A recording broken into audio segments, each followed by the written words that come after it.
When they told me dreams ain't real, I believed, yes I believed. Cause they see a kid when they look at me, but that ain't so bad now, is it really? They like to remind me of those times when I messed up real good. Said don't let those stars cloud up your eyes. Is that meant to help me?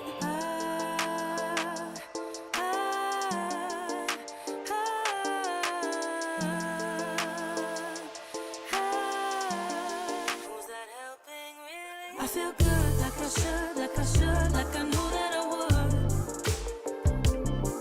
I feel good like I should, like I knew that I would. Take me away, away, where sunny islands wait, away. They pretend to know it all while they're frowning at me. Not sure I've ever really seen them truly happy. Why those eyes? Are you helping really? I don't like to be over anxious. I feel good like I should, like I knew that I would. I feel good like I should, like I knew that I would.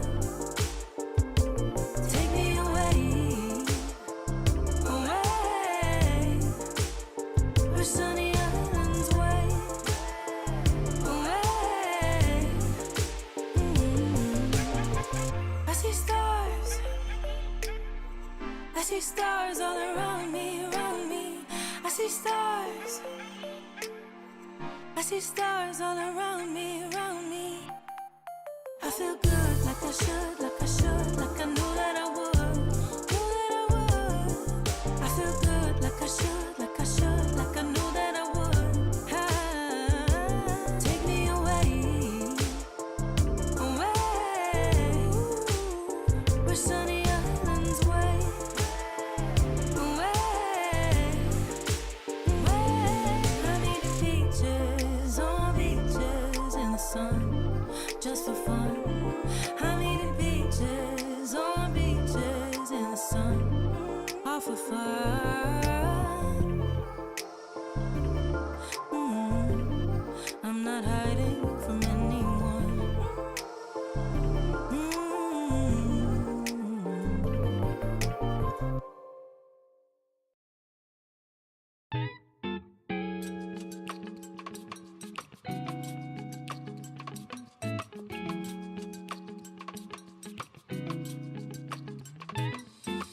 Wrong place, wrong time, but it comes easy when it feels right. That's why I know this love we can't deny. I know it's hard to find, that's why I recognize you're all I need, the sweetest thing since honey. 'Cause what you bring is the sweetest thing. You're all I need, the sweetest thing since honey. 'Cause what you bring is the sweetest thing. Gentle, so kind, I got a sweet tooth for that kind of type who doesn't waste a moment of my time. I know it's hard to find, that's why I recognize. You know what I like, sweet as apple pie. If heaven was a slice, then I think I've had a bite.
open-minded for the better. Had my share of change and weather. I can deal with win and failure. I'm not waiting for my savior. I don't need no vision.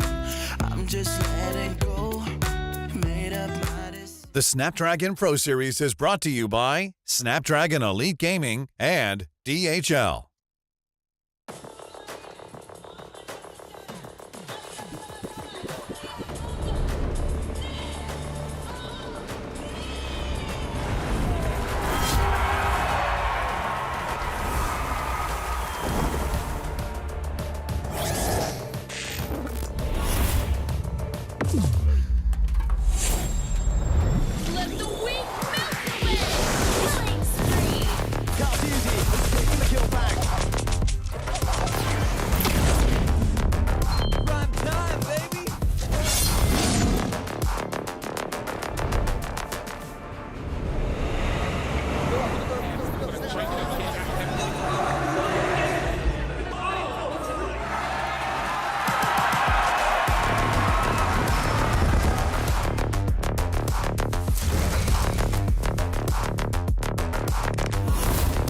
Looks like the players are ready. Here we go!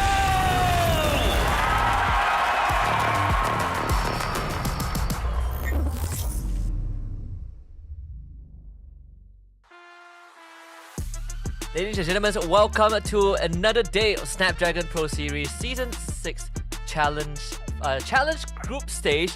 Man, we have 4 more best of 3s coming up today, and we are eliminating 2 more teams from the lower bracket before we even consider LCQ. My name is Husky, alongside with LaFell today to bring you guys 4 amazing series. Hey, let me just tell you, Husky, man, I haven't casted for a long while. All this while, I've just been watching, you know, Stafa doing his thing. So I'm actually very excited that I get to be here today, getting to watch the games, and actually getting paid for it. You know, it's gonna be a good day. It's gonna be a good day. 2 teams will be eliminated, but other than that, it's gonna be a good day. It's gonna be a good day because we will see 2 teams qualify for challenge finals. Your boy is playing. Both Malaysian teams are playing. It's going to be a high stakes day, but I'm pretty sure it will be super interesting because we already had RRQ Hoshi making it to challenge finals. We got Onyx Philippines who are already there waiting. Now we are looking for 2 more from the challenge station. Yeah, surprise that those 2 teams get to make it through. You mentioned about Homeboys playing today, and I gotta tell you, I'm a little bit nervous. I'm a little bit nervous because I predicted that they'll be one of the teams that is able to go through to the next stage, so that we'll be seeing them play in Johor. But at this point, I don't know about it. Yeah, at the cost of elimination, right? Having to play Team Flash Cambodia. But of course, this is the Group C bracket so far. We got EVOS Holy and TLID winning their first series. And afterwards, now they will be facing off against each other for the qualification series. And then we have Homeboys against Team Flash KH down at the bottom. Loser goes home. Winner will have to play another best of 3s before even having a chance to qualify for the LCQ. Overall, I think, I'm going to call it right now. TLID is going to make it. Anyone looking at the bracket probably would agree with me. So, TLID all the way.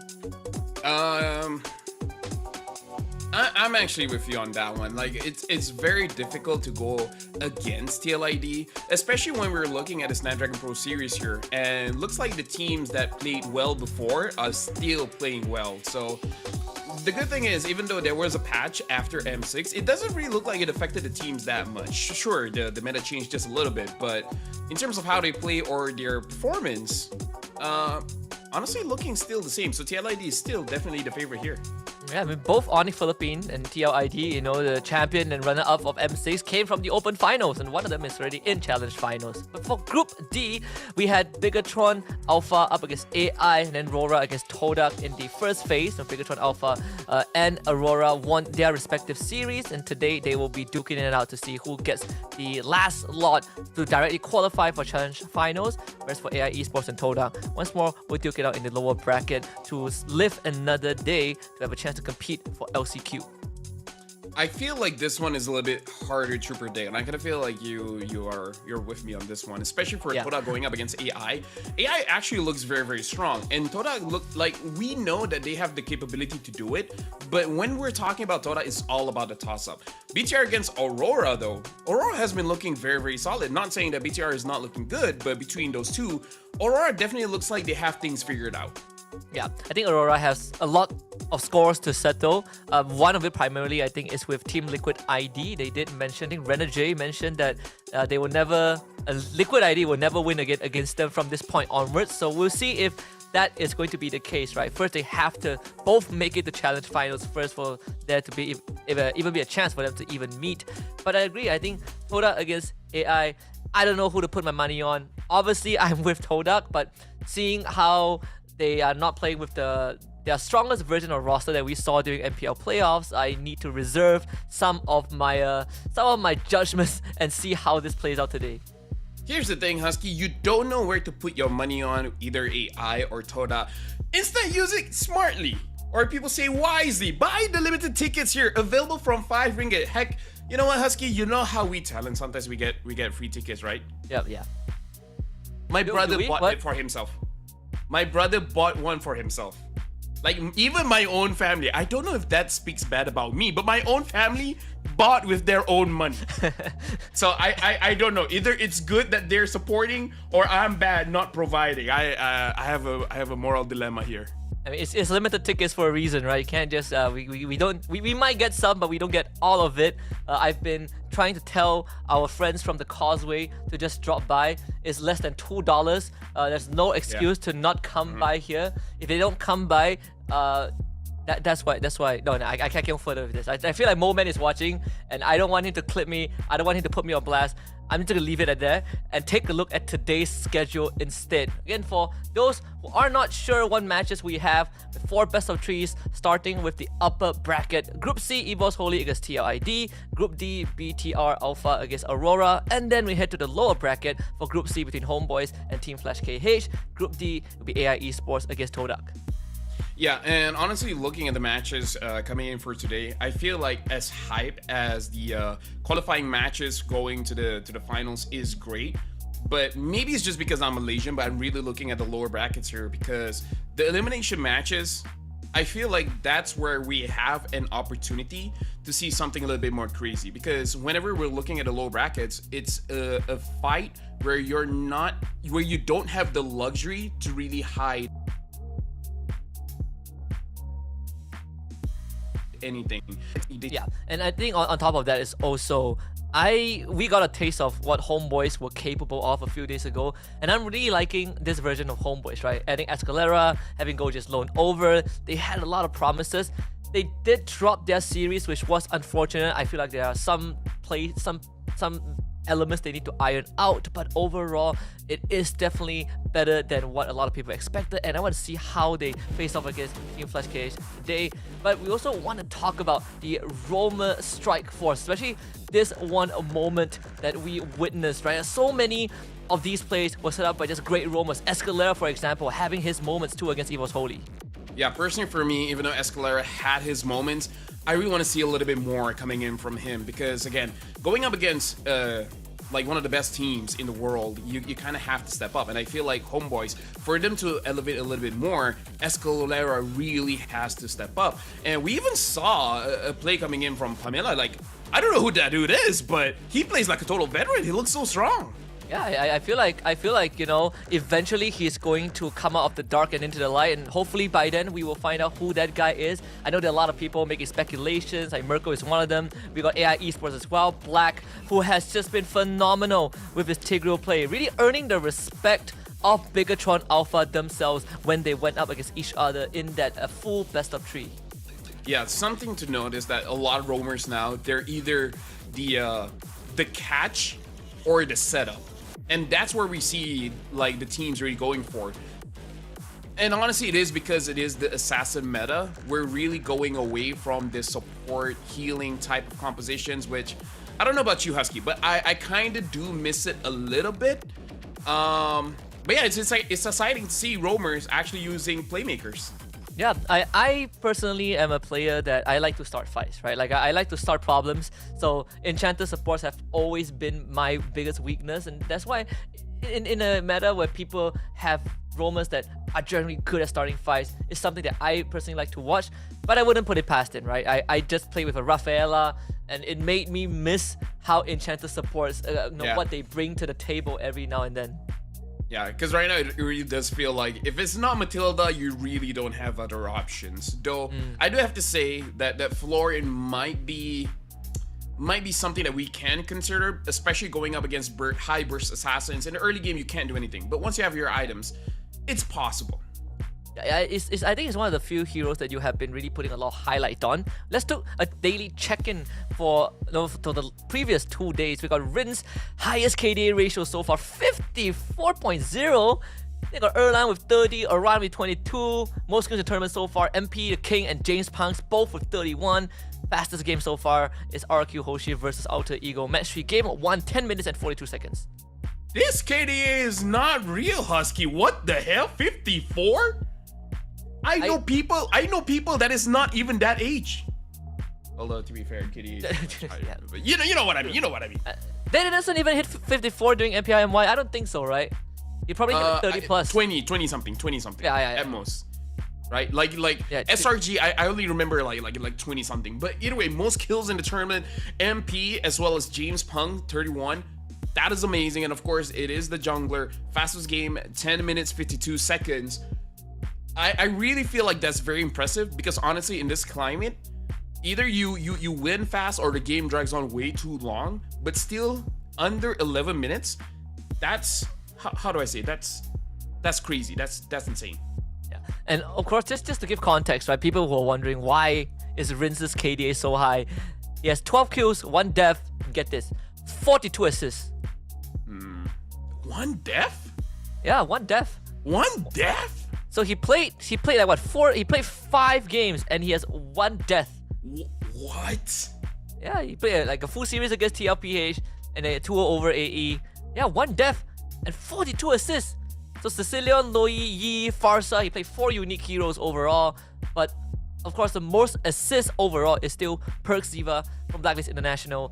Highest first blood rate, King Kong with 3, highest GPM. We got Fabian, we got Aaron Shiki, and you got Erlan.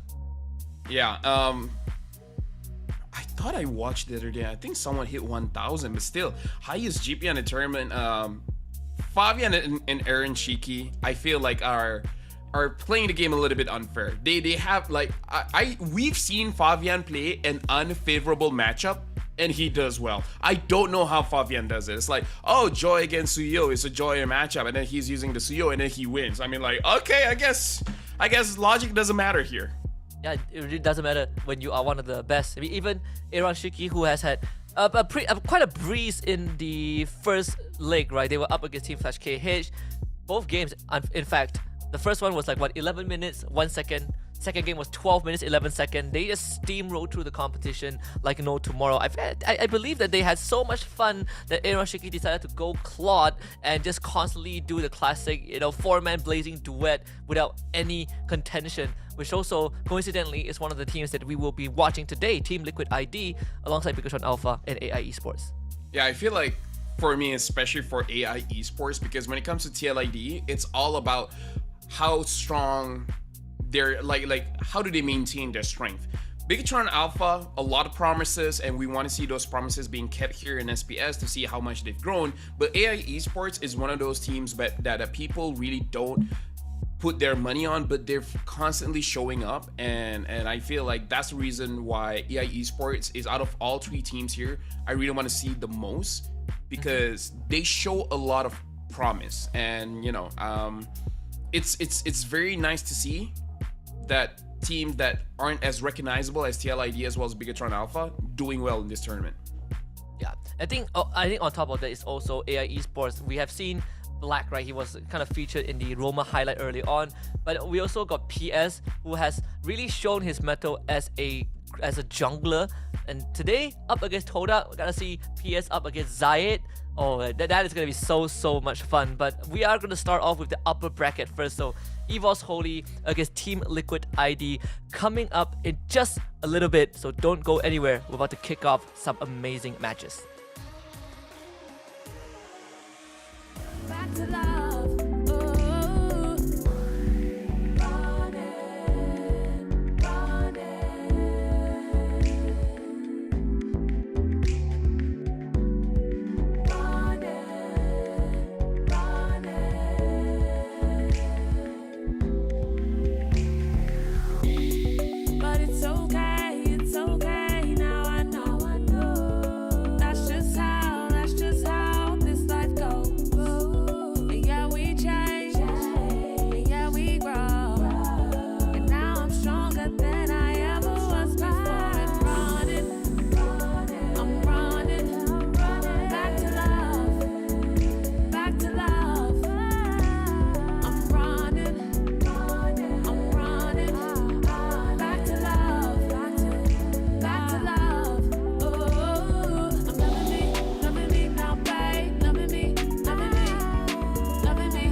Cutie, dressed up and I'm glistening. I'm the gift, don't wrap me like it's Christmas. Once I'm yours, you'll know what you've been missing. Feeling like we should get into mischief. Listen, you've been looking like you're down on your luck. Need a girl like me to come through, lift you up. Hold me in your hand, I like when you touch me. Keep me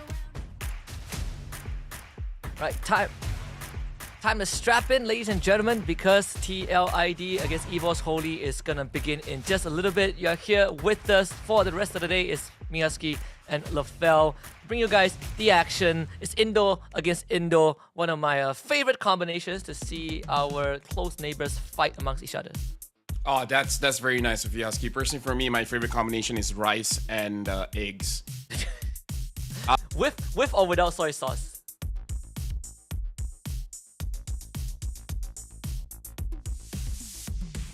With soy sauce, yes, that's the classic. Okay, we've all been there. Team head-to-head on your screens right now, and overall, of course, for average DPM, we just saw two out of 3 people on the Hall of Fame. Of course, it goes to Team Liquid ID, but average kills pretty close, right? 19.0 for EVOS Holy, 18.5 for TLID. But interesting is the most picked and most banned heroes are completely different.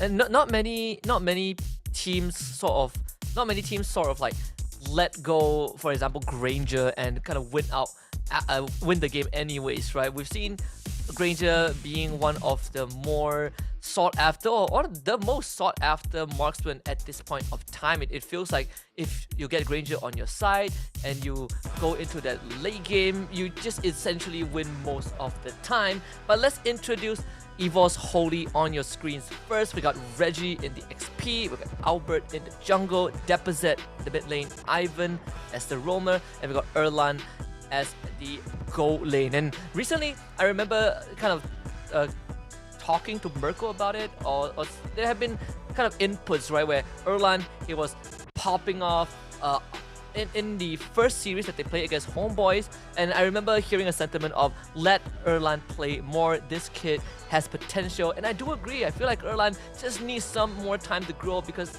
individually, when given the room, he has been crushing the competition, but today he has to try and attempt to crush Team Liquid ID with Aran, the XP, Fabian in the jungle, Yehescu, the Ghost of Jakarta in the mid lane, Witty the Wise in Rome, and King Aaron Shiki in gold lane. Yeah, at this point, I don't know what else TLID can really show us to really convince on their current standings here. Because personally for me, everyone from TLID has been performing at their top rate. I don't know, man. At this point, if TLID wants to flex, they can just show off a very weird comp and then still making it through. Like that's probably the only way that they can separate themselves from the competition. Because when I'm thinking of TLID, I'm really thinking of the swag. It's like it's not just about winning, but winning with style. Yeah, and then they basically did that against Team Flash KH, which honestly, it really felt unfair. I felt like this series didn't need to happen because it's a public execution by TLID. They were literally just committing war crimes on broadcast, just running down Team Flash KH, and it reached a point where I remember they were so far ahead that when they gave away a legendary shutdown and had their Lord stolen, they still ran it down anyways. Yeah, but I guess that's the thing about TLID, right? Like, they can go hard, but sometimes they can do those kind of overextending mistakes. But I don't know, it's all a part of their charm. Like, I feel like them playing perfectly is counterintuitive of how they behave as characters, you know? Yeah, I mean, Fabian has been working on his mewing skills since M6. You know, he had to go up against King Kong, right? So there was a bit gap, but I think right now Fabian in a very good spot. Hopefully he kind of shows back up in style like he has always ever since that world stage. But the question is always win or bust again, because EVOS Holy did lose to TLID in the SPS Season 6 Open Finals, so this is going to be one of the most important rematch. I mean, I don't know. Personally, looking at what TLID has shown us, Aaron Shiki still using the Bruno, and it looks pretty strong because after the nerf, we really don't see a lot of Bruno going on. I feel like it's strong, but it's not like S tier strong. Maybe like A minus kind of strong. So I feel like between EVOS Holy as well as TLID, I feel like TLID has more tried and tested drafts compared to EVOS Holy.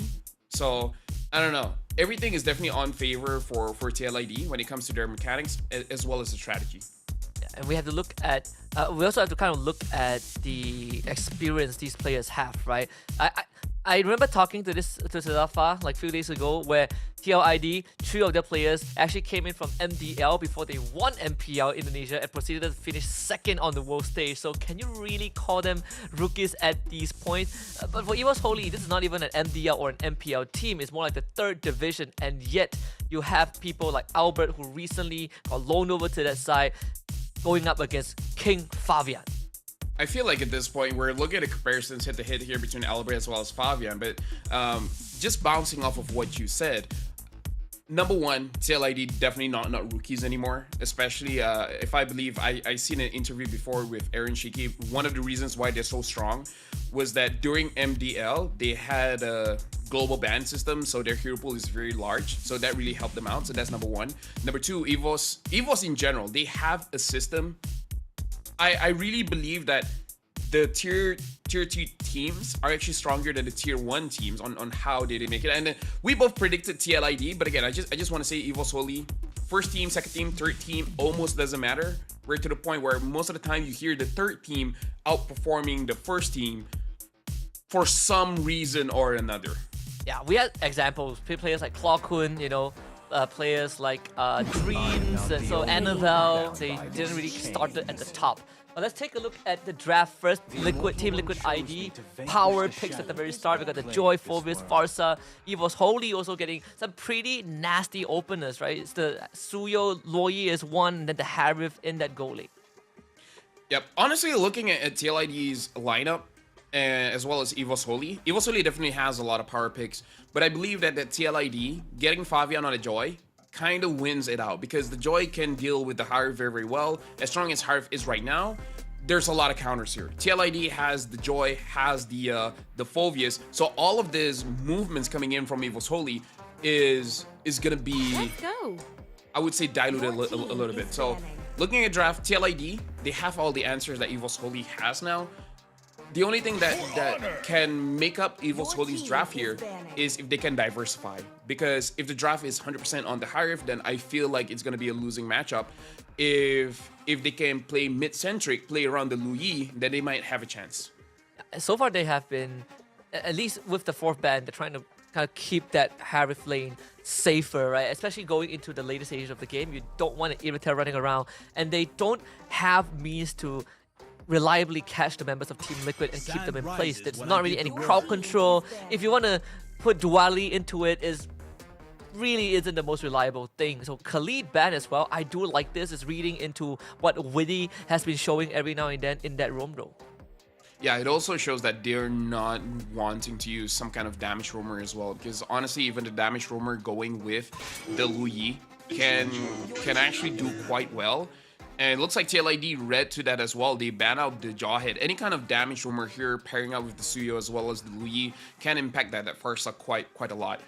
Another thing that Evo's Holy could do is pick up a setup roamer, something like a Belleric to deal with the Joy, but Fabian's Joy is pretty good. I feel like with a straight up Belleric, it might not be the perfect answer here. I kind of feel like you want to be a little bit more aggressive, actually shutting down Yehizekiel, and then moving forward, controlling the jungle a little bit here, because again, Evo's Holy 2 heroes are already countered by the Joy.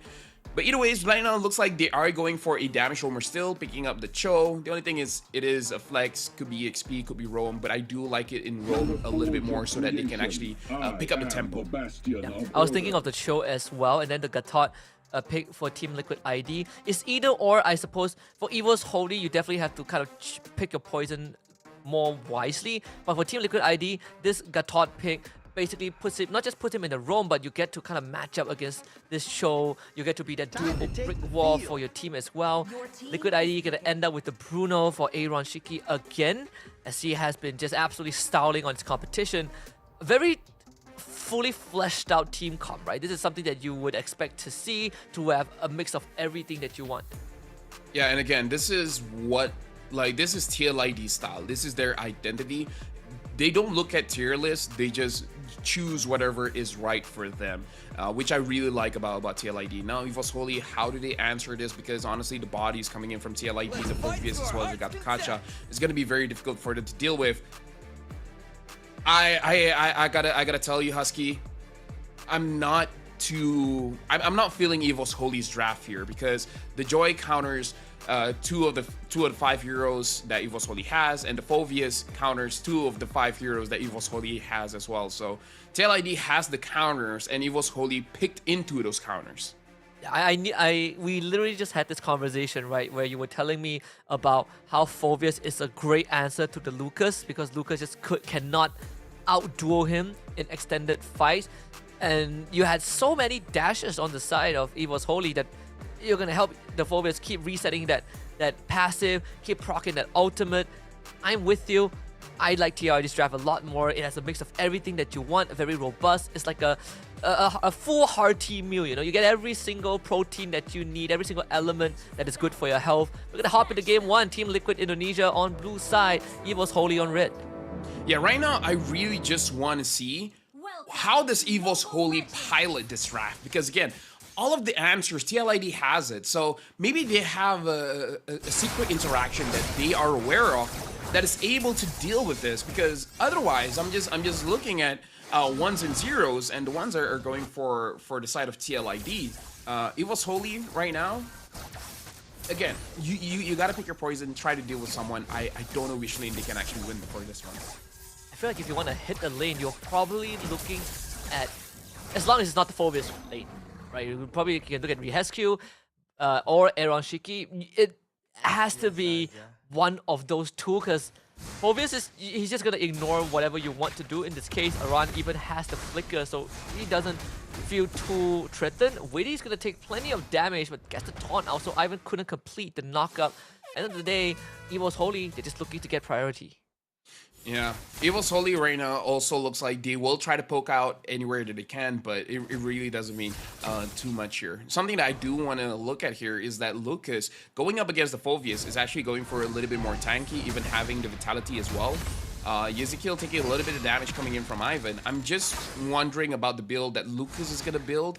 Either he's going for just full-on tankiness, or he will build a War Axe first, because I kind of feel like going full tank, you really don't have a lot going for you going up against this kind of team composition, because you don't deal enough damage to really be a threat, and when you're getting into the fight, it's hard for you to get out of it. I think if you want to go full tank, you need someone like an enchanter, right? Matilda, Angela, probably. The War Axe does feel like it makes a bit more sense. especially when you're already in a losing matchup against Aran. A bit of a scuffle on the top side. Aran hits 4 very quickly, gets to move first, straight onto Ivan, double Infernal Pursuit. Ivan will be dangerously low and instantly loses control of the turtle. Yeah, right now, even though Reggie has level 4 here, if he can get onto Fabian, that's great. But if he can't, then that's going to be trouble. And it looks like at this point he can't. Oh, but a lot of damage. Man, knock up Jikundo. Reggie able to leap away with the flash stab. And even had the AOG come up from Witty, no revitalize for him. The duality not enough at the airstrike from Deposit. Onto Deposit. First blood going over to Ivan though. The concussive blast does go off. An instant pause as we let the teams check in on what's going on. But still, Evil's Holy somehow getting out of what seemed to be an unfavorable fight to get first blood.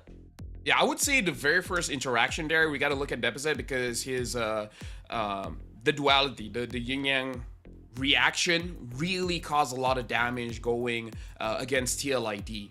And I feel like that's a good way to approach the fight because what TLID really has to do is actually to push Reggie, the Lucas, off of Fabian. Because as much as they have the counter for the Lucas is a very good counter against the Joy because there's a lot of displacements that he has.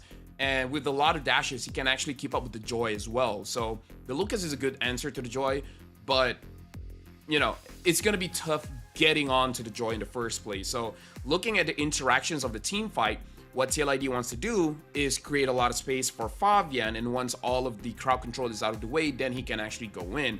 Where Evo's Holy, they can take the team fight step by step, like peeling an onion. You deal with the front line first, and then you deal with some damage dealers like Fabian, and then you try to finish it off by going for the backlines, the mages and the marksmen and the likes. Plenty of push and pull too. We see the juggling of all the ultimates, right? Like quite a late feather airstrike. It seems like even for TLID themselves, they're not looking for a full commit, especially when you already have exhausted the AOG and the revitalize. But Evo's Holy just a bit faster on the case. As much as this team comp doesn't have the bulkier front line like a Todd that TLID has, they do have that mobility. They can keep jumping in and out. I say that Ivan ends up getting traded back. Turtle will go over to the side of TLID. Yeah, for now, looking at the trades, Evo's Holy does have a little bit of a gold lead just now, but now after getting Turtle, it will basically equal out. Looking at both drafts here, honestly, I'm not entirely sure who has the better scaling comp because Harv scales incredibly well. But yeah, I actually no, never mind. I think it's TLID because the Joy can definitely deal with the Harv, and once Harv is gone, the majority of the damage is not there. Joy, Farsa, Bruno, plenty of explosive damage towards the late game. Again, the Romans have been matching each other's movements for sure. Evo's Holy getting it's as minuscule as possible of a gold lead and just off of that first blood, right? That's your first blood gold injection, but still, TLID not really too worried. A two-man gang topside, Aran will eat up most of the pressure, and now Albert is waiting for cooldown. Aran just keeps on going on to him, and Reggie as well. This man deals so much damage, re-engages even, and survives a 2v1. Yeah, and this is why the Phobius is a very good answer against the Lucas, because, oh, hold on, Fabian actually goes for Albert, but Albert is able to survive no problem. Anyways, this is the problem going up against Phobius is that you just don't have enough damage, and everything that you do strengthens the Phobius. And that's why it is a losing matchup, in case anyone is curious. All of those dashes just makes Phobius much stronger, and whenever he... Oh, they still want to go for Aran. Well, they're definitely not going to lose with 4 people, so yeah, Aran does go down. Albert finding that kill. Very good diversion from Deposit.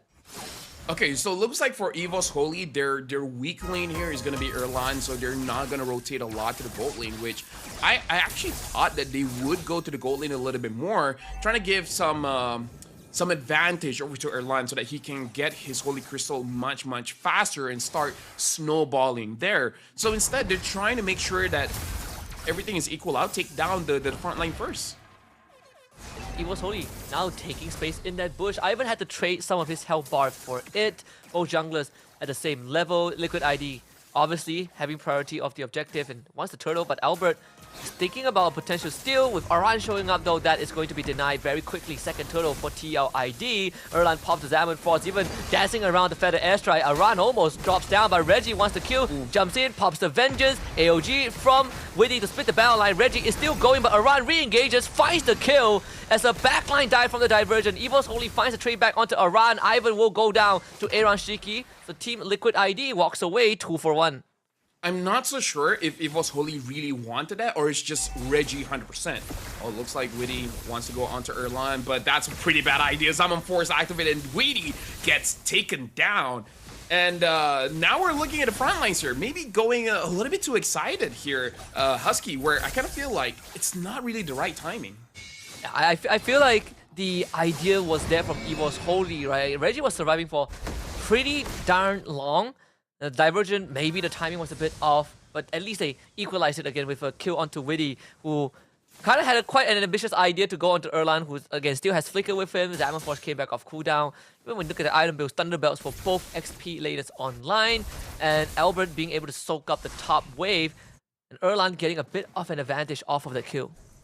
Yeah, I can't understand like why Weedy want to go for it, because the Harvick is extremely strong.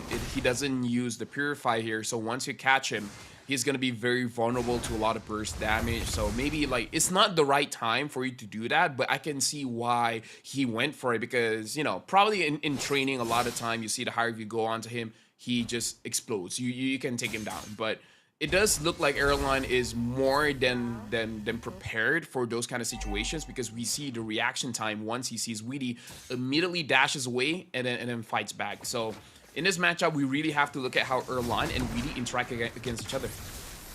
Definitely Weedy is there to keep Ivan away, because he was so ready for potential kick onto Aaron Shiki, but they have no idea that Deposit is there, so that's going to be purified out for Aaron Shiki, as Deposit almost cost his death. Evo's Holy again, now shifting their attention to that gold lane.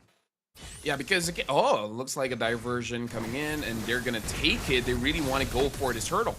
And punishing Aran once more. This time he's gonna get knocked out by the Jit Kundo, secured by Deposit. Evo's Holy just trying to kind of be faster than Team Liquid ID in terms of movements. Another duality double onto Witty, and now he's gonna get knocked up, destroyed. Ivan picks up that kill, 2 for Evo's Holy. Yeah, but right now we can really confirm how Evo's Holy is approaching the fight here. It really is like peeling an onion. You just want to take one layer at a time. Fabian will try to secure the turtle, but this time it will be Albert that wins it. And Albert even finds a 2-man stun with the Blazers. Fabian and Yehescu both make it out alive, but barely. Yeah, but right now Evo's Holy is in very good control of the map here. Fabian, I don't know if he sees it, but the diversion is just going to make sure that Airline gets his farm down in the bottom lane of the map. TLID, it looks like they want to play off timing here, because Fabian does not want to go for fights. He just got kicked. Plenty of damage from Evo's Holy. Fabian still able to dash out with the help of his teammates. Aran and Weedy will be around. Diamond Force powered by Erlan, and actually gets stunned up by Yehescu. Now Reggie's in a precarious position, tries to just soak up the damage, but still ends up going down. Aran somehow stays alive. Yeah, okay. Oh, Aran still goes for it. And he got Erlan, and now he's jumping onto the back line. Wanted to get Ivan, but Deposit gets a killing spree. Gonna punish him there, but I kind of feel like as an EXP laner, that was worth it, man. You got the gold lane. That was such a far distance covered by the Infernal Pursuit. I definitely thought that Erlan was out of range, but apparently not. And it does give space for Fabian to farm out a bit as well. Evo's Holy not able to extend any sort of a lead, but it's still, they are in a decent spot. A kick into a stun, that's a Hesku blown up. Yeah, probably, like, I don't know, not... Ezekiel, I feel like it's almost unavoidable at that point. He doesn't have the Purify. Has to be just a little bit more careful. Now, I'm not going to really fault him for that one. I would say it's more of an outplay coming in from Ivan. Very fast movements going in. Team Liquid ID, right now they're losing control against Evo's Holy, but with that being said, Evo's Holy doesn't have that big of a gold lead just yet. 1,300 and change, and now they get the bottom turret. The Lord is going to spawn very, very soon. Evo's Holy, they have the right idea with this draft. We were doubting the draft a little bit, but looks like they understand like the Phoveus definitely is a problem, so deal with him first, and then your composition comes online. Yeah, and also they have been trying to outmaneuver TLID just with how fast this lineup moves, right? Like Ivan being able to go around the map, but most importantly, Deposet's diversion has really worked wonders in stabilizing the XP lane. Fabian against Albert. Fabian ends up on the receiving end of a punishment, and that is a massive kill for Evo's Holy.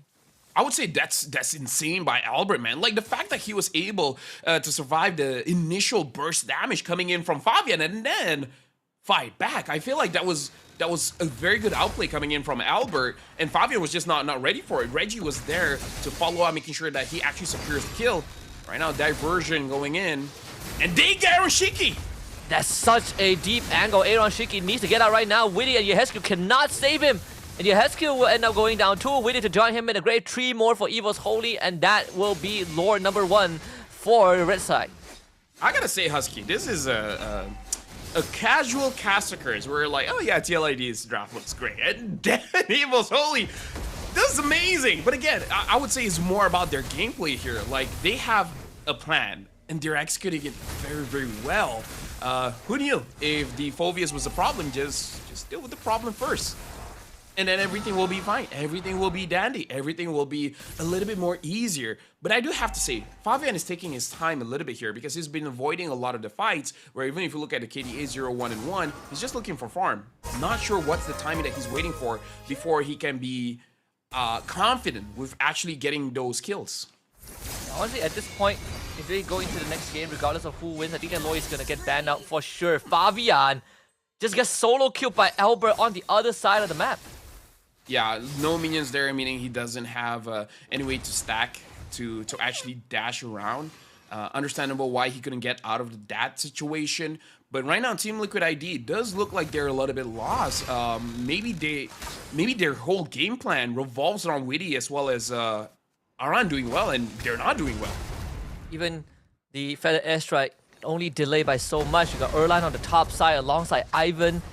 Aran and Yehescu will be able to hold the forward bottom lane. Lord, unfortunately, will still result in an inhibitor falling for TLID. And Evo's Holy in a very comfortable spot, an almost 8k gold lead.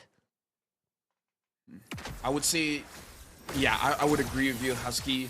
Erlan has been very flashy, especially with the Killua skin, but Deposet is actually controlling the entire map. Like, the way that he's been using this Luyi makes it so that TLID aren't really roaming around free in the team fights themselves. So they can't really position themselves in a very good way because the amount of displacement that Lucas and Luyi provides make it so that it's hard for them to maneuver around. And they just baited Witty. It's a 1-for-1 trade, but Erlan is just going ballistic. This guy coming online, triple kill for the Harith. That fight was not even close, and Evo's Holy finds 3 more. And this is a big problem for TLID. How do you deal with Evo's Holy? How do you deal with Erlan? I would say this is about as perfect as a game that Evo's Holy is having right now. 8,000 gold lead. Just to answer your question, Weedy has to catch him because Aran, he can pursuit, he can chase, he can't lock down. The only one that can really lock down is Weedy, but Weedy is not having a good time here, where every single time he goes forward, I would say Ivan as well as Reggie, they're not hesitant to use their crowd control skills on the Gato Kacha. So this is a very interesting case study where if you're talking to a lot of players, they will always say lock down the damage dealers, but Evo's Holy understands that that is not the only way that you can play the game, and they're doing a very good job. Weedy 0-5 and 3, Aran and 2-5 and 1 makes it so that Ezekiel doesn't have free reign to use the Feather Airstrike. Aaron Shiki, he can't position well, especially when Deposet is able to diversion on the backside and catching him off. And again, question. Fabian, what else is he waiting for? Is he waiting for a certain item? Is he waiting for Weedy or Aran to make a play? Because as of right now, he looks very passive, not the traditional Fabian that we know. Yeah, I agree. Definitely is trying to... I feel like he has the items to fight. Now the question is, Witty, who has just been constantly punished the entire game, another kick into a destruction. Aran ends up following him. Reggie, he's just gonna stand and man fight Aaron Shiki. Aaron Shiki, the Roscoe meter does pop, diversion to the back. Aaron Shiki needs to get out, finds Ivan, a double kill, but cannot escape the jaws of Albert and Yehescu. in an attempt to save him, ends up going down. EVOS Holy finds 4 at the cost of 2. I was gonna say, if Aaron Shiki finds a way to outplay that, like, whew, that'll be insane. But no, Albert makes sure that he gets taken down, and I don't know, at this point, I don't know how Fabian can win this one. EVOS Holy, they're not going for the Lord. They feel like they can end the game right now. Fabian just trying to stall out the wave. Witty still at the AOG, he's gonna use it right now. Clears out the final minute in time, but Witty is gonna sacrifice himself without that revitalize. Eroshiki up in 5 seconds. Aran just respawn. Yehescu to be back as well. So EVOS Holy is gonna pull back, settle for the Lord. Big fat wave for Reggie to just cash in on the top side. Sweet, sweet income. TLID hanging by a thread. A 9k gold lead for EVOS Holy. Yeah, and right now the real problem is that Erlan as well as Albert, they're overflowing with gold at this point. So even if they somehow get caught, they can switch around their items, surviving a little bit longer and getting out of a bad situation. So Team Liquid ID, this looks like checkmate here. Definitely feels like it with the second Lord taken. Spawning in just a couple more seconds, but 2 inhibitors have been taken down. I mean, Liquid ID, I do wonder if they've hit that critical mass, the average net worth, right? 42.7 thousand total net worth, so still missing some crucial items. But once again, this goes back to what Sadalfa has been highlighting this entire challenge stage, where Gatot is just not good as a solo initiator. In fact, Witty has not been able to get engaged at all because he always gets caught up by Ivan. One kick is all EVOS Holy needs to end it. Now with the Lord pushing in, it's a concealed play. You head skill with the feather airstrike once more. Aran just dives in, puts his body as a shield. But then you have Reggie in the backline with the Vengeance. Erlan is just godlike, finds a double kill. Very casual game for EVOS Holy, and it's 1-0 for them. Oh yeah, EVOS fans are feeling very good at this point, and I gotta say, if you're gonna say anyone that did well in the game, it has to be Depzet, man. On that Lu Yi, controlling the fight, controlling the tempo, controlling TLID. That was an amazing game by all 5 members when it comes to the macro, when it comes to their rotation. But again, Lu Yi really activates this composition where you really make sure that TLID can't really move forward, where you're talking about the cavalry. They can't charge. It looks like they just have to stand there and just take it. I agree. I think this Loi is the biggest challenge that TLID had to deal with this game, and they had no solution to it. You don't really have anyone to protect the backline because, you know, Aran Fabian is all about go, go, go. Witty also wants to be in front. And then you have someone who can just Houdini his whole team to your backline. You can see how hard it was for people, someone like Yehescu or Aaron Shiki to even do much in this game because there's no way for TLID to protect them. Yeah, so for some reason it does look like EVOS Holy, they found the kryptonite for TLID, where a lot of attention is going on to Fabian as well as Aaron Shiki, but they really don't pay that much attention. We really have to look back at the game of the early rotation, where EVOS Holy, I believe it was at the second turtle or just after the second turtle, they gank around. First, they try with just sending Albert. Can Albert and Reggie 2v1? They can't. It's okay. They do it again, and this time they have 4 people, and 4 looks like to be the magic number, able to deal with the Phobias. I like that EVOS Holy came in with a plan, and they stick to the plan. They don't diverge away from it. They don't instantly go to plan B. They're just like, okay, attack the front lines. We did it quite well. We're gonna keep on doing it. Yeah. And honestly, this is a masterclass from EVOS Holy, and I do wonder what was the general consensus coming into this series. I know for me, like, I looked at TLID as, you know, the king of it all, right? They're gonna just run it down, 2-0 this, and go to the challenge finals. But it definitely is not the case right now. EVOS Holy could deliver an upset to us. Yeah, and you were talking about how this Louis is pretty much bannable. I do agree. So I wonder what EVOS Holy has other than a Lu Yi, because we have a lot of mages that has a lot of crowd control. We have a lot of mages that has quite a lot of damage. But in terms of disrupting, not a lot of heroes are like Lu Yi.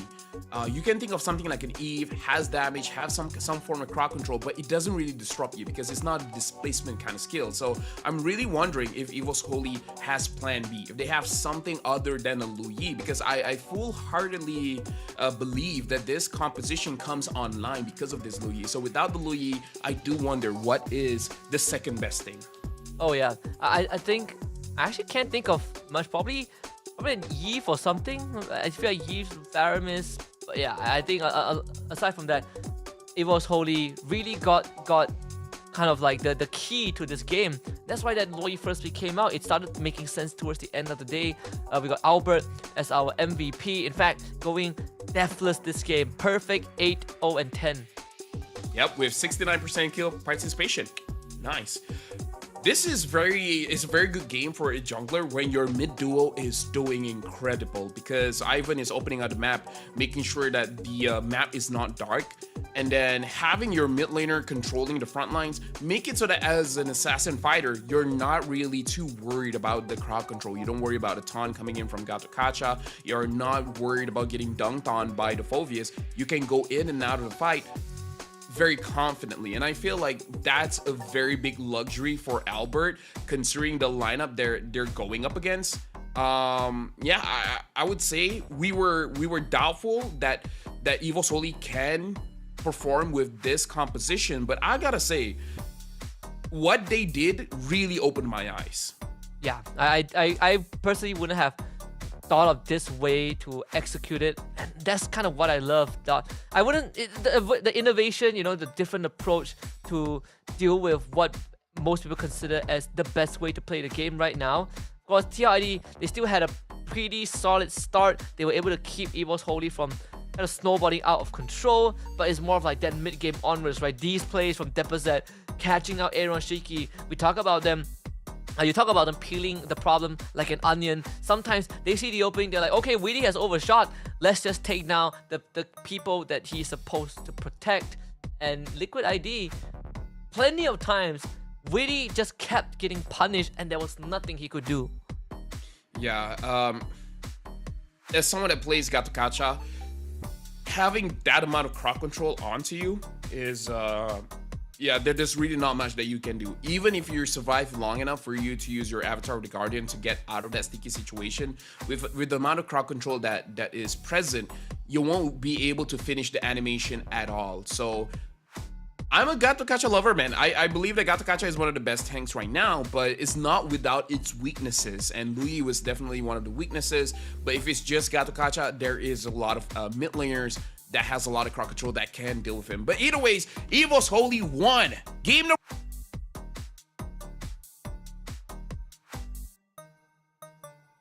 I'm very impressed with what EVO's Holy has shown us so far, which is, again, out of this world. Of course, let's take a look at the heat map for Albert this entire game. We had a couple of moments where, TLID, they managed to stem some of the bleedings. They tried to spill that into the jungle. We saw an early invade from Fabian to try and deal with Albert, but it never really worked out. The craziest thing was that you were literally talking to me about how Fabian doesn't really care too much about the matchup. You put him on a losing one, Suyo into Joy, and he still wins with the Suyo. We just saw that with Albert this game as well. Not only with a perfect scoreline, but with a couple of solo kills onto Fabian's Joy. And it really felt like there wasn't much of a contest, and honestly for Albert, it didn't really need to do much. No invades were needed. Farm your own side of the jungle, take the lane resources if it's open, and slowly when we reached that late game, Albert just became an unstoppable beast. Yeah, I feel like, again, this is the, this is the space that Albert was able to get, and this is how he's been able to farm, where I feel like going up against a Joy, you don't get to move this much as a Suyo, because you're always going to get tracked, and then most of the time, the Joy will force kind of a 1v1 inside of your own jungle, but Albert was able to move around freely, and I believe it is because of the mid duo. Both Ivan as well as Deposit really created a lot of space. So Albert, amazing Suyo play, but again, I really feel like he's able to do that as a team effort. Like what the team did made it possible. I like this innovation coming in from EVOS Holy, where they understand what the meta looks like right now, and what's, in a sense, they're able to predict what TLID wants to pick up. They have a tier list of what TLID wants to prioritize, and then once they pick it up, they just have a draft that on paper looks like you will lose to what TLID has, but then they understand what the win condition is. So I feel like EVOS Holy showed their preparation here going up against TLID, understanding the priorities that EVOS Holy has and what are the holes that they can exploit. Yeah, I do wonder what the game 2 is going to look like in terms of draft. I definitely am expecting that Loi to get removed instantly, but whoever doesn't want to deal with it. And the craziest thing was that it did make it onto the red side pick for EVOS Holy, which was something that you don't get to see often. I know Matilda was priority banned by TLID in phase 1. So it's all about picking your poison. I feel like, banning out the Granger is a must right now, but people are taking Iritel, Harif, Bruno to replace it, and TLID themselves took Claude in one of their games. This rematch is already going in a different direction than a lot of people expected. Oh yeah, for sure. Especially because of the Louis pick. I kind of feel like when you think about Louis, you would think about the Philippines. They use Louis quite a lot. Other regions use Louis a lot as well, but it's not something that they prioritize. Usually it's more towards something like an Eve, the Farsas, the likes Vexana. Those are the more prioritized picks compared to the Louis. So yeah, I'm not entirely sure how the draft is gonna be handled now. But let's talk about Fabian here. Do you feel like Fabian is having an off day, or did he just not have the opportunity to really shine in that game? I feel like it's the latter though. I feel like because of what EVOS Holy did, it really stopped Fabian from doing much. They were, I think, a few times where Fabian really tried to go for backline dive. He even had the help of Aran and Witty, and we saw what happened, right? Like Aran just got blown up. Witty didn't get to do too much, even with the revitalize. So yeah, I think it's less of Fabian having a bad game 1, having an off day, and more of EVOS Holy just not letting him shine. Well, we're gonna see for game number 2, because I feel like Fabian really needs to be able to have a good time. So maybe this time they can understand that perhaps a lot of rotation is going to the EXP lane. So maybe even in terms of the draft, you don't have to adjust that much. I feel like Louis should be banned out, but then once it's banned, try to follow or mirror the rotation coming in from EVOS Holy. If it looks like they want to attack the EXP lane again, then make sure that Aaron survives, because we know that Aaron Shiki is gonna be good in lane. Like, he usually wins the lane by himself, so allow him to do that. Let him just have the 1v1. But I do want to see if EVOS Holy sees that going on. It's like, oh, you want to go to the EXP, then we just change it up. We'll just go to the gold lane. So I really feel like this is gonna be a battle of the mastermind, the mid laners. Which lane are they rotating to? I feel like that's gonna be the one that really controls the tempo of this match. I think even the arrangement that EVOS Holy had in game 1 was pretty great. They started by shutting down Aran first. They got to free up Reggie a little bit, and then you spill it over to that goal side where Aaron Shiki started feeling the heat. So game 2, once more both teams remain on the same side. You got Team Liquid ID on blue, you got EVOS Holy on red. The Granger Hayabusa as the first 2 bans by TLID. Yep. Right now, EVOS Holy probably doesn't mind if TLID picks up the joy again. So in fact, maybe it's even a bait.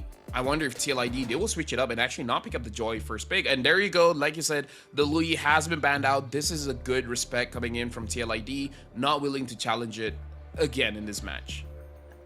It does force EVOS Holy into this predicament where who do you let through, right? Like the Yves is still there, Matilda is still open. You got your usual Joy, Suyo. So I think if you're EVOS Holy, you start going for a trade, right? We give you 1, we take 2. So this could be a Matilda angle for Witty as the Yves gets banned out. EVOS Holy does not want to deal with the box.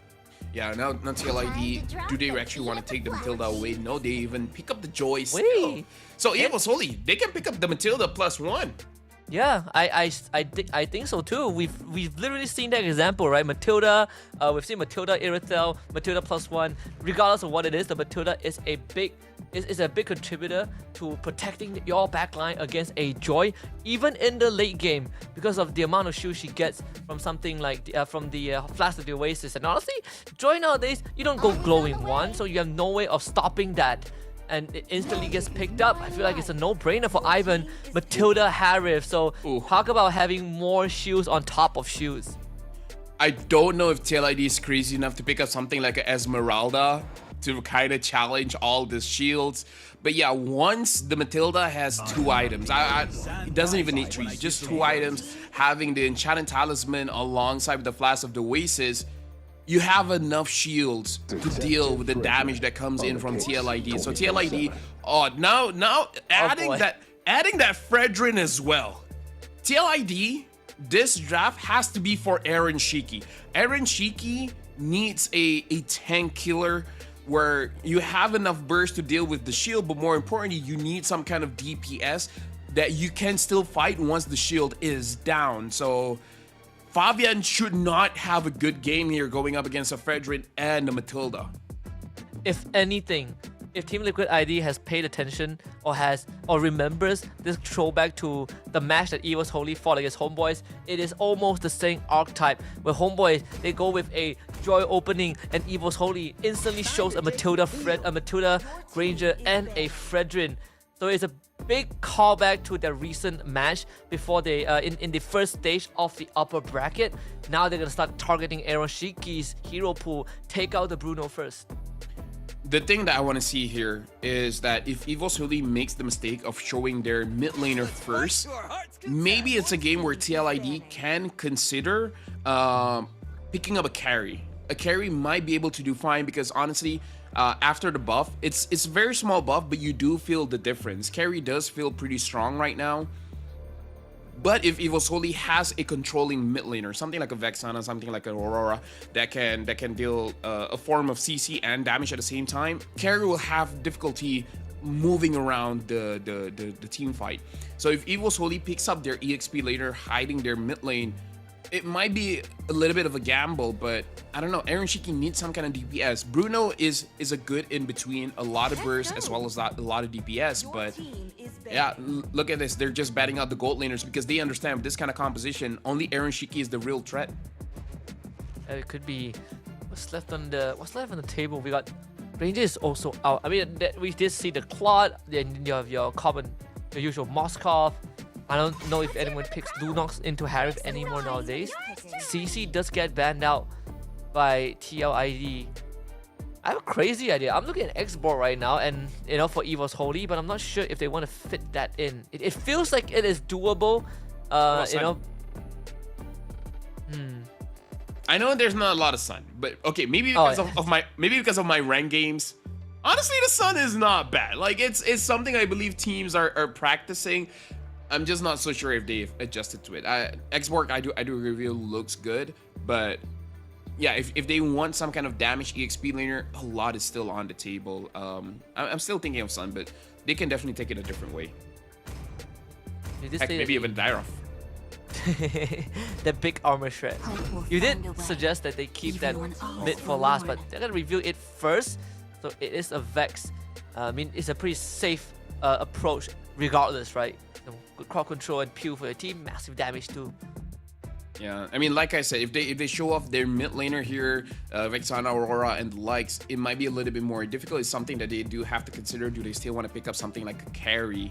The Claude looks a little bit better going up against the Vexana. It's just that, well, I guess the same problem as carry. It does take a little bit of time.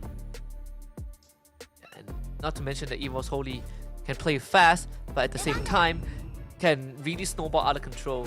So Aurora for TLID in the mid side. What is Aaron Shiki going to get? It does feel like you are looking at a Claude for the safest pick or the Moskov. They're gonna stick with the Moskov just to have that cross map presence. Yeah, the only reason why I'm just slightly afraid of the Moskov is if Albert is able to catch the Moskov and then taunt him in. Is that a Banda? Oh, there's a Paquito. Wow!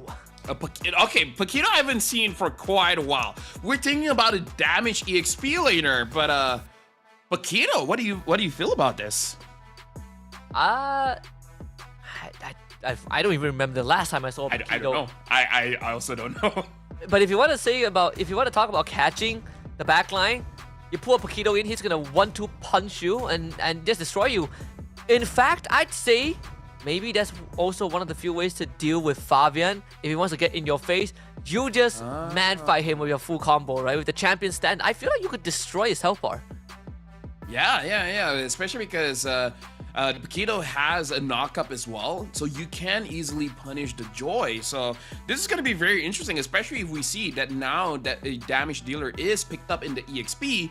Will the rotation still be going to that EXP lane, making sure that Reggie has some kind of lead? And this time Albert is using a utility jungler. He's used it before just 2 or 3 days ago. So I don't know, this time looking at draft, Evo's Holy looks good. But if we say that and then they lose, we're not gonna say which draft looks good anymore. then it really proves that sometimes even a good draft doesn't guarantee a win. Although you see this very early proxy from Reggie. It's not often that you see this. You see kind of the Paquito into that Forvis lineup. People would assume that by default Forvis should do just fine. But I think with Paquito, with the mobility you have, you are actually not ever too worried about having a Forvis sticking on top of you. Yeah, right now I feel like for TLID they might have the mindset they don't want to speed up the game just a little bit, because Matilda is strong, but not that strong until she gets Flash of the Oasis. So you have a timing here, going up against a Paquito, going up against the what's his name, Fredrin, going up against Fredrin, going up against Paquito, going up against Matilda. They have a small window of time that you can kind of force fights a little bit, because the Fredrin is good in the early game, but it's not like invincible. You can still take the Fredrin down in the early game. Oh yeah. I would say that the wave clear from Reggie is definitely going to be faster than Aran. In fact, Aran once more goes for the wave proxy. Doesn't want to contest that lane pressure. Albert bringing his head down very low. Aran shows up.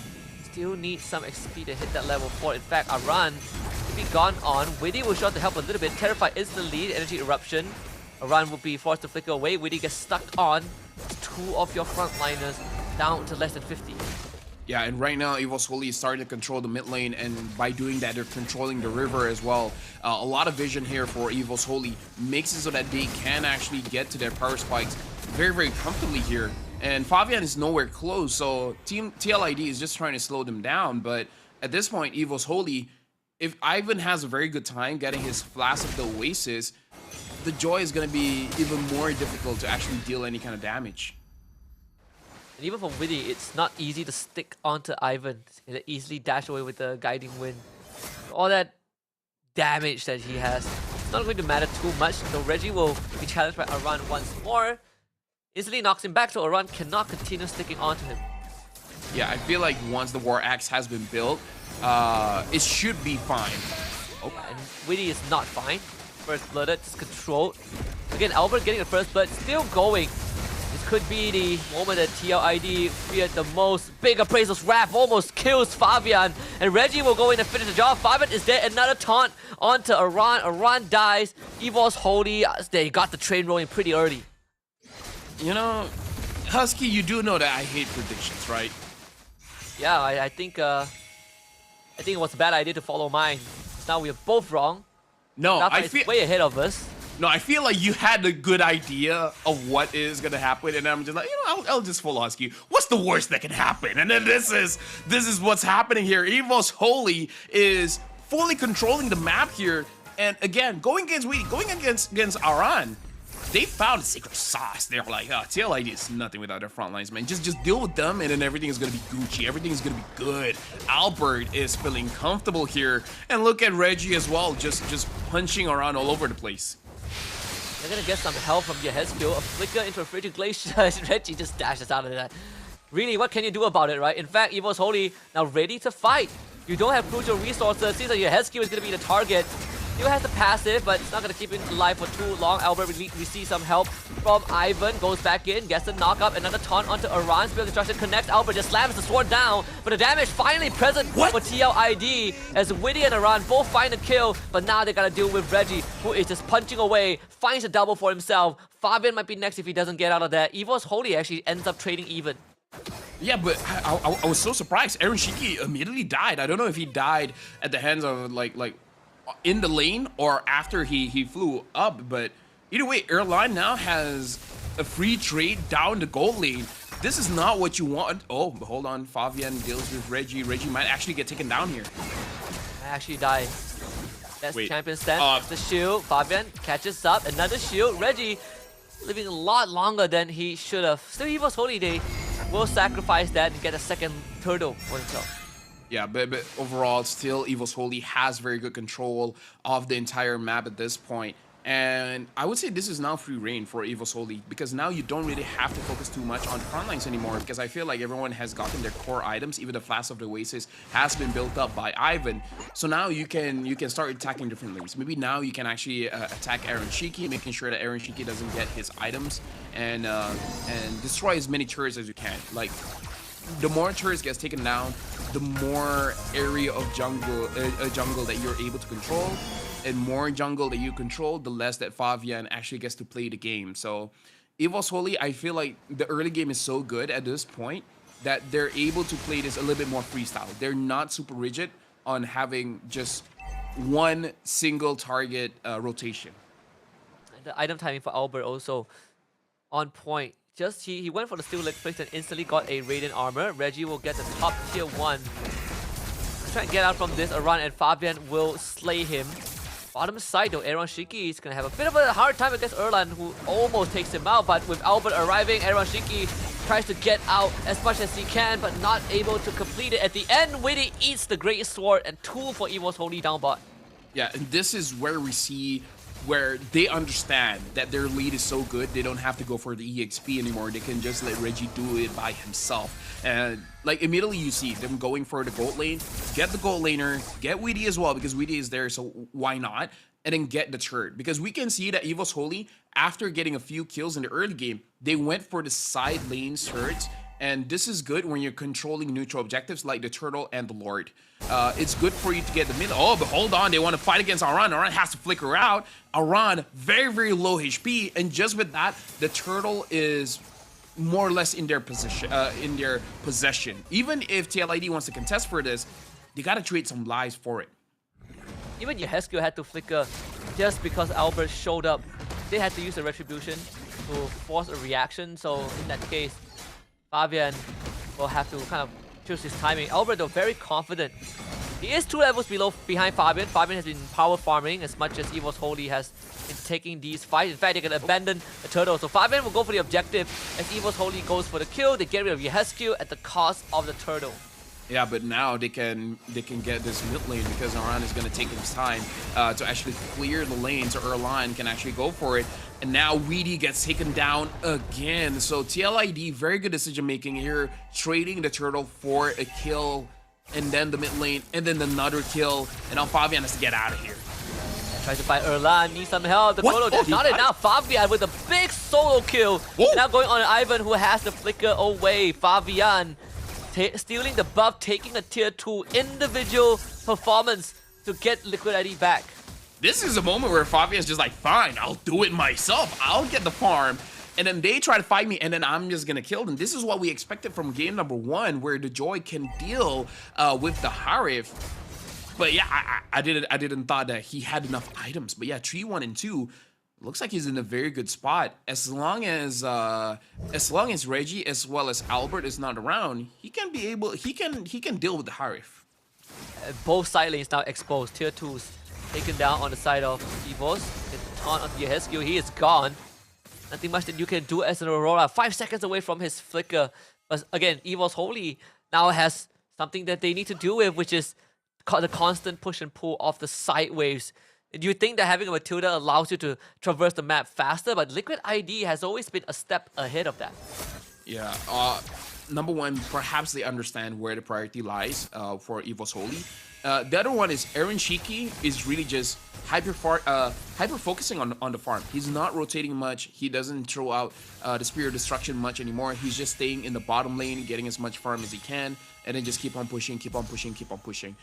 Weedy is the one that's able to keep up with a Matilda roaming around, and he sacrificed his life quite a few times, but he's able to kind of bait himself against Evo's Holy to just go for him and not going for the side lanes. And because of that, Aaron Shiki is able to get some farm, and Fabian is taking the top lane farm away from Aran. The Wishing Lantern done for Deposit. So this is the first Lord fight, still very even for both teams. Widdy having a way better game than game 1. At least this game he was able to make a bit of impact with this Khalid. And then I think the advantage if bottom lane, yeah, good try. Woo, Ereshiki gets out of that. In fact, Reggie almost ends up going down if not for the help of Ivan. But the advantage of having a Fredrin is just you can do a Lord Dance forever. Yep, and because of that, TLID, they're trying to win on macro when it comes to the side lanes because we see Fabian as well as Aaron Shiki basically forcing Evo's Holy to go for this Lord right now. If not, your turret is gonna get taken down. And because the Lord got resetted, this is good. Look at Evo's Holy. They have to back off. They have to deal with the side wave. So TLID, they're not fighting muscle for muscle here. They understand that Evo's Holy, this kind of composition is very hard to burst down. So what they can do is use their mobility to control the side waves. And Widdy's able to get out of there.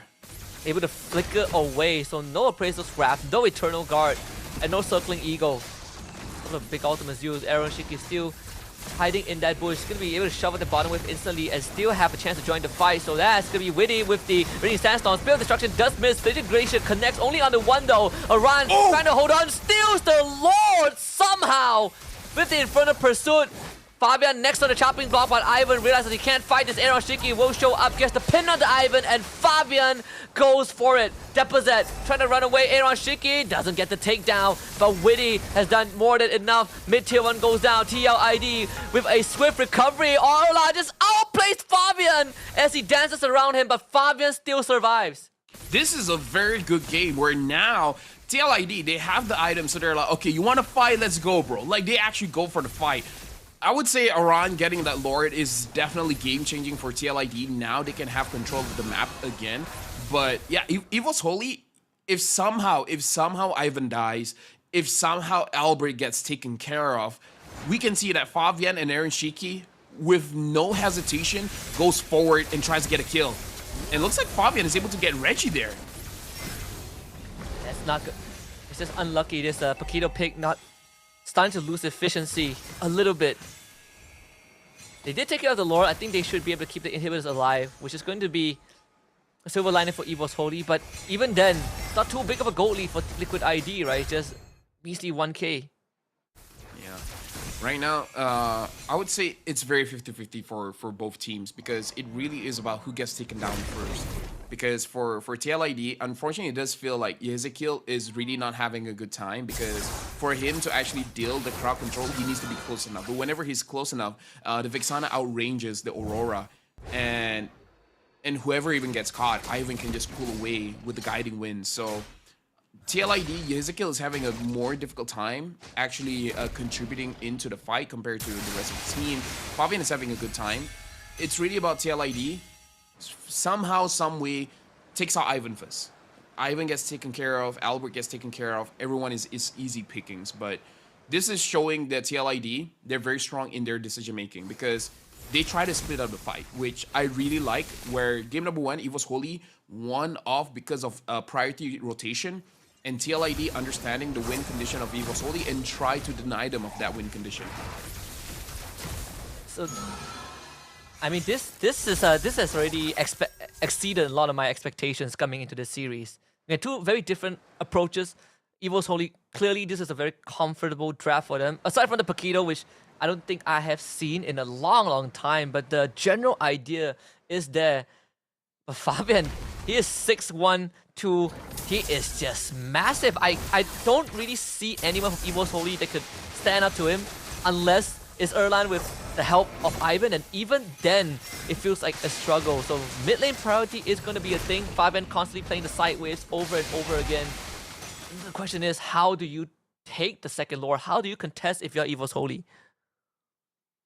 I feel like whether they like it or not, they gotta leave Reggie on the side lane. But that comes to the question: can Reggie actually win a 1v1 either with Fabian or Aaron Shiki? Because Fabian has shown that he can win that 1v1. Oh, look at this Reggie going up against Aaron Shiki. He's gonna try Aaron Shiki. Yeah. He's an outplay. He can't. Absolute outplay. Yeah, that's Evo's holy trump card. They have to hope that Reggie can deal with Fabian and Aaron Shiki in the side lanes. But both Fabian and Aaron Shiki has shown if it's a 1v1, nah, I win. And that's why Evo's holy right now is having a hard time. To be very honest with you, LaFell, I never thought that Reggie would had a chance to kill Aaron Shiki in that situation. It was ambitious. It felt ambitious and it felt like it was necessary, but and it never had any expectation that it was going to work. So good try either way, TLID with the second lore of the game, and now really gonna start ballooning that lead. That Evo's holy, it seems like it's getting harder and harder to catch back up to Liquid. The thing is, that was a very good opportunity for Reggie because he was able to get onto Aaron Shiki's blind spot and then was able to deal the first damage, right? The first jab onto Aaron Shiki. But Aaron Shiki was able to react. And after that, it's like, yeah, that's it. If you can't kill me in one shot, you're not killing me, period. So that's a big problem right there. So Evo's holy, they start losing the neutral objective just because Fabian and Aaron Shiki is playing the side lane so well. The moment your cooldown, your skill goes on cooldown is over. I mean, oh my goodness, Reggie! Oof. If Fabian just barely touched him and he almost went down. Still have a lore to deal with top side. The wave definitely not in the most synced up position, but the siege from Liquid ID is going to be insane nonetheless. Lord on top side, mid wave is there. Erlan is going to clear up that wave very quickly, but the Lord will take care of the first inhibitor, and they're going to turn onto Reggie, who is all alone. Reggie just trying to stay alive. It's all about survival. Immortality is going to pop. Reggie comes back to life, but unfortunately, they pin Ivan down, and Ivan is gone for 40 seconds. Evo's holy. Do they still want to fight this? Albert in the forefront realizes that Aaron Shiki hurts too much, so that's 2 hits for Liquid ID. I don't know if this can be considered as poetic, but game number 1, Oran had a very rough game, and now game number 2, Evo's holy, Reggie is having a hard game. So it does look like for both teams, they're kind of winning off punishing the EXP laners here. And it looks like TLID, they're just gonna force it. Looking for Erlan, Fabian, he's just running them down. Erlan somehow survives that. Fabian comes back to life, turns back around, kills off Deposit before he goes down. And Albert, he's not going to stay here for long, can't get the taunt off. Erlan is dead. Liquid ID finds the equalizer. It's 1-1. We're going to game 3. Yep, TLID, this is what we were waiting for. Like, this is what we expected for game number 1. And this shows the strength of the coaching staff of TLID, understanding what happened in game number 1, and then changing up their playstyle just a little bit. In game number 2, again, it could be the coaching staff, it could be the players that made the decision that going up against this composition, we can't burst them down. Like, we cannot be honest. Against the lineup of Evo's Holy, you can't show your cards right away. You gotta play a little bit of magic. You gotta have a bit of a sleight of hand. And both Fabian and Aaron Shiki played the side lane so well that Evo's Holy, their eyes just deceived them, and then they were caught slacking off. The side lanes were completely controlled by TLID. This really felt like just I think in the macro sense, it felt like TLID kind of won off of that, right? Like you said, the side lanes, Fabian and Aaron Shiki just did a way better job, and you'd think that having a Matilda on your side, maybe a Paquito, would be able to stabilize it. And then we saw kind of the 1v1 scenarios where you have Fabian 1v2ing Erlan and Ivan, yet Reggie just having no shot and taking out Aaron Shiki in a single rotation. Nothing seems to work out, and TLID understood it. They just kept poking where it hurts. Yeah, we can show this just by looking at the KDA of TLID. Look at Aran, look at Ezekiel, look at Witty. It's not really all that impressive. Aaron Shiki as well doesn't look all that impressive, but Fabian looks very good, 7, 2, and 3. If you don't look at a game, you would just assume Fabian just charges straight in and then get those kills. But no, he's playing tactically in this game. And yeah, I like that both teams, they're not defaulting to their micro mechanics. They're just going for the macro mechanics, playing the map very, very well, while also, of course, flexing their mechanical skills. Evo's Holy, we were talking about whether they can find a substitute for that Lu Yi. I feel like the Vexana is a pretty good replacement. Having some form of damage as well as crowd control is always good. And we do see that EVOS Holy, they're focusing on a team fight, and by taking down the frontliners, you always win the team fight. So maybe that's where TLID understands, like, okay, Aran, Weedy, you're not gonna have a good game, but just slow them down. Just slow them down so that Fabian and Eroshiki can deal with the side lanes. We have to see for game number 3, if TLID sticks with the same concept of attacking EVOS Holy in the side lanes, and EVOS Holy, will they go for the same concept, just take down the frontliners, and then you win every single team fight? Yeah, and it's also the game where we were really thinking whether TLID would prioritize the Matilda that was left open, but again, eyes on the prize, right? Just go for Joy. They understood that game 1, it wasn't Fabian not being able to play the Joy, it's more of circumstances that prevented him from showing up, and they have removed that with the ban itself on their Loyi, so they were very comfortable giving away what EVOS Holy considered as their power picks, even getting the Fredrin into the fray like they did a few days ago. But TLID just outclassed them in every other facet in this game. Yeah, I feel like TLID as a team, they don't really play that way, right? They don't play like trying to steal away your good pick or anything like that. Like, TLID is very unfazed by the opponent's draft. They play around it, of course, but they don't look all too concerned with trying to steal away picks and such. Almost like an anime kind of way. It's like, I want to see you at your strongest and then still beat you. I think that's the best way to describe it, right? Just stick to your own identity.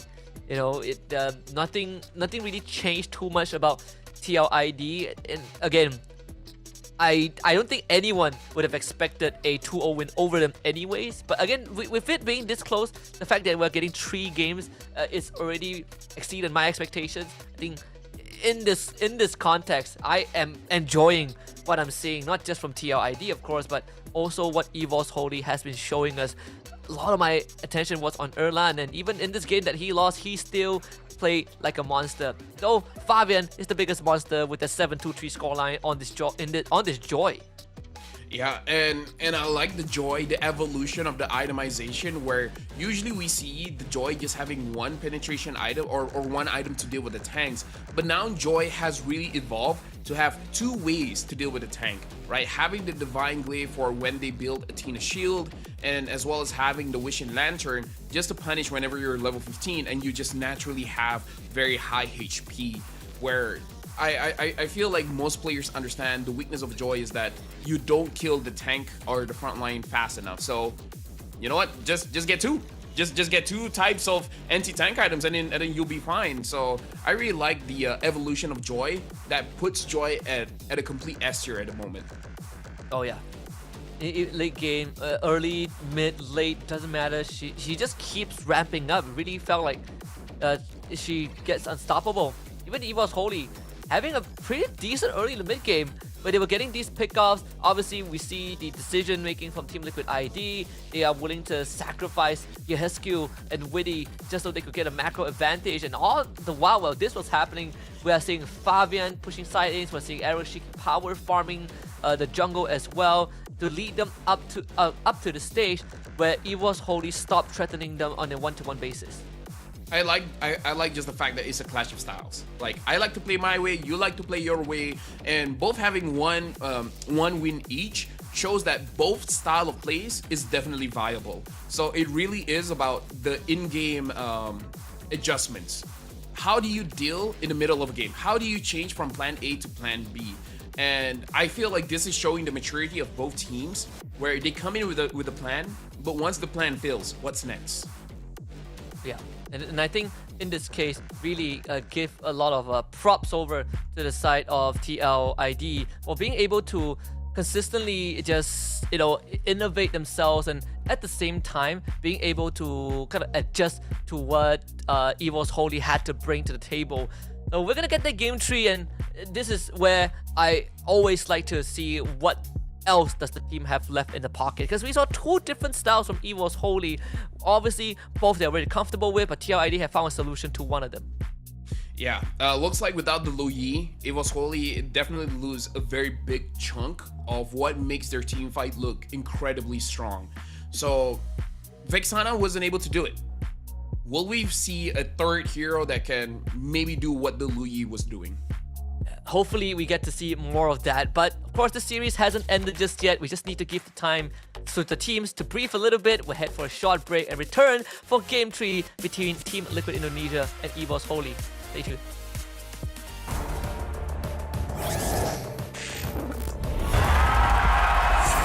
Here we go!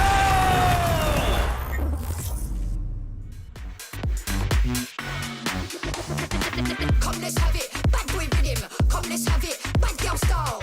Okay, all eyes on you. Come, let's have it. It's time to get wild. Come, let's have it. Bad boy rhythm. Come, let's have it. Bad girl style. Okay, all eyes on you. Come, let's have it. It's time to get wild.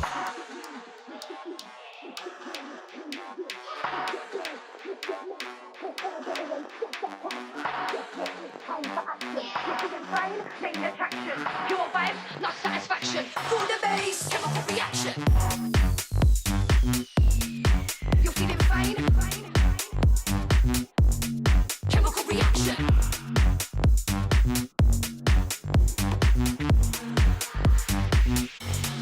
Chemical reaction.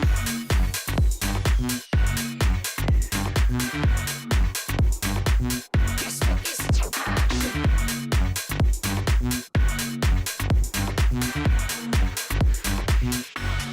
Chemical reaction.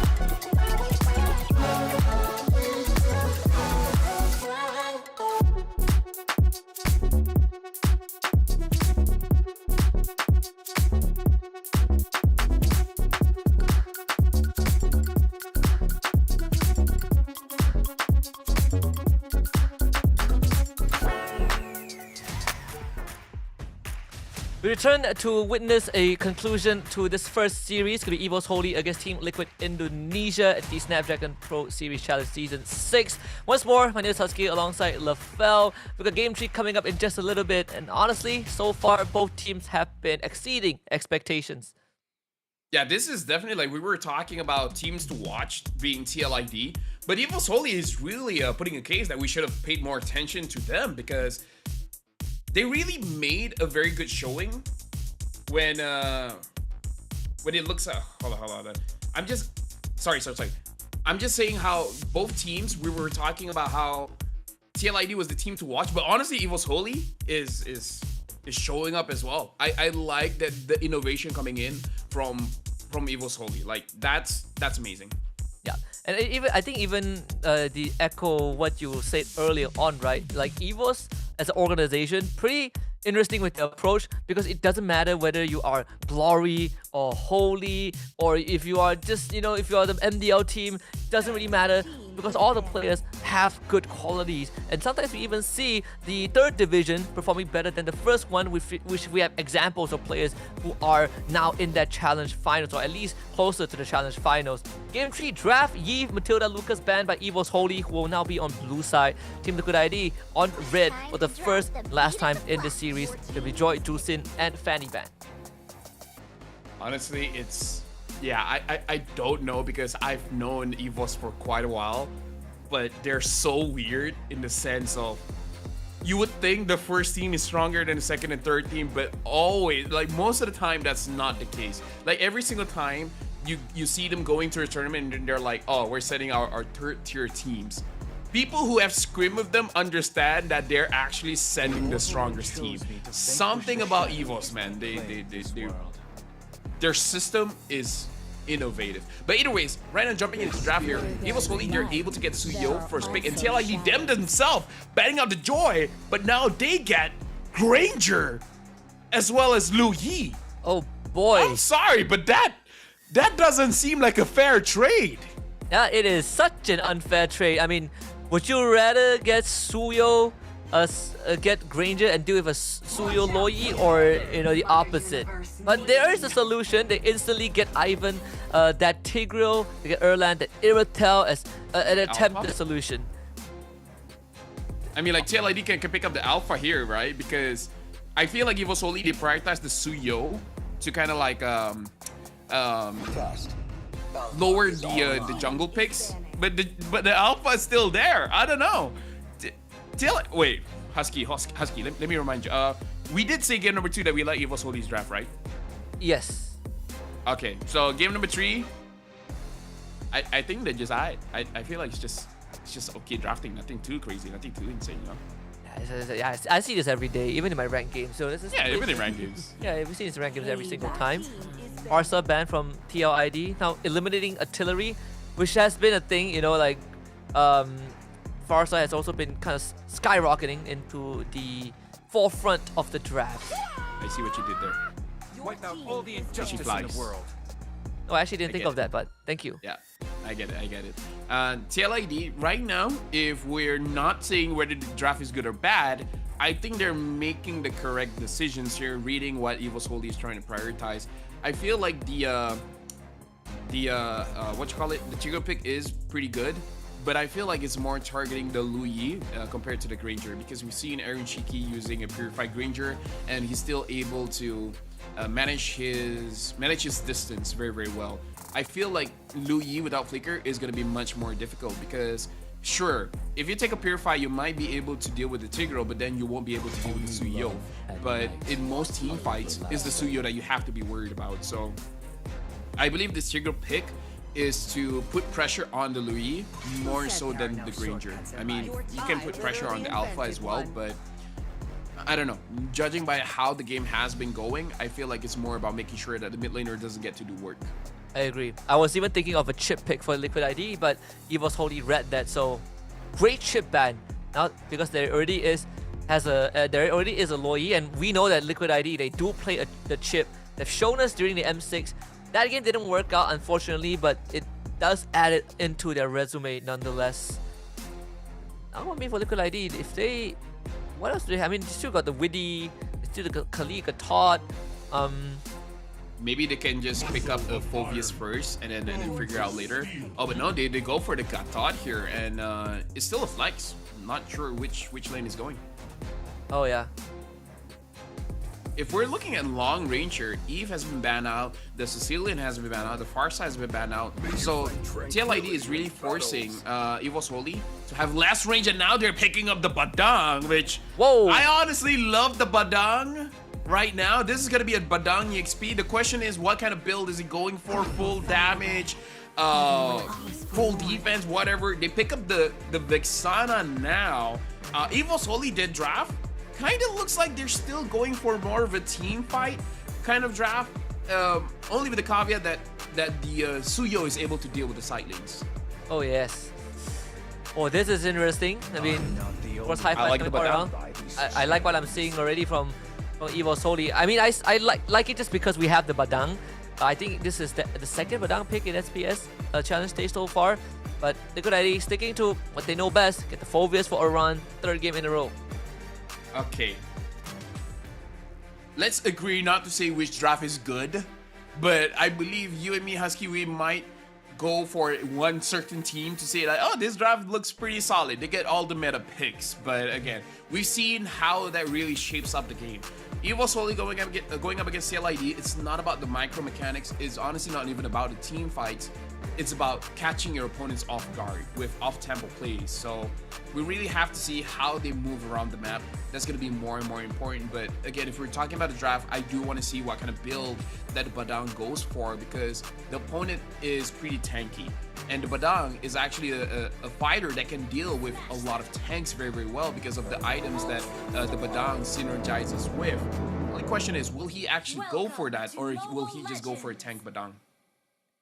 We know that for a fact that the Thunderbelt is there. So what comes after the Thunderbelt? Game number 3.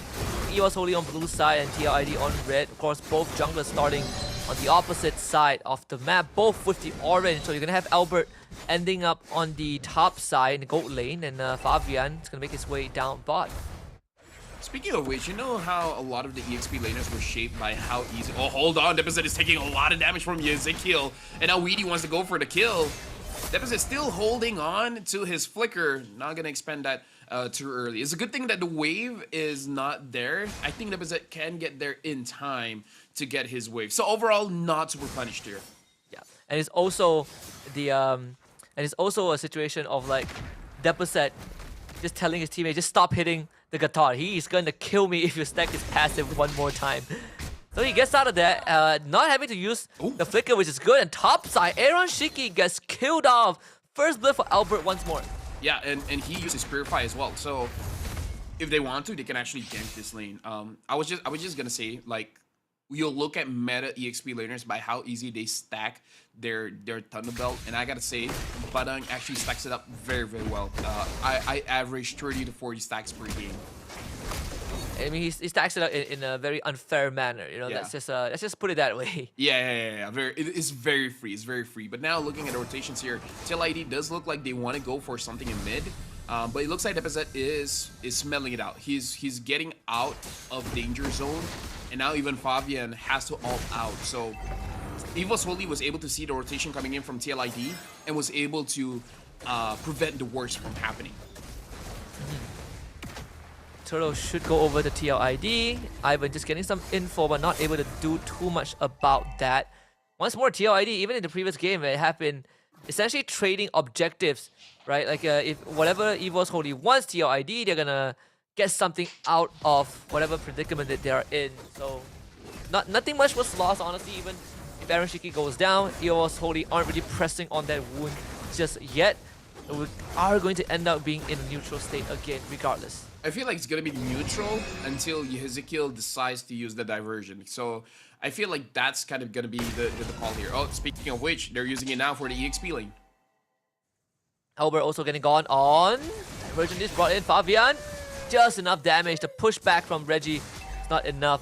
In Liquid ID, you can smell a potential dive. First of all, gonna try and clear out the wave. Reggie will do the same. Witty survives mid-side with the Revitalize.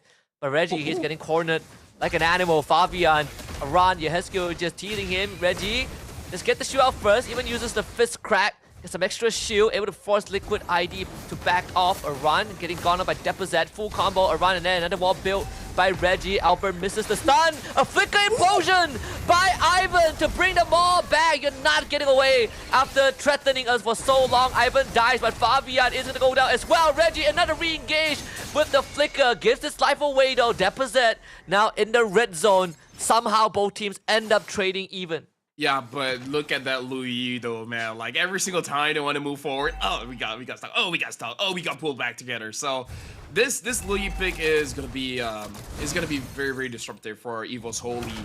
And yeah, like we're talking about the timings here, and they're really just waiting for Ezekiel to use the diversion on one of the side lanes. They chose to go for the EXP, and we saw how Reggie was actually able to deal with the engage very, very well, getting a kill as well as an assist for himself.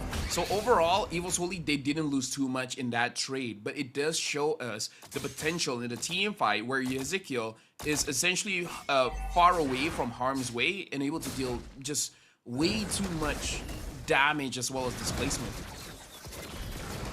Even Reggie with this Badang, we see the constant knockback. Albert somehow steals the turtle away. Yehescu now needs help. Erlan on top of him. We even see the AOG committed. Is still an even trade so far. Ivan going down. Yehescu and Witty being on the trade. Reggie ends up falling. Another even exchange. A run underneath the turret. Jumps on the Deposit. Runs out of HP. Deposit flickers to safety. Albert against Fabian. Now getting the Blaster stun. Erlan to catch up with the Ducati. Draws in his face. Albert on the killing spree. Evos Holy comes out on top. Erlan is playing this so well. First of all, it was funny how Aran was able to get a kill onto Reggie. Reggie should not have died there, but the splash damage from the ult actually hit onto Reggie. But either ways, Erlan is playing this extremely well, being able to maneuver around the team fight, making it so that he's fully involved, and a lot of the crits did come on true. Right now, Evos Holy, they're winning because of Erlan. The way that he goes on to Ezekiel first and then able to avoid most of the big damage that Fabian tries to deal out, that Ezekiel is trying to deal out. This is very good. This shows the carry potential from Erlan as early as 4 minutes into the game. Oh yeah, he's having a great time. 2-0 so far, so it does fast track his item progression.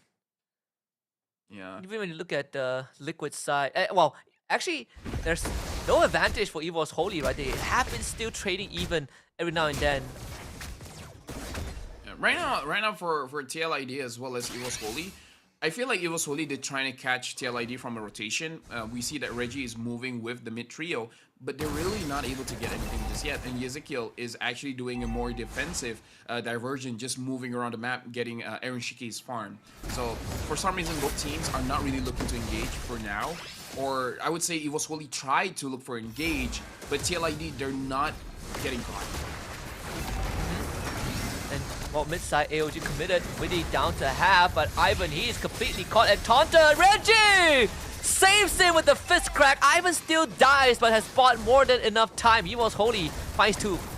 Yeah, like right now if you're looking at the goal, it really is not moving that much. But Evo's Holy, game number 1, game number 2, even though they lost. In game number 3, they're really showing their prowess when it comes to the team fights. They're actually doing much better than TLID, which is a bit of a shock to me considering that Ezekiel is on that low E, but the main damage dealers, Erlan is avoiding it quite well. And like you said, Reggie is using this Badang quite well. Not really dealing that much damage, but really on that disruption. So kind of the same job that Lu Yi is doing. Very destructive, in fact. And that also continues to help Erlan be in a very comfortable spot, right? Like he's not really threatened. Oh, big diversion into a big implosion. Not really where they want to be, but still they will try. Big Eternal God dropped on. Terrified to Yesku. Wow. He is dead. Erlan picks up that kill. Ivan just in the right place at the right time, and Iran forced to keep on going. Low hell members on the side of Evo's Holy. Ivan pushes them away, but still it's not enough. And now Erlan getting stuck on. Albert tries to save him. Iran, but Reggie saves him once more, and Erlan walks away. That must be so discouraging. Like TLID had like three opportunities to take down. No, 4 opportunities. Number 1, diversion straight onto Erlan, able to avoid that. AOG onto Erlan, able to avoid that. And then Fabian tried to go onto Erlan, like Ivan just pushed him away. Aran able to Inferno Pursuit onto Erlan, and he still survives. Like, that's the point where you tell your coach, what else could we do? We sent 4 dudes, 4 ult, 4 skills, whatever you want to call it. They sent everything. And Erlan survived, and Erlan was able to get a kill and an assist. It's despair. I think that's what you call it. Still, I mean, you tap on the scoreboard and you realize that there really isn't any advantage, right? As much as it looked pretty darn cool that Evo's Holy is getting Erlan out of these predicaments every single time. Liquid ID are not too far behind. Ivan, another important. What was that damage from Erlan? That's already 2 dead from Team Liquid ID, and it's about to be a couple more Erlan. Just blast them with a heavy crossbow. Smokes in their face. Erlan has just completely massacred Team Liquid ID. Triple kill for the Irithel. This is amazing gameplay being shown by Evo's Holy. Having good movements around the map, but really about how they're playing this team fight. But let's go back to the draft here. Like, picking up that Tigreal, really to make it so that Ezekiel is forced on that Purify and not on that Flicker, makes it so that it's so dangerous no matter where you are at the map, because you saw that the implosion got onto Ezekiel. He used the Purify. He was able to get out of it, but that's it. He doesn't have dashes. He doesn't have ways to get out of a sticky situation. And Erlan, 6 kills, incredible burst damage, is able to take advantage of no flickers. Like, even from the draft, Evo's Holy did an amazing job. Just ran him down. Really, it could not get any more simpler than what we have just witnessed, I think. I don't know, man. At this point, maybe in the future, if you're stuck in the same situation, maybe just bite the bullet and just pick up a flicker, man, because Evo's Holy, they're really playing around this battle spell very, very well. Again, like, I feel like as great as everyone from Evo's Holy is performing, Erlan is amazing. The other one is Deposit. The fact that Deposit is outranging Ezekiel a bit makes it so that the first kill actually hits either Ezekiel or Witty, making so that there's some form of disruption even without Reggie. Like this Vexana as well is using the range very, very well.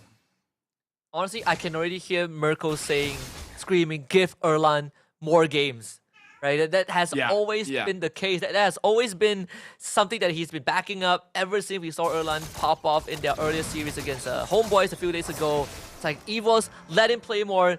After this game, they better let him play more because he is, again, performing out of this world. Of course, with the help of his teammates, but you cannot have moments like this if you yourself aren't up to par. The Evos Holy have a pretty big lead, a 6k goal lead over Liquid ID. Hold on. Ivan wants something, but Aran is able to spot it out. Just to go more on what you said, I believe this is what you call chemistry, right? Like Erlan is showing incredible chemistry with the rest of Evo's Holy. So yeah, more game time, and for sure, 607 against TLID, against Aaron Shiki, against Ezekiel, against Fabian. Hello, excuse me. Like, this is as good of a reason as any, just to say, like, yeah, maybe just let the kid play, man. Yeah, you're up against a guy, you're up against a team that finished second on the world stage, and we're putting up quite a spectacle. I mean, the second Lord, well, first Lord, in fact, coming up in the Let me just say, Husky, this is the kind of thing even Asian parents would be proud of. That's how good this is.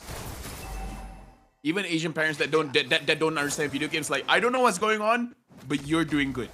You look like that's my boy. That's my boy. That's my boy. Now I have a child. Now I won't compare you to your neighbors.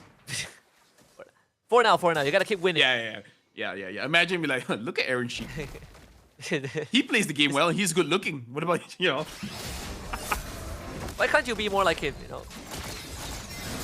Right now, Evo's Holy definitely big control around the game. TLID, you need, like, you know why I'm struggling, Husky? They already did the good things, right? They tried their best to get onto Erlan and they failed. Like, that's discouraging. That's to the point where you would second guess yourself if you want to do it again. I kind of feel like you should do it again. Like, might as well, but, you know, inside the player's head, we're not sure what's the conversation going on in the comms here.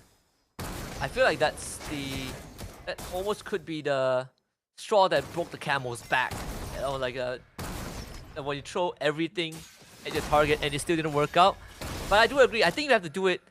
You have to try again, especially at this moment, right, where the game could just end right then and there.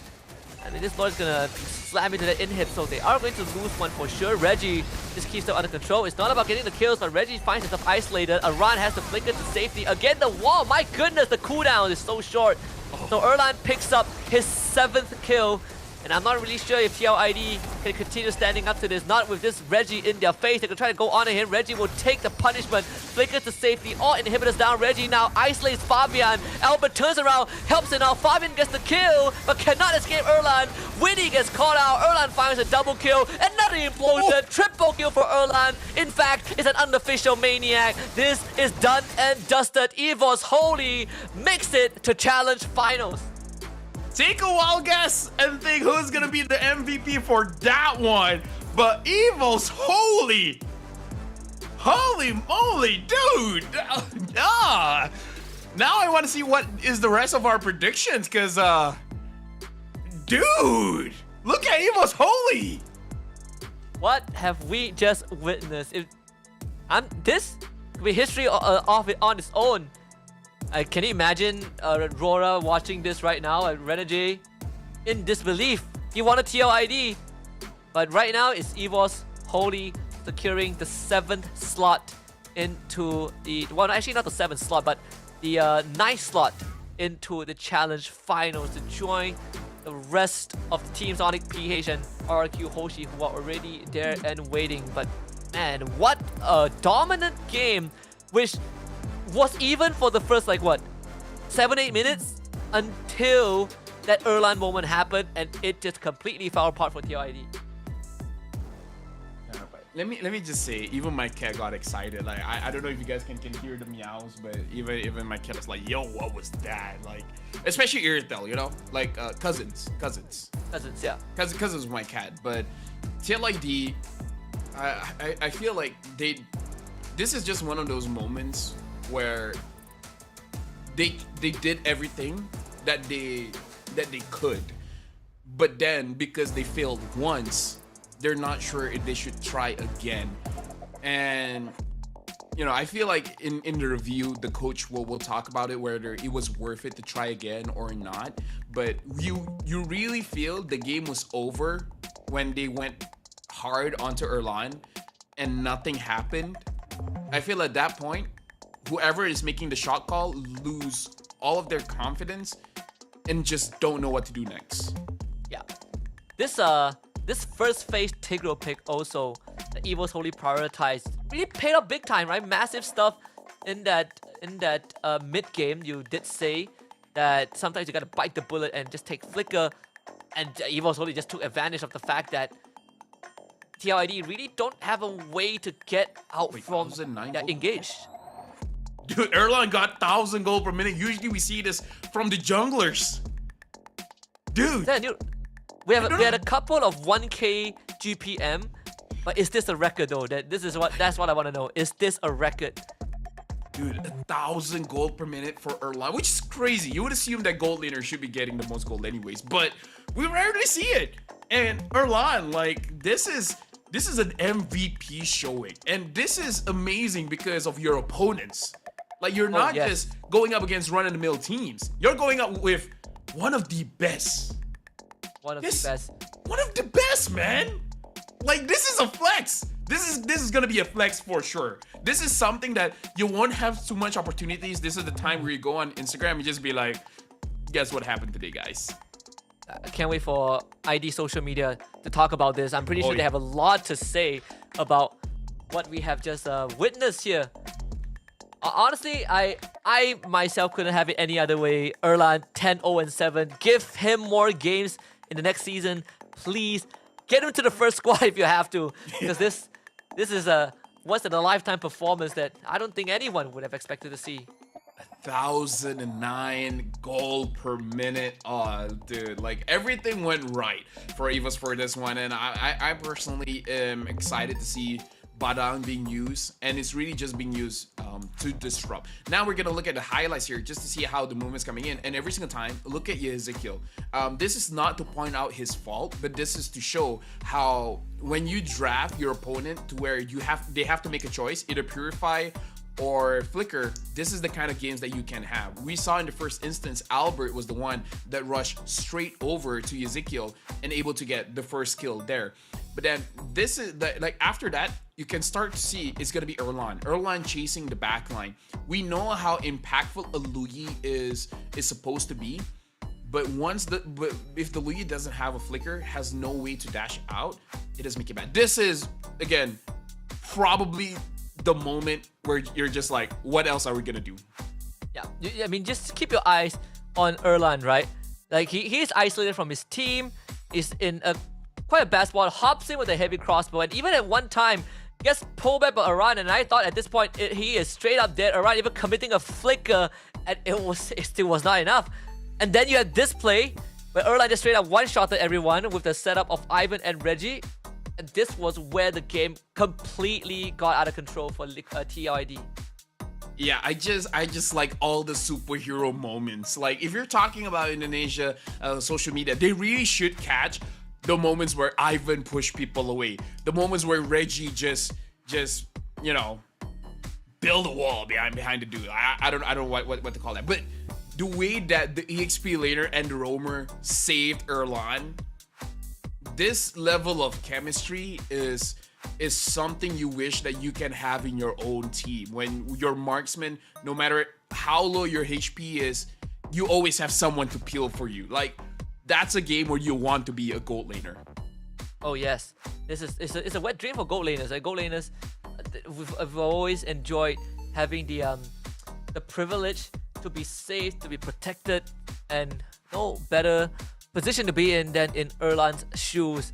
2-1 for EVOS Holy over Team Liquid ID. TL ID will have to go down to the lower bracket to even have a chance to stay alive in the challenge season. But this moment belongs to EVOS Holy, and once more, Albert is our MVP 2 games in a row. Yeah, and if we're looking at the pathing here coming in from Albert, he starts off with a double buff rotation first, and we can also see the absence of Fabian actually contesting for the Little Wanderer makes it so that Albert is able to get to level 4 very, very fast, to the point where I feel like he got level 5 just a little bit faster compared to Fabian. I could be wrong. I could be wrong, but Albert, he went for a normal rotation, but I would say the most impressive thing is how he really went to the backline and caused the disruption as well, especially the kills onto Ezekiel. Masterclass. But in this game, everyone did amazingly. Reggie did well, Ivan did well. We could get a hit map of everyone and we could just sing their praises. For sure. I mean, even for Deposit, right? We didn't get to talk about him much, but the crowd control that he provides with the Vexana has also been a big contributor in, EVOS Holy getting all these engages that stopped TLID in their tracks, which eventually gave space to Erlan and Reggie to work their magic. Yeah, either way, EVOS Holy definitely gets a lot of attention after this one. And we look at the champion mindset here. He has won a championship in MPL ID Season 6, Season 9 with RQ Hoshi, in Season 12, Season 13 with Onyx ID, and the Season 3 Challenge Finals. Albert has been with very, very big orgs, namely RQ as well as Onyx, and now going into EVOS as well. Maybe he's showing a little bit of leadership going on in EVOS. I'm not so sure how the dynamic is in the team, but we can definitely see the chemistry and it's reflected on the way that they play the team fights. Oh yeah, I mean, you have someone who is so experienced, right? You always like to have someone that can lead the team, and Albert, he's been around for so long. Sometimes you even forget that how long he has been around for. And wow, what an opening series. I honestly thought that we would get a closer one when we head down to the lower bracket where the stakes were higher. But with that being said, this is just the appetizer. We got a lot more coming up. Next up, Bigatron Alpha, or what Mirko says, the champions of M7 up against Aurora. Right up in just a little bit. Don't go anywhere. We'll be right back. The Snapdragon Pro Series is brought to you by Snapdragon Elite Gaming and DHL.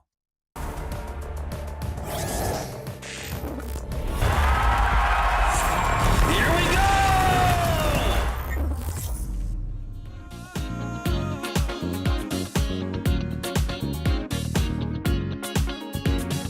Don't stop.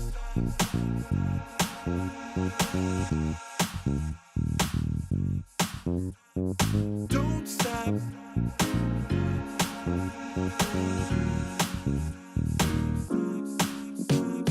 Don't stop, gotta get it going. Keep it moving, won't stop. Rhythm overflowing. Don't stop, gotta get it going. Keep it moving, won't stop. Rhythm overflowing. Don't stop, don't stop.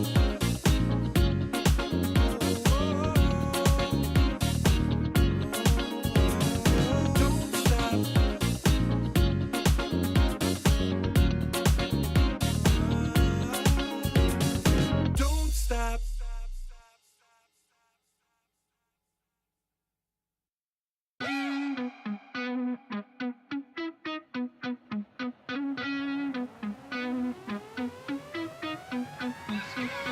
I can feel it in my bones, yeah. I can feel it in my bones. I've been waiting for this moment. All my life I've been waiting. Ain't nothing gonna hold me down.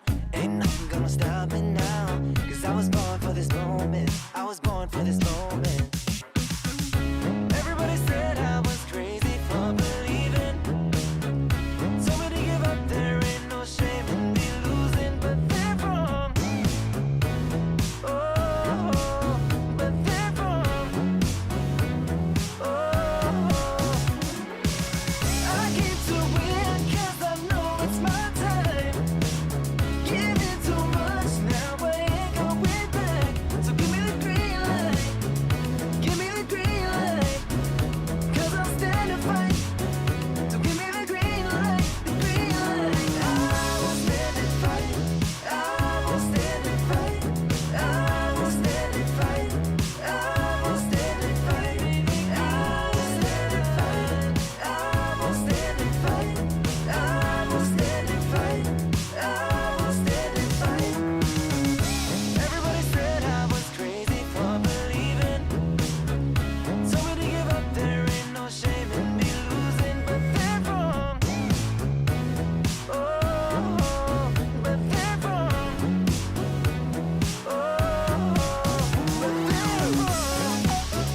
You waited all night for me to come back. Why'd you think that it's not alright? Told you that I'm not that type. Didn't mean to get you so excited. Tried to tell you not to fall in love. Why you always hit me uninvited?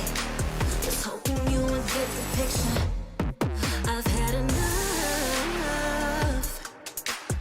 Now it's time for me to turn around. Thought you knew what this was. Yeah, I am superstar. You were never the one for me. Never should have fell for me. Take back your heart. Why don't you take it back? You never had a chance. I'm gonna take back the one heart. Call it a savage love, just till I had enough of us. I'm good, babe. I'm on my own. This ain't a phase. Just let me go. Told you that I'm not that type. Don't bother wasting breath. Begging for one more chance. Yeah, know you got carried away. Ooh, you made me to say you've been messing with greatness. Faces, stay in your place. I was looking to play, then you got in the way. All the love that we made got me stuck in your brain. Got no time to stay here and say goodbye. Yeah, I am superstar. You were never the one for me. Never should have fell for me. Take back your heart. Why don't you take it back? You never had a chance. I'm gonna take back the one heart. Call it a savage love, just till I had enough of us.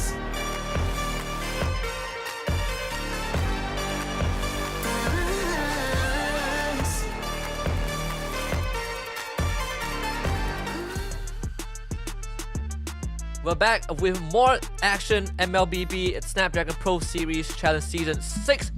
Now it's time for the Red Robots of Bigatron Alpha to take on the Borealis Northern Lights of Aurora in the upcoming upper bracket for Group D. Another best of 3 to see who goes on and secures the last direct invite to the Challenge Finals. My name is Sasuke alongside LaFell.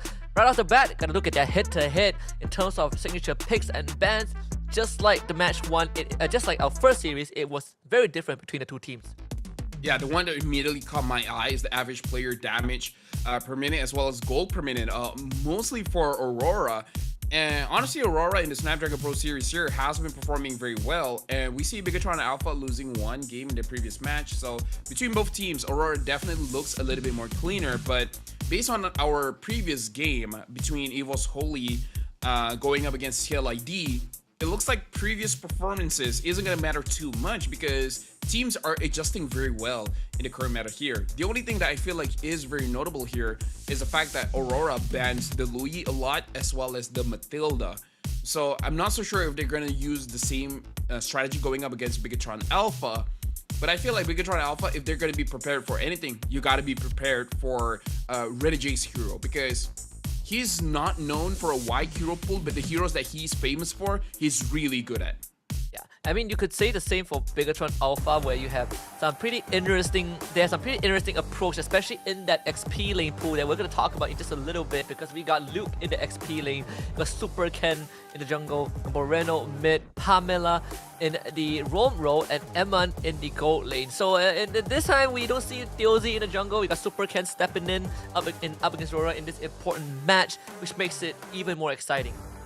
Oh yeah, Super Ken, very amazing. You were talking about the EXP lane, and yes, you just refreshed my memory. Luke is an amazing EXP laner. I believe they already used Masha, and whew, that was incredible to watch. Oh yeah, Masha with the 1-2 tap, and it was in a game where they had to go up against a Fanny, and then afterwards they even pick Akai, right? Akai XP, which also is an acquired taste, but if you are fond of colorful lights, I'm pretty sure you would like Aurora as well. We got the classic lineup. We got Edward in XP, Demon Kite jungle, Yue mid, Renegade roam, and Doming in that gold lane. Yeah, and we were talking about EXP laners. We've heard in interviews where a lot of the EXP laners, they're like, I don't care going up against anyone, but Edward scares me. Like, for some reason, no matter how strong we make other EXP laners sound like, for some reason people just don't like going up against Edward. Edward just finds ways to win the lane or make it so that you just can't win the lane. It's like, he's not really losing, but he's making sure that you can't win. I feel like I should be going up against Edward to understand why people really dislike going up against him, but at the same time, I don't want my blood pressure to go up. I mean, it's good to see that the Aurora players are in good spirits, in high spirits, in fact, right? Good interaction between Renegade and Demon Kite. Speaking about Demon Kite, he is looking forward to fight Bigatron Alpha because, first of all, one of his ex-teammates is there, Eamon is there. So I think that's something that he is looking forward to. I know a few days ago, he did talk about Bigatron Alpha having a lot more than it meets the eye. I'm not really sure what he said, but the fact that I get to see Eamon against Demon Kite, I'm happy. Yeah, they were former teammates at RSG Philippines, and Eamon so far really does look very, very strong inside of Bigatron Alpha. Really rock solid. It does look at Bigatron Alpha. Don't mind playing around him because his carry potential is very, very good. Looking at Demon Kite, he's known to be versatile. I feel like that's the biggest thing about Demon Kite. He can play a Baxia and he can play a Fanny. Very, very different style of heroes, but he can do the extreme and everything in between. So definitely Aurora, when it comes to the draft, I feel like they shouldn't have that big of a problem. But based on today's experience, I'm not gonna take the draft at face value because so far teams have been very creative, and I really like this approach of MLBB. I agree. I think we had some opportunities to get used to all these fantastic upsets or surprises thanks to the M6 format. Even before that, right? SPS have been running GSL, we've been running Swiss rounds, so it's great to see. But right now we're gonna talk about this hidden character, Pamela, against the well-known Renegade. The overall stats, of course, Renegade miles ahead of what Pamela has shown, but also thanks to the heroes that they use, right? A more engaged type for Pamela's side, but Renegade, you give it the Matilda, it feels like it's lights out for you. Yeah, it's so interesting because we're looking at one of the most well-known roamers against... We don't know how he looks like. We don't even know if Pamela is his real name, is his fake name. We don't know how tall he is. Yeah, is Pamela human? I also want to know. He could be a crocodile. Yeah, that looks like a crocodile. That looks like a crocodile snout. I'm not gonna lie, just vertical, right? But it's good to see we're on the same page for this one too. I mean, we already got the first one wrong. You know what? Production, can I change my prediction? Okay, I guess that's a no. All right, I'm a. Wait, they're changing it live. 2-0, Bigatron. 2-0 Bigatron. 2-0, yeah, 2-0. So I'm gonna be more confident than you, Husky. That's right. my thing now. I'm either gonna go opposite of you or I'm gonna be more extreme than you. This is how we're gonna roll. Honestly, I thought you were gonna go opposite. So glad we're still on the same page. Just one less game. So let's see what the draft is gonna tell us. We got the Loyi Joy pick right now, right? If not the Joy. Because the Matilda has been banned out. Like, we see Aurora really prioritizing that Matilda. Oh, Suyo. They prioritize the Suyo over the Joy. Very interesting. Yeah, a couple of teams do that. I know Onyx PH also, they much prefer the Suyo over the Joy. So that means it's a Harry for BTR. You can keep the Joy for third pick, right? You just get the Pamela Cho once more. Or not at all. Just pick up the Alpha, right? But start things off, we can already see signatures coming in from Bigatron Alpha, having the Harif as well as the Cho. We saw that Pamela, one of his favorite heroes, is Cho. Maybe. We really don't know. Pamela could actually like the Rafaela more. We just don't know Husky at this point. He's a mystery. I mean, it could be a she. I mean, it'd be so interesting to see the Rafaela because it was also a Renegade thing, you know, back back in the days. Get the Iratel Khalid, nothing out of the ordinary. Hayabusa, okay. So the Hayabusa is going to be very, very interesting because this shows that Bigatron Alpha, looking at the draft here, it looks like they want to outmuscle Aurora. Where when you go up against Philippine teams, they're known for macro gameplay, controlling the map very, very systematically. And Bigatron Alpha, they have a composition where if our micro is better, we're just gonna win. Just because we press our skills much faster. So it looks like Bigatron Alpha, they might want to look for a draft that disrupts the movement around the river. At least that's what I'm predicting from the first 3 heroes, that Bigatron Alpha responded against Aurora. The Tigro ban from BTR, trying to dip into Renegade's hero pool right now, making sure that you kind of limit his options. Of course, there is still the Khalid up and available for that flex whenever they need it. Aurora looking down at Luke's hero pool, which again, he has shown the Masha and the Akai, you can never really shut him down. But at least you want to give yourself a more comfortable laning phase with the CC ban. I'm wondering if they're just gonna go all out and actually go for more dive here, because the Cho, the Harv, as well as the Hayabusa, they're heroes that like to move forward. And we see that Aurora, they're banning out the CC, and CC is one of the heroes that can penetrate over to the backline and directly go against the gold laner. So maybe Bigatron Alpha, if they're gonna consider a hero, I'm really thinking, do they want to go all in? Like, I'm not saying Lapu Lapu, but a style of hero like Lapu Lapu that can just immediately jump to the backline and immediately threaten heroes like Iritel, and then you know, just pray for the best. I'm gonna can go all in.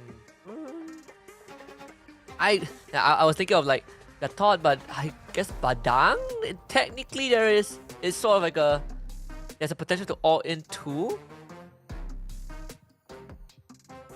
Kill the Dick and Venom. What other heroes? I mean, technically you could use the Cho EXP and then something else like a high loss. Honestly, even high loss is fine. Just open the glorious pathway just so that you can, you know, everyone can dive in. So there are options. There are options. It doesn't have to be a fighter. It can be a tank as well. So now Bigatron Alpha, like, both teams have not shown their mid laner so far, which is very, very interesting here. Louis, Eve, Farsa, Jushin is out. We'll find a way. Vexana is... Okay, Vexana gets picked up. Okay. We still have the Aurora for UA. The Valentina is also one of his most comfort picks. Yeah, there's some good ultimates for the Valentina to steal too, if Aurora wants to go for that. Again, you have this flex that you need to review right now, right? I mean, this Khalid, we still don't know where he is going to go. I don't... Wait, Lucas is still available. That too, yeah. Yeah. Just to notice, the Lucas has been true, and if they pick up the Lucas, then Bigatron Alpha, they do have the option to just pick up a Phoveus, and technically Phoveus can jump onto the backline. We've seen the Phoveus Inferno Pursuit onto the Irital. Not enough damage to kill, but definitely enough to disrupt. So they themselves, Aurora did themselves pick up the Phoveus and the Valentina. So this Phoveus is pretty good because, again, there's a lot of dashes from Bigatron Alpha, and Phoveus can kind of protect. And the glue! Wow, I love this so much. At first, when I saw the CC ban, I was thinking, is this leading to a Phoveus pick? But then you have the glue as a response, which basically just denies what you want to do as a Phoveus, right? Like, you feel so helpless going into a glue matchup. But wow, I mean, both teams really showing their flair. Of course, BTR, there's been a lot of hype around them, especially today is the first time we're going to see Super Ken playing here instead of TOZ, so that is also exciting. You know what, Husky, you've convinced me. I really feel like the Phoveus will have a good game here.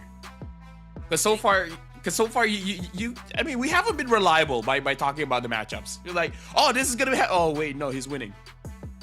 Yeah, well... I'm just saying, maybe the Phoveus will win against the glue, and then the glue will be like, what am I supposed to do in this game? That would be a revelation, though. I want to see that. Game 1 kick off right now. We got Aurora on the blue side. We got Bigatron Alpha on red. Let's see the jungle path in. It is going to be completely inverse. Both junglers starting at purple first. Yep. So right now, again, like I said as a joke, but also they might have a way to deal with the glue, because they should understand that this glue is an option that Bigatron Alpha can use. So I feel like this is not them lacking. It's just that they understand the possibilities of what could be picked, and they're just ready for it. Right now, Renegade going up against Pamela. Looks like they're just making sure that the game doesn't speed up all that much. Pamela, he doesn't really have a choice. Going up against Renegade on this Khalid, he can force a lot of damage onto anyone for this mid trio. Might as well be Pamela here. So right now, Bigatron Alpha, they're just making sure that the Hayabusa gets free farm. Hayabusa can do a lot in the early game, but I don't know. I don't know if he can catch Yue. That's the biggest thing. I feel like he can impact the mid lane, but Yue plays mid very, very safely. I think it's gonna be hard to gank him. Even for Luke, his approach with the glue, usually you would go for the flicker, right? For that snap engage. But Luke is going sprint this game. Talk about trying to catch up to people. Not just that, right? You can easily run away, I guess. I don't remember the last time I saw a sprint on glue, but it's definitely going to be quite a challenge to get away from an already sticky hero. Usually people use the glue to really be harassing a lot in lane. Speaking of which, Renegade is taking quite a bit of damage, having to use the flicker to get out of that sticky situation. But yeah, usually you pick up the sprint to basically spam your first and second skill just to chase after people. It's not the best for the surprise engages, but it's definitely usable if you just want to go for 1v1 trades. But jump onto Pamela, be terrified, gone on. Renegade and Edward onto Pamela. Pamela able to get away. Meanwhile, it's going to be the Shadow use. Super can in and out. Red trees the turtle. Tries to get away, but no Shadow kill means first blood for Aurora. Yeah, I'm not so sure if it's worth it. Especially it looks like Luke is going to get taken down as well. So trading 2 for a turtle, I would say it's definitely not worth it. If you just lose one member, it's kind of okay. But you don't want to lose your jungler, especially because Hayabusa is definitely item dependent. Overall, Aurora, it's a small lead, but it's a lead that I believe Bigatron Alpha can really feel in this game. And even lost your glue 2 topside. Emman. So in the 1v1 against Domain, but ends up coming out on top, right? Even in terms of experience. So, I mean, for Bigatron Alpha, it's still manageable. Aurora not really breaking too far ahead just yet, at least not with such an early engage. But we are seeing the power of Aurora. Plenty of damage and crowd control, but also their decision making in these small skirmishes, right? Being able to focus fire down key targets. By the way, just to remind you, if Luke doesn't have a good game, we're not allowed to talk about hero interactions anymore. Okay. We'll just be like, okay, it's this versus that. No, things could happen. Anyways, right now, Pamela so far hasn't been super aggressive. As I say that, he goes for a kick onto Renegade. It looks like Renegade is gonna get taken down. Superkin gets the kill. Okay, I guess we can't talk about them being aggressive for fast. I'm learning. Don't talk. That's the lesson of the day. They say every tournament has its own taboo, and apparently SPS so far is just anything's a taboo. Gonna make our jobs a little bit difficult. That one's for sure. Turtle's gonna spawn very, very soon. Pamela doesn't have his way of the dragon yet. Looks like he's able to get out of there, and he has provided vision. He saw that Aurora has 3 members there already positioned for this sort of fight. But looks like Luke is the first to rotate over to mid. Edward's gonna come back a little bit later. But looks like this is gonna be a big fight here, Husky, for the turtle. Bigatron Alpha having essentially the full team around. You could say the same for Aurora. White Emma, he's trying to push Domain away. Renegade needs a chip damage. Luke turns on to him. He's going to be Raging Sandstorm to the back. Pamela getting terrified. Could not get a kickoff, so he is gone. Luke also explodes. And unfortunately for Moreno, he will have to flicker out of the way. Aurora wins with 2 kills. Yeah, and I would say the engage is crazy. And I believe Yue, like, I think a big burst of damage on Delu was actually coming from Yue. Now Edward is just zoning him and as well as Supercan off. Domeng is able to get that turret, and this is not looking good for Bigatron Alpha, because honestly, looking at the draft, in terms of scale, I kind of feel like Aurora's scale is just a little bit better compared to Bigatron. I could be wrong because, you know, we've been wrong the entire day. Aurora's starting to build a bit of a lead too. I do wonder where this glue kind of fits into the equation right now. Both times, Aurora have been able to turn on Luke, when it really felt like that shouldn't be the case, where your glue survives a lot longer. But losing that top tier 1 is also going to make Emma's life slightly harder. Losing that bit of space that he wants to forward. It feels so unsafe. Aurora switching the attention to the bot side, and that is going to spill over to Super Ken too, who wants to be able to farm. Yeah, looking at the gold difference here, if you're looking at the EXP, it's actually quite a big difference. 700 gold. Yeah, that's a pretty big difference here. And Pamela is looking for an opportunity to get a kick, but really no kick is to be found. Super Ken goes in, maybe able to clear the minion, but Pamela actually goes in. Finds the kick into a Terrify. And that is going to be Doming and Renegade both taken down. But Luke does trade his life for it. Bigatron finds a positive trade. And he's gonna be equalized instantly. Good re-engage. Super Ken falls. Right now, Demon Kite is using this CEO very well. Able to wait for the engage. Just waiting for his cooldown so that he can actually stun someone up and then follow up with the damage. He's playing this very patiently. Using Renegade very well, where just letting Renegade take the brunt of the damage and then goes back in. Something that Aurora is doing quite well is really forcing their front lines to absorb most of the abilities coming in from Bigatron Alpha, and then afterwards leaving Demon Kite very free, leaving UA very free. Maybe Bigatron Alpha, they need to start seeing this this situation unfold and be a little bit more careful whenever you see Renegade as well as Edward. And then a knock up on Pamela. No kick this time. Renegade tries to look for Radiant Sandstorm only onto Pamela, so Edward will be forced away by Luke as they take care of Renegade and Demon Kite. Bigatron Alpha this time finds a way better engaged Luke. Finally, in a more durable state, will survive. Bigatron Alpha finds the first positive trade of this game. Looking for the mid-tier 1. Want to force him away. Domain will get the Purify out even from Eman. So Bigatron Alpha is able to get the turtle, and also the orange buff is going to go over to Super Ken. One of the biggest difference in that fight compared to the fights before was that Pamela hold on to the Weight of Dragon, because we saw that Demon Kite went in after seeing the Eternal Guard going down. He felt like all of the crowd control abilities have been used, so he feels a bit safer to engage. But then Pamela just goes in, use the Weight of Dragon onto Demon Kite, and after Demon Kite gets taken down, that's the goal for Bigatron Alpha, to continue on to the fight. So, complete equalized state. They're gonna turn it around, extend the lead. Renegade misses the ultimate. He's gonna get Terrified, and he is gone. A 1-for-1 trade that quickly goes in the favor of BTR. Edward and Renegade fall again. Yeah, Super Ken now is getting a bit of a groove here, especially after he secures his Blade of Despair. Gonna deal quite a lot of damage, especially if he's able to isolate anyone. So this is very good for Bigatron Alpha. Getting 2 good pickoffs has really generated a lot of momentum for them. UA steals the split just to get away. But we are also seeing the damage potential of Eman. Actually hits like a truck. Super Ken was trying to find an assassination, couldn't find it. Next objective, which is a Lord, coming up on the top side of the map. Bigatron Alpha, they're gonna have a bit of control of the game, but once more, it is pretty even in terms of net worth. Something to take note. Throughout the fight so far, it's always Bigatron Alpha initiating.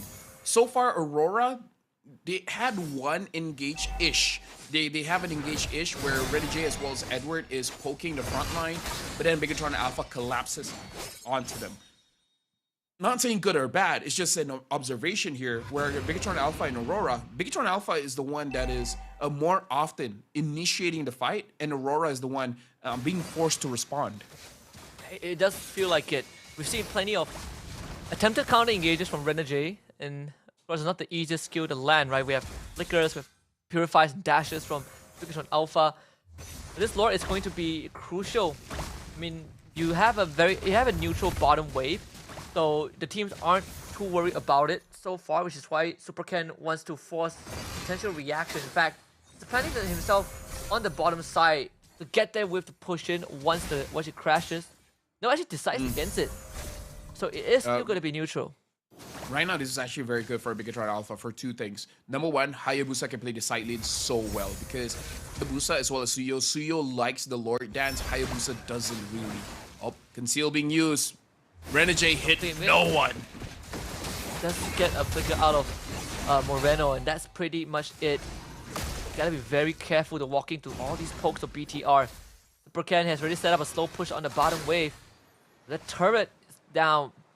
As much as Aurora wants this dance, it feels like eventually you would just have to stop playing into BTR's hands, right? This side wave, they're not going to clear themselves, and Aurora don't really have the best tool for it.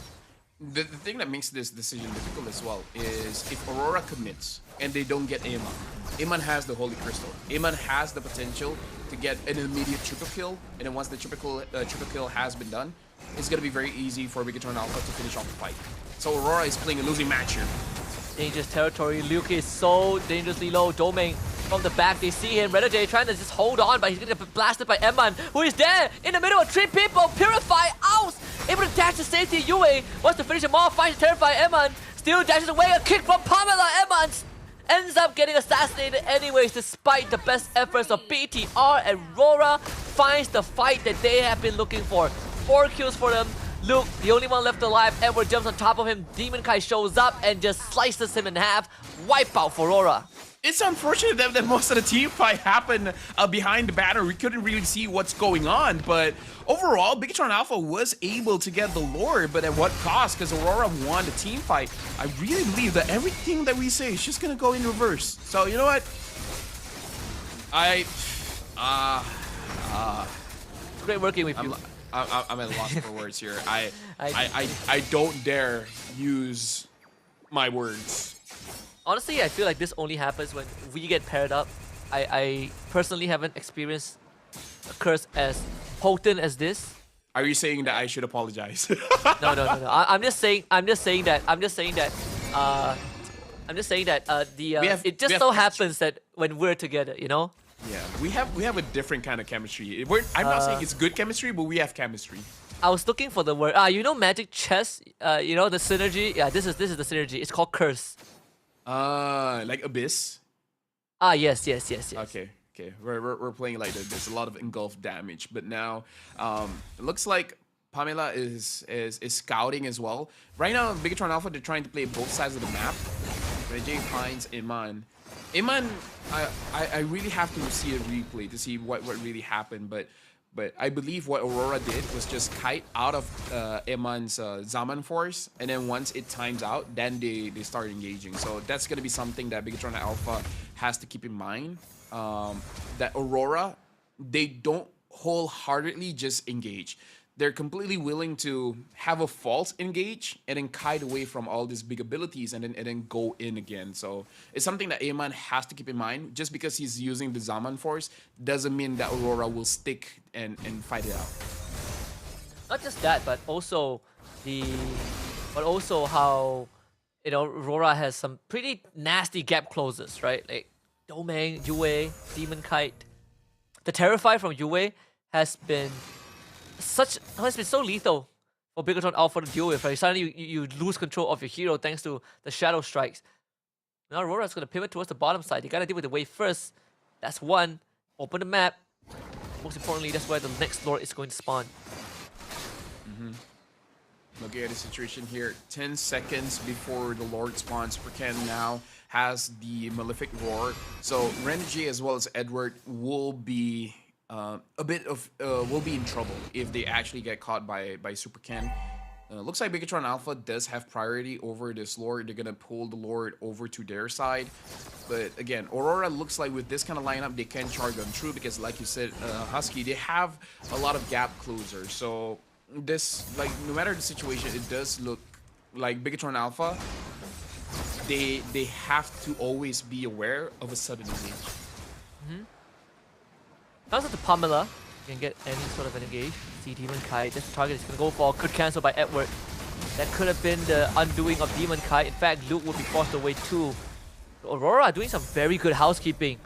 Making sure that Bigatron Alpha doesn't get much of a chance to engage. They do lose the top tier 2 thanks to a stacked up minion wave, and that is still going. But Rora committed to this play. Renegade with the conceal looks for Luke first. They're all split apart because the Eternal got stolen by Yue. Pamela in the pit, trying to fish for any opportunity, just cannot find any. Domain now shows up. Liquor kick, unfortunately, wrong direction. Domain will be able to survive. Aurora gets the Lord. Super Ken in the back line, trying to fight for any kill. They're all so low. Super Ken finds no one. And Demon Kai once more prevails. That's a feel bad, not just for Hayabusa, but for any assassins. Like, that's a situation where in your mind, this looks like a maniac. I just need to hit one of you. I hit one, and I'll get some kind of momentum, and I can do it again and again and again and again. But Aurora, so elusive, able to dodge away from the Hayabusa so well.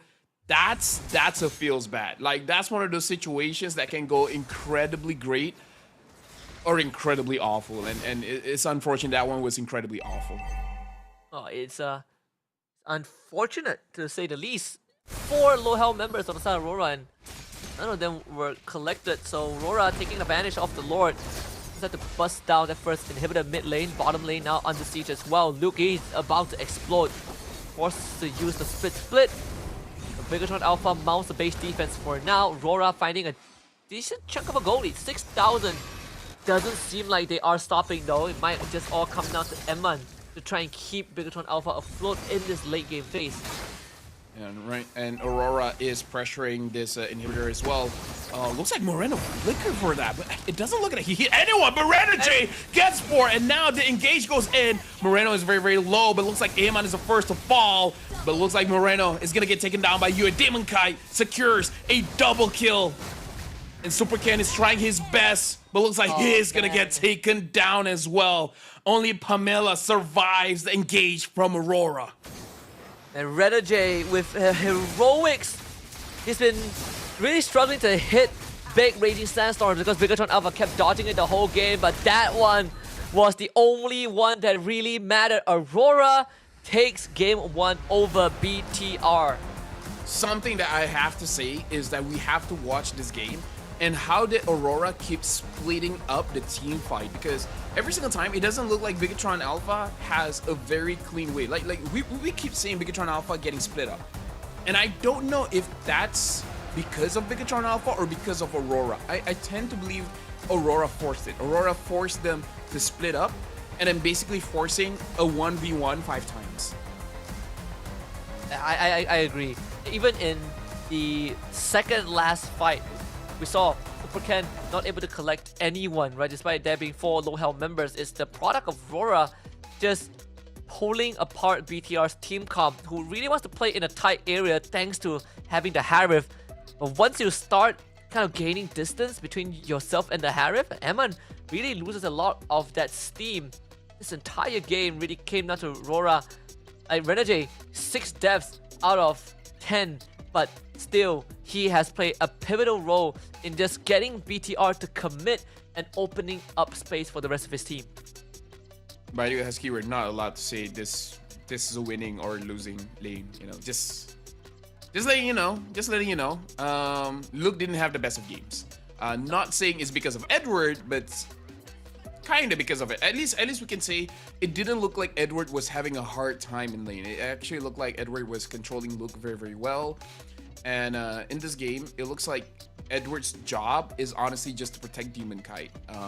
And he did an amazing job. Every single time you see either Pamela go in, Super Ken go in, or Luke go in, Edward is there to prevent any kind of engages going in. So I feel like Aurora has some kind of buddy system where they have,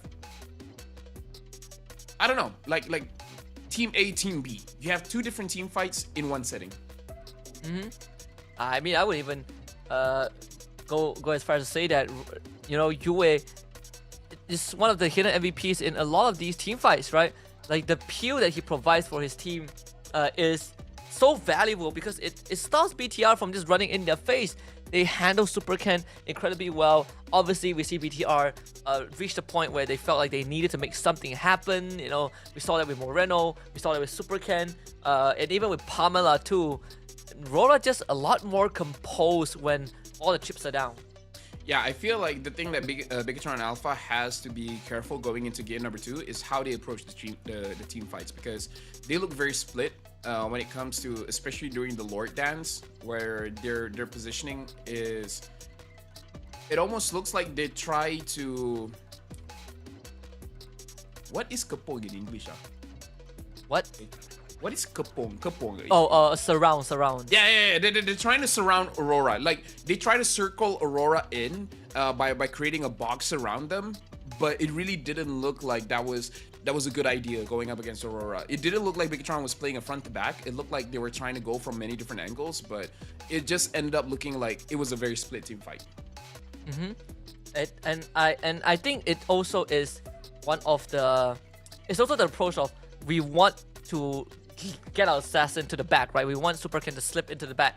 And most of the time, you probably don't even see Super Ken on the screen until the fight is almost done and dusted because he is so far back. And that's his job. It's just unfortunate that he's not able to do too much, because at the end of the day, BTR, you're relying primarily on Emman to dish the damage. So Demon Kite able to clean up house, 84% kill participation, and the MVP of this game. Yeah. Aurora just looks very, very, very solid here. And yeah, Demon Kite first picking the Suyo and just doing so much with it. And in this game, Joy was not present at all. We see from, I would say since M6, Joy is very heavily favored. But definitely Suyo has shown up to be one of the most consistent heroes so far, especially here in the SPS, where he just has everything in his kit. He has a lot of dashes, he has iframes, he has damage reduction, he has range, he has heal, he's tanky, he does damage, he farms fast. At this point, what can't Suyo do? I'm pretty sure he can probably cook fried rice as well. Yeah, I'm pretty sure Suyo is what do you call assassin by day. He's a chef by night. He's a no. We say zaddy. I believe that's the Gen Z term. I could be wrong. Zaddy. I don't know, man. But he protect, he attack, he does it all. And look at this. Every single time, it looks like it's a split team fight. Look at how Edward is zoning away Super Ken, and in a way zoning away Eman as well. Almost every single time, Renegade is occupying maybe 2 or 3 members, and then Edward is occupying 2 or 3 members. Yue is protecting someone from the back line. And then you look at Bigatron Alpha, where they're a little bit split here, where many different team fights is going on. Like, just in this frame, you see that everyone is, like, even Pamela does not know whether Pamela should go back or move forward. This was the fight where Emman has an opportunity to really go big. Like, Pamela did everything he could to save Emman, and unfortunately, because Emman went down, Aurora just snowballed out of control, right? And all these small minuscule details that gave them the eventual lead. And I mean, even I just noticed the item build at the very end. Demon Kai somehow has a garden helmet for the extra regen. You know, knowing that there's no way the Bigatron Alpha is going to take them down. Emman, once more, this fight, like, is so pulled apart that Emman knows that there is no way he can fight. And of course, desperation play for Moreno, leading to Renegade having the godliest of Raging Sandstorm to close out the game. Yeah. So I feel like fundamentally, I think it's more like this game, Aurora played very well, but it's more on Bigatron Alpha not really executing what they wanted to execute in this game. So congratulations to Aurora for winning the first game in this best of 3 match. In the early game, it did look like Bigatron was doing well, but again, Aurora just came back and then fully took control of the game. So now I feel like for Aurora, they can just rinse and repeat, do what they did in game number 1, and it's on Bigatron Alpha to really just I would say solidify of what they did, make less mistakes, and then they should be good. Yeah. One thing that I would like to comment about Aurora is definitely how they approach these team fights. We saw the same we sort of kind of saw the same level of composure when they went up against Buildup. These extended team fights, these split-second decisions. Aurora, they got it all on lockdown, right? They were so good at manipulating the situation. They're so good at just all this push and pull that at the end of the day, you'll feel like you're the one overcommitting onto them. And even Demon Kai's heat map doesn't have to do much. Primary staying on his side of the map and taking objectives for his team and letting the rest, letting Edward do the front lining, and he just comes in as the cleanup crew. Yeah, the thing that I like about Demon Kite is that he engages. He is going to use the initial stun onto the opponent. Just going to deal a bit of damage, dash out, and then be the finisher. So he essentially is the enabler and the finisher at the same time. So he's playing this Suyo utility and damage as well. So Demon Kite playing really helping out the team, because we saw that Renegade was not having a good time engaging except for the final engage in the bottom inhibitor. Other than that, Renegade was not having a good time engaging. So Demon Kite took it on himself to have this pickoffs. And I like that Demon Kite just understood that he had to do a little bit extra in his game, and he did it well. Yeah. They did say that he is one of the few flexible junglers, right? He can be the tank and he can be the assassin. And I mean, his Suyo has been great. It's very opportunistic. That's why he kind of ended up as our MVP and having so much coverage around the map. So Aurora taking the lead and putting themselves in a very strong position, honestly, to potentially just walk away with this series. Whereas for Bigatron Alpha, they had the right idea. But once more, when we get to these long, drawn-out, exhausting team fights, it seems like Aurora just feel a lot more composed and coordinated. I mean, Bigatron Alpha, I would say they took a risk by picking the Hayabusa. The Hayabusa we saw in the mid game really popped off. A lot of damage. I feel like it is an amazing hero, and I feel like Super Ken piloted it very, very well. But if that's really the case, maybe the surrounding draft has to play around it, because one thing that Aurora was able to exploit, now that I'm talking about it, is that Bigatron Alpha's draft plays around cooldowns, plays around the skills, not playing around basic attacks. So Aurora is able to bait all the important skills out first, and then ensuring their victory inside of the team fight. And this is what we see Filipino teams are able to exploit going up against teams from Indonesia, where they just force out all of the skills and then they re-engage into the fight. So maybe, just speaking out loud, Bigatron Alpha has one or two heroes that doesn't need all of their skills to really give a big impact in the game. So it's like we could be looking at some heroes like maybe the Khalid is probably one of them. We'll just have to see what the draft tells us, right? I would even say something like the High Loss, where even if you've used all your cooldowns, you're bringing an impact in the game. That too, yeah, I agree. It's a bit of a switch up in terms of the bans for sure. At least for Aurora's side, banning out the Fanny. The Joy also getting banned out. So this time Aurora bans out the Joy. It looks like they're trying their luck if they're able to get something like a Granger or any kind of immobile marksman here, because in game number 1 they didn't really care about it. Or the Granger isn't banned yet. I wonder if Aurora doesn't ban the Granger, they don't have the Joy to counter it unless they feel like the Suyo is efficient enough to deal with it. In fact, if Aurora bans the Granger here, I can see Bigatron Alpha instant picking the Suyo. But Aurora does have the Irritel. It has been one of the few responses to a Granger. We've seen it plenty of times. The Irritel, and sometimes people go for the Farsa even, or any sort of artillery. But I think after match 1, you would want the Suyo on your side. I know Demon Kai plays a very mean alpha, but without the Matilda, it might be slightly different. Yeah, Druzin also needs to be banned out. Jushin banned out here. Now it's on Bigatron Alpha. They do pick up the Granger here. So Aurora, they can pick up the Suyo and then a +1. I don't know if they want to show their Irritel this fast, but I'm just not sure what other things they want to prioritize. Maybe the Cho. Maybe give Renegade the Cho or the Tigreal. That could be the Cho Tigreal, yeah. Yeah, something a little bit more comfortable for him. We could. I mean, he did play the Khalid in the previous game too, so there is that. The Yves, we forgot. Oh, we forgot about the Eve. Yeah. The Yves and Suyo. Strong openings. Of course, if you are Moreno, there is still the Valentina, to take the RWM. But UAE, how could we forget about that? If you want to play range, just play with the Granger as well. Maybe even something like a Sicilian. The thing is, I don't know if Aurora will give the time for you to scale up. Bigatron Alpha, probably gonna pick up the Alpha here. The name. If they don't pick it up, it's gonna be a little bit trouble here because unless Supercan really just wants to use assassins and doesn't want to touch the fighters.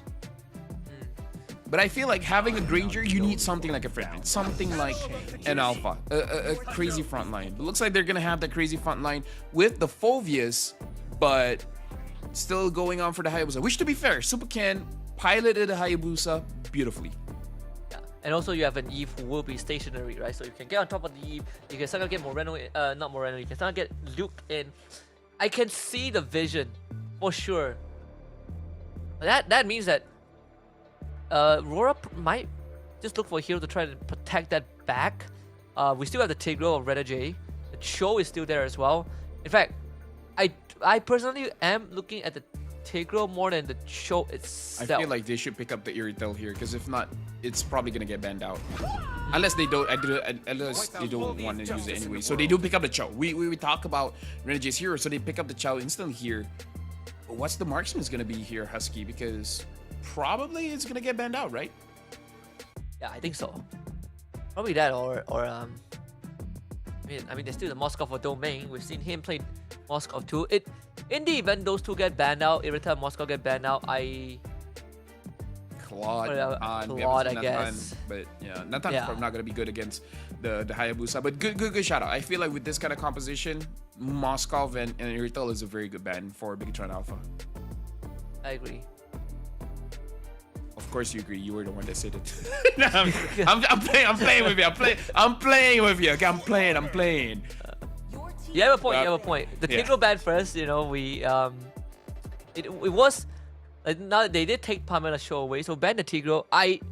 If you're looking for any sort of an engaged heroes, I know BTR did play the Jawhead tool. Not really sure if the Jawhead would work here though. Hey, Badang. Let's go. Badang roll. Suyo comes in. You dash in, put the wall behind him, fist crack. That Suyo ain't gonna be living that long. I'm just saying. As this season, Badang main, Badang is pretty high. It's pretty good. Pretty good. If not, you could go for a Edith. Though we don't see too many Edith roams nowadays. Edith is more of an Edward pick. Yeah. They're still open. That they still have that XP lane that they haven't really decided on yet. Aurora, if they want to go for the roam, this is the problem that I see, Husky. How do you target Pamela? Because you don't even know who he is. You don't know what kind of heroes he likes. I think Ivankai has a good idea of who he is. I mean, like you can say that, but Pamela could be anyone. So they just decided we can't ban out Pamela because we have no idea. Like maybe he could use the Franco. We never know. So just ban out the Valentina, make it a bit safer, right? You know what? The one pick that I miss in the roam row is definitely the Kaja. Ah, Kaja, the bird. The bird. The cuckoo hee-haw. Those two don't mix together. I don't know why I said that. Was Kaja from Texas? What? No, what am I missing? Another one is Diggy. Diggy is also a cuckoo bird. Diggy Not exactly cuckoo. By the way, you called it. You called the bands. This is gonna be very, very good. So now Aurora. I don't know. Outside of the Cloud, I'm not so sure what other picks they want to go for. Oh, the Harif. Harif. That's it. Harif, yeah. But it's always great to have the Granger on your end because you are just scaling. It's like having a Sicilian, right? But dealing physical damage. Speaking of which, is the Sicilian still good if Bigatron wants it? I honestly feel Sicilian is pretty good. I really do feel like Sicilian is pretty good. It's just that there's so much dive here from the Cho as well as the Suyo, makes it a little bit more difficult. Moreno has shown that he can play around this kind of dive heroes, but now they add another one, they add a CC as well, so it's gonna be much more difficult for Moreno to dodge all of these engages coming in from Aurora. Not just that, but also in the lane matchup against the Phovis, right? CC essentially just ignores what you want to do. What you want to do is just trade with you for days on end, get the War Axe, and you generally don't care about trades. In fact, extended trades is what the CC is looking for. Yep, and then once the CC gets enough stacks on the War Axe, she jumps onto you, curtain calls, and then just spins the yo-yo faster, and then you just die. So Aurora, they have a lot of ways to go for the fight here. Bigtron Alpha, oh, all right, oof, all right. They become a Novaria, which I theorize because Husky, you probably don't know this, but I play with tanks that don't like to cover for the backline. I use Novaria, I can survive. It's just that even between a Sicilian and a Novaria, a Sicilian skills faster than a Novaria. Just putting it out there. But the Novaria does help out the Granger by increasing the range or increasing the hitbox, making it much easier for the Death Sonata to actually hit his targets. I suppose the same for having a thought for the Phobius, right? You just magnify the enemy hitbox to land AOG, which is a very important spell.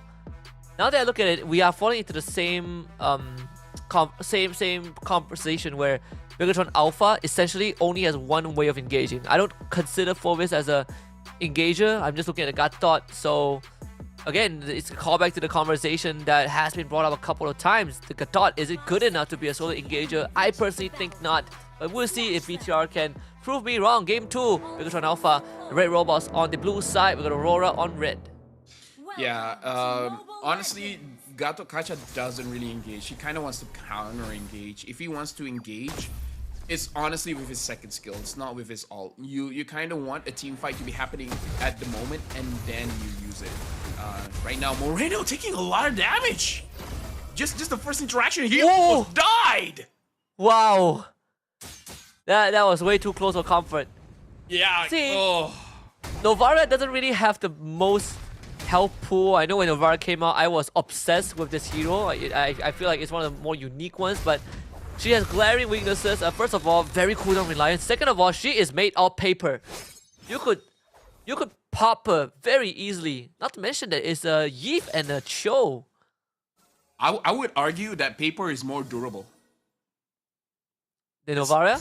Yeah, I would say Novaria is like paper is more durable than Novaria, and Edward just gets a solo kill onto Luke. Oh, the EXP laners today are not having a good time, Husky. You know what I say? I can only be wrong about XP matchups so long. I can only curse SP matchups for so many times. This one, it really feels a lot more straightforward. But that first blood is gonna hurt. The fact that Luke, he knows he was dead, so he didn't even pop the flicker. That's, I guess, the silver lining. But still, it's going to cause some problems when we come to objective fights. Renegade is just gonna eat that up, no problem. Aurora have already gotten one lane, in fact 2 lanes under control. Mid lane also kind of in a mess. I gotta say, Husky, as someone that has been playing EXP lane intensively, he had one of 2 thoughts just now. Either what you said was correct, I'm gonna die anyways, I'm not gonna use my flicker. Or, there's no way I die here, right? Yeah, there's no way It's either or. It's either or. It's like, there's no way I die here, right? Either ways, right now, Luke still gets level 4, so not really all that punished. Going up against Aurora here, you really want Luke to be distracting Aurora and then allow Pamela to actually go with the AOG. With that being said, Pamela should probably absorb some minions here, because if not, he's not gonna get level 4. Luke, he's struggling to walk up forward. Look, he's just getting poked into days on end. Demon Kite was the easiest steal of his life, and Luke goes down once more. Double kill for Renegade. Yeah, it's unfortunate. I really feel like Pamela should have just strayed away from the fight. go and get mid lane so that he gets to level 4 and then able to follow up Luke, because staying at level 3 for extended time as a roamer in that position really did not help Bigatron Alpha. That's number 1. And number 2 is that their mid laner is a Novaria. It's just utility. Novaria in the early game does not have enough damage. Once she has 3 items, she can deal the most amount of damage in the game for sure. But right now, she can't do much. So this kind of engages is just, I don't know, prolonging the inevitable. It's really not worth it. It's really not worth it when your mid laner can't deal that much damage. Yeah, especially if you want those big bursts, it comes from the Star Shatter. Big skill shot too. A lot of factors to consider. Edward, 1 full level ahead of Luke. More action should be done pretty soon. This jungle completely compromised. Super Ken, I don't see any chances of him getting purple, but Moreno is straight up dead. Yeah. Oh my goodness. I don't know, at this point, can you even scale out? Oh, look, it's dead here. He is dead, right? Yeah. All right. Eventually. But right now, the score is 5-0.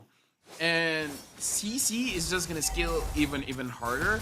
Moreno should scale, but it's gonna take some time. So whether they like it or not, they gotta play for Aemon at this point. Hoping Aemon can carry. Moreno is just gonna toss out the Astral Echo, making it easier for him to hit his abilities, but it's 4 minutes of the game, and there's already almost a 3,000 gold lead for Aurora. 3,000 is like half an item for each member. With the total net worth, right? Aurora with a 3k lead. Pamela, gonna find Renegade. That's it again. You don't really have a way to lock him down. The XP lane is busted. That's next to Edward now having an incredible lead. Demon Kai gets caught. They throw everything at him. Demon Kai with the iframe gets out. And that's pretty much it. You get the turtle, but Domain is uncontested. Here comes Killua. Supercharge. He's going overclock this time. Super Ken is dead. Domain keeps on going. Pamela is going to go dark after that one. 3 more for Aurora, the cost of a turtle and Renegade. I like that they had initiative where they want to do something. They don't want to just stand still and let Aurora take everything. But at the same time, I think they sacrificed too much. I feel like if Luke goes down, it's whatever. He's in a losing matchup anyways. Just let him tank up. But the rest didn't have to go down. The fact that Super Ken was taken down, that was something that they could not have risked, in my personal opinion. They should have just let Luke die. Once they get a turtle, get out of there. I mean, even right now, Aurora, it comes to the stage where Super Ken, like, what do? You're you're almost 2k, but you're 1.5k behind Demon Kite.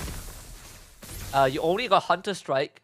That's not enough damage. We saw them even trying to control Yue, but it really does not matter what Bigatron Alpha is doing right now.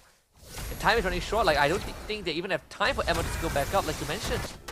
Yeah, and now the real competition hits onto Eamon. Eamon is just trying to dance away. Yue actually get caught. Yue is doing very low. Look, gets a kill. But now Killua is dancing all around the fight. EOG has to be used defensively. Super Ken goes back in. Looks like he doesn't really have an angle to actually get a kill. But this is good.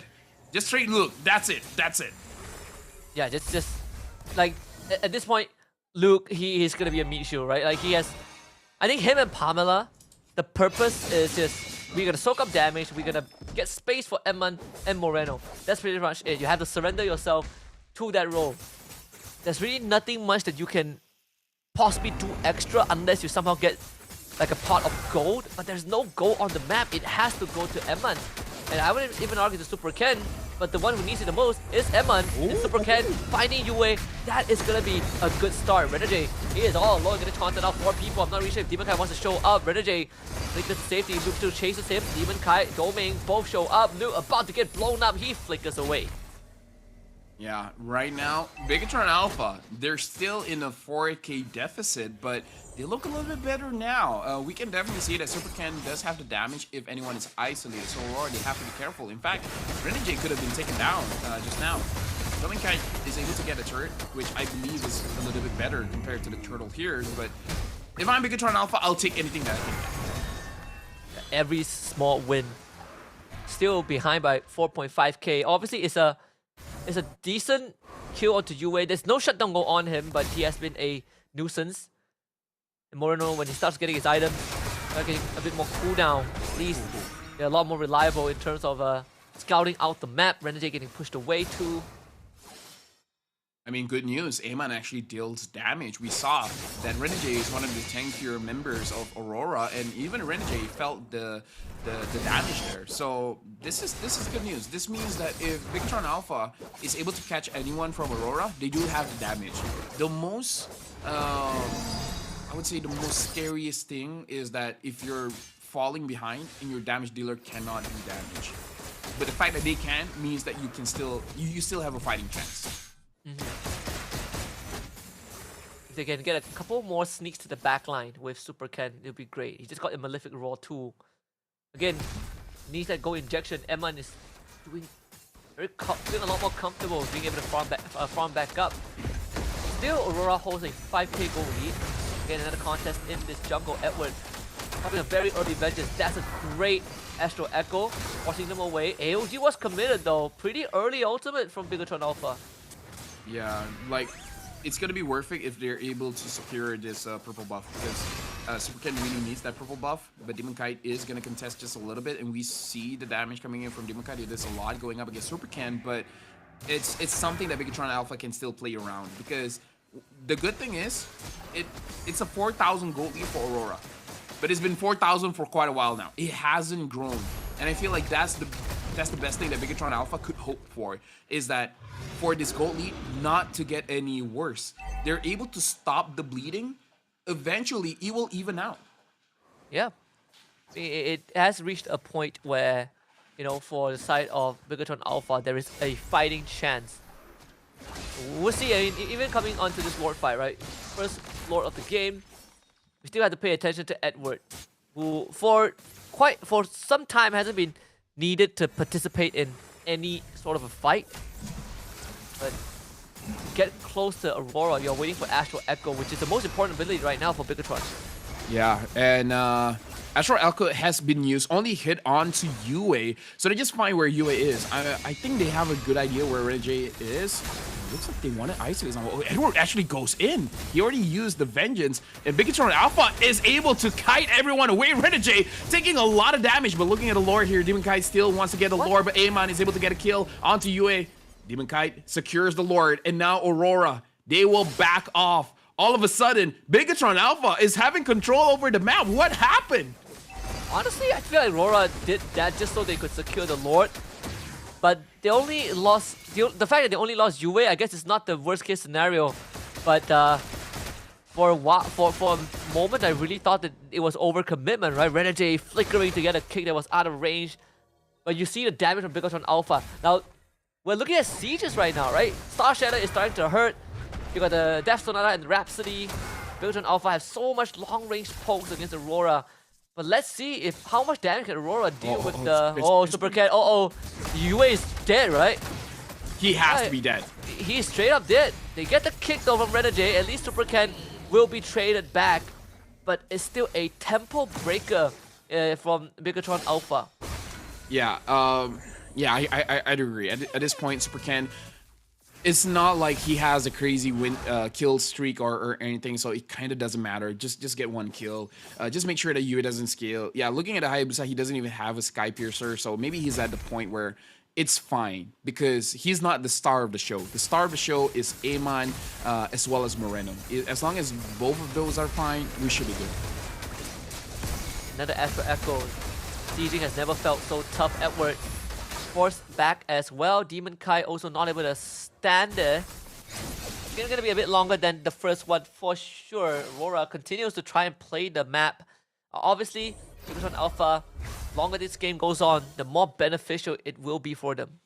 Yeah, I honestly don't know what really happened that Bigatron Alpha was able to start controlling the map here, but definitely part of it is the poke that we've been talking about. The Star Shatter coming in from Moreno as well as the Rhapsody coming in from Iman. The fact that they're able to deal damage is really a big deal here. And Aurora is struggling just a little bit just because they haven't had the cleanest of engages, because Renegade so far has been kited away. Edward He's honestly just opening the map. He's not looking to engage, but even so, he couldn't really capitalize it on so much. The times where he got the kill is where Super Ken overextended. Even so, right now we're going back into a neutral state. Despite that being like a 4,500 goal advantage for Aurora, it doesn't feel as much. So we're gonna be waiting for the next Lord. The game slows down from this point onwards. Even when you look at the damage leaderboard, Eman, he is miles ahead of everyone else. Yeah, this time we see that Bigatron Alpha is taking a page out of a Philippine style of play, which is trying to kite away their abilities first. And I believe that was the interaction that they had going up against Edward, going up against Renegade, because it does look like when Edward has popped his vengeance, they just back off. The moment they see Renegade rushing using the Jeet Kune Do, they just back off. And so far, it has worked out very, very well for them. Looking at Renegade's position here, looks like Renegade is looking for some kind of flank. Looks like Bigatron Alpha will not be aware of this because even Moreno is not gonna shoot that. Oh yeah, not gonna shoot that turret, and Luke is not gonna check it as well. And Demon Kai, he's all alone. They're gonna try and look for him. Demon Kai, abilities on cooldown. There's a kick from Renegade. They find Eman, but they need a finisher. Edward tries to go into Eman with the curtain call. As they try pulling back right now, Yue stops them in their tracks. Renegade tries to go back in. Luke will zone them away. Edward in danger. Super Ken sticks the shadow to the back. Emma does go down though. Yue, real manipulation on a Super Ken. Astro Echo pings them out. Luke still alive. Domain gets shut down. Demon Kite cannot stay. Super Ken assassinates Yue. 4-4 Bigatron. You know what? Aurora actually played that well, but Bigatron Alpha played that better. What was that? Aurora did use Demon Kite as a bait so that Renegade as well as Edward could actually get into position where they can catch Amon. And if Amon is not caught by either of those, Doming was in position to follow up.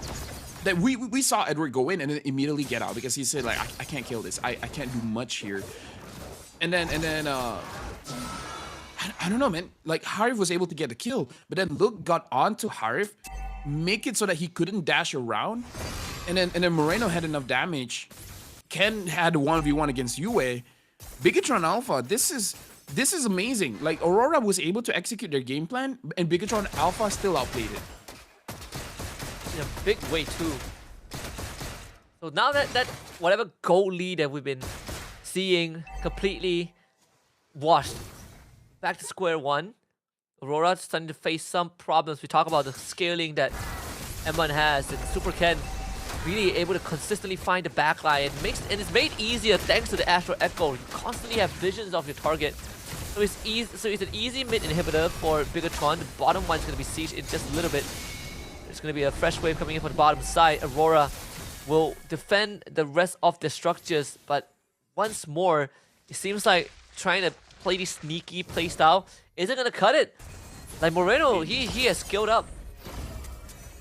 Will he find Renegade? He finds Renegade. Now Renegade is the one that has to retreat. AOG committed. Renegade goes back in, and they're going all in for Renegade.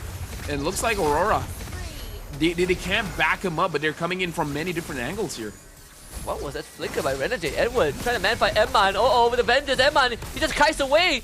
Again, this late game Granger, so hard to get onto. Domain tries, but no, you cannot just blow past Luke like that. The disrespect, punish. And Bigatron starting to take advantage of Aurora's recklessness. I mean, again, this draft is not for the Hayabusa. The Hayabusa is just probably just to trade kills. Like, I'll die, but I'll take someone with me. Bigatron Alpha, they've scaled up. Like you said, this draft is for Moreno. It's for Iman. Both of these long-range artillery heroes are just here to really... okay. If Iman died there, I'll be like, okay, you know what? I can't glaze him too much.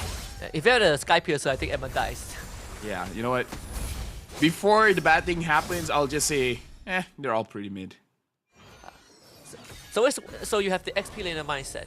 He's not gonna die, right? Yes. There's no way I die here, right? But yeah, Edward was almost able to do it, by the way. He was almost able to get Iman. But Luke has been doing a phenomenal job actually covering for Iman as well as Pamela. But this is good for Luke as well as Pamela, because as the tanks of the team, you're always indecisive of who you should be covering for. Do you want to take care of your mid laner, your jungler? But in this game, it's very clear cut. You just take care of your gold laner because your mid laner can take care by himself. If your jungler dies, it's on him. So Bigatron Alpha, they just simplified the game, right? Just cover for Amon, and then that's it. That's it. You have literally one job. Keep Amon alive, right? As long as he's alive, the team stays alive. That's simple. Wonder how many stacks he has. That's what I want to know. Where like, it's his longest game of the day so far. Super Ken. Yeah, that was beautiful. So far, Bigatron Alpha, they've been baiting Renegade like crazy. They're like, okay. What? There he goes. He tried to engage again. Like, they just know Renegade's timing. Renegade can't catch them off guard. Even when he tries to flank, they see him. They studied Renegade extensively. Yeah. Renegade feeling very exposed right now. No flicker for another 90 seconds. Demon Kai forced to go home.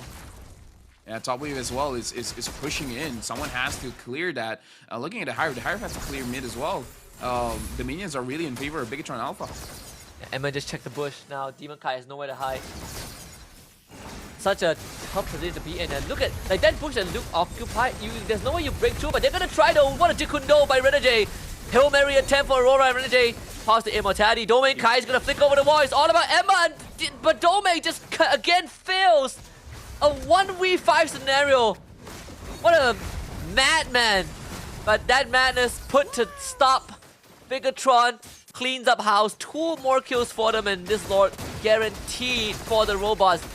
We need the Lord to end the game at this point. You're just gonna take it as a form of formality. Emma just way too strong on the Granger right now. I don't know, man. We talk about the identity of Indonesia as brawly, right? As the one that really wants to keep fighting. But honestly, TLID and now Bigatron Alpha, they're introducing a way of playing of actually kiting. Like they're so good at sieging, and now it's becoming a new identity for Indonesia. At least for Bigatron Alpha. It looks so orchestrated, right? It's like a good choreography.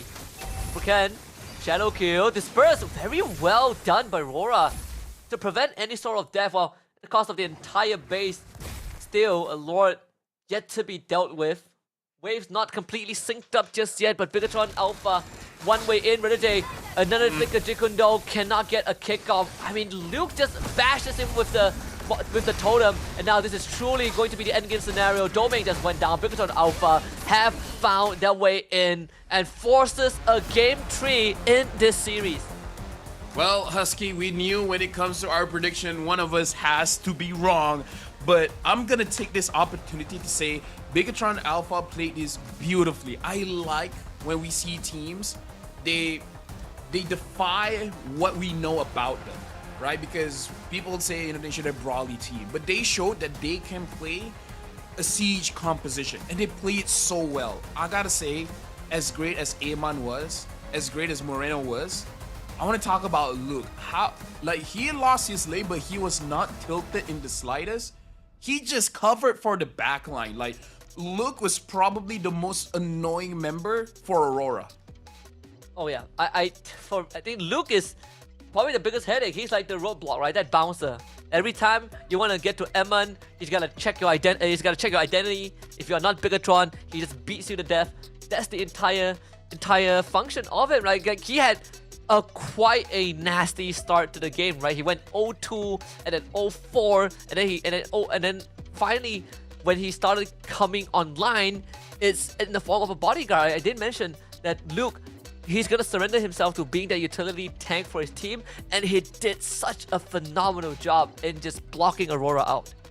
Yeah, I gotta say, I feel like even Aurora was caught by surprise because we saw how good their early game was. In fact, Demon Kite went deathless. He did not die this entire game on that Suyo.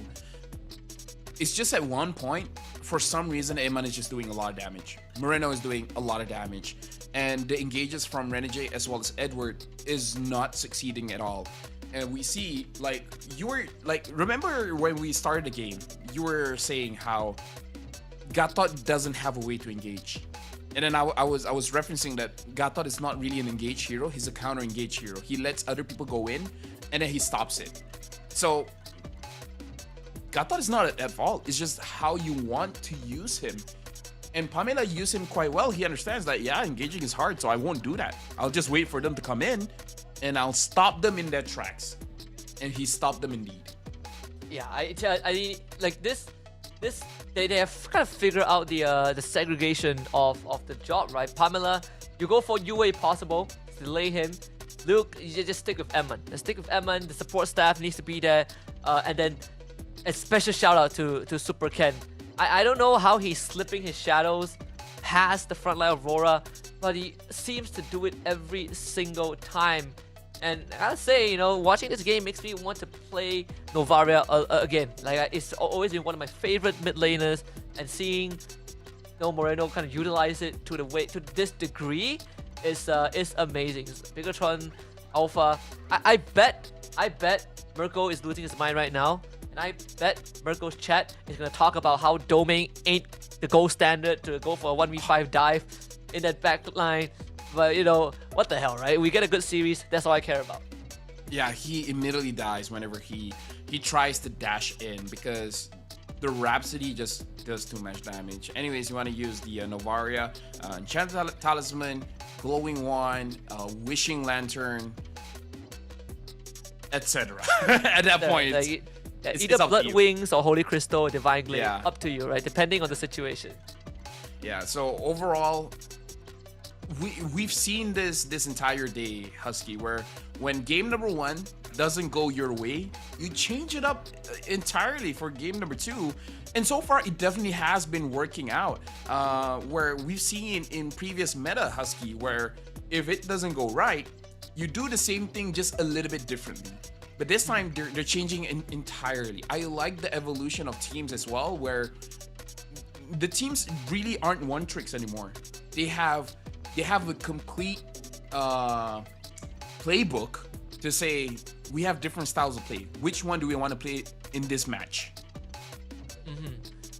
And honestly, I feel like this could be just me, but I always find it very refreshing that a lot of times when we see some innovation, I'm not to say that other regions are not innovative, but a lot of times when we see these first-time appearance, it comes from Indonesia. I think like a lot of these players have their own individual ideas on how to play things that people don't consider to be good, you know, like, and there are players who have made themselves known for that, right? Luke was a very good example of bringing out picks that you don't really think of. Beloyski as well, they're innovators. Well, Beloyski is from the Philippines, but I'm just saying that region alone has some pretty interesting ideas that, you know, when it works, it looks incredible.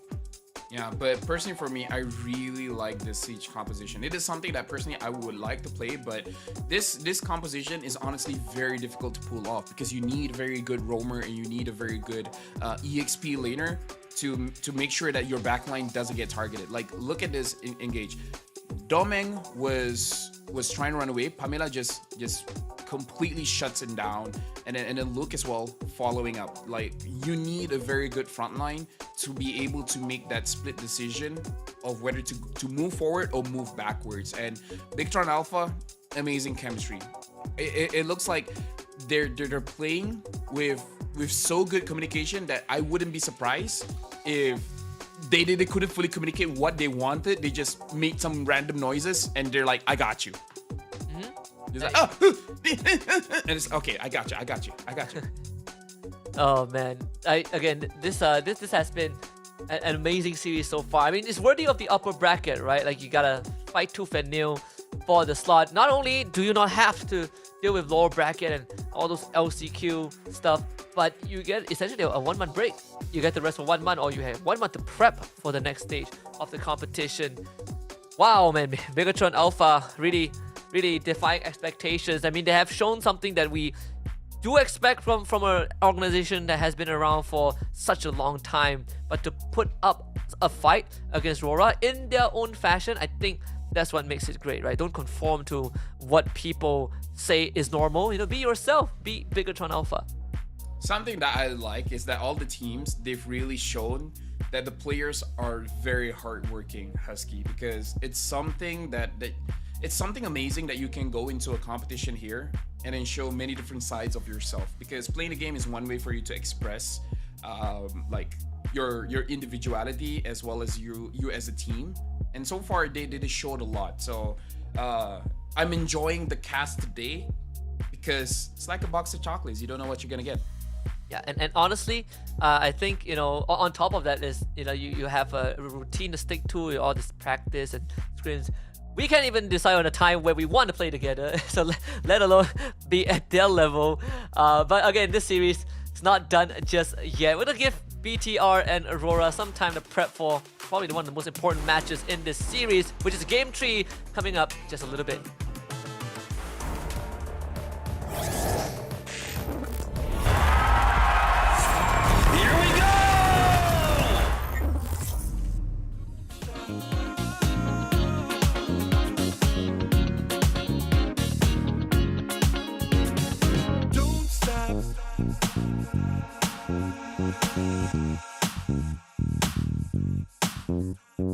Don't stop.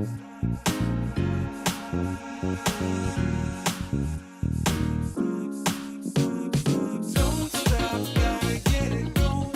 Keep it moving, won't stop. Rhythm overflowing. Don't stop, gotta get it going. Keep it moving, won't stop. Rhythm overflowing. Don't stop, don't stop.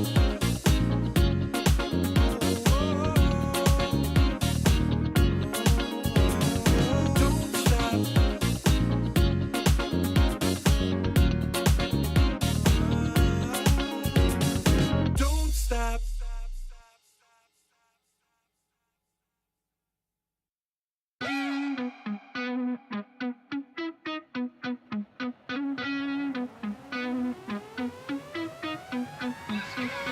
I can feel it in my bones, yeah. I can feel it in my bones. I've been waiting for this moment. All my life I've been waiting.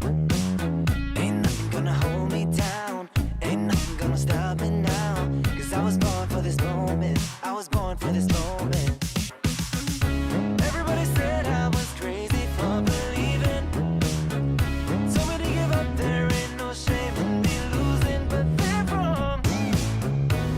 Oh, but they're wrong.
Welcome back to this exciting series between Aurora and Bigatron Alpha. It's Husky and LaFell on the mic for you guys. We're heading into Game 3 draft straight away.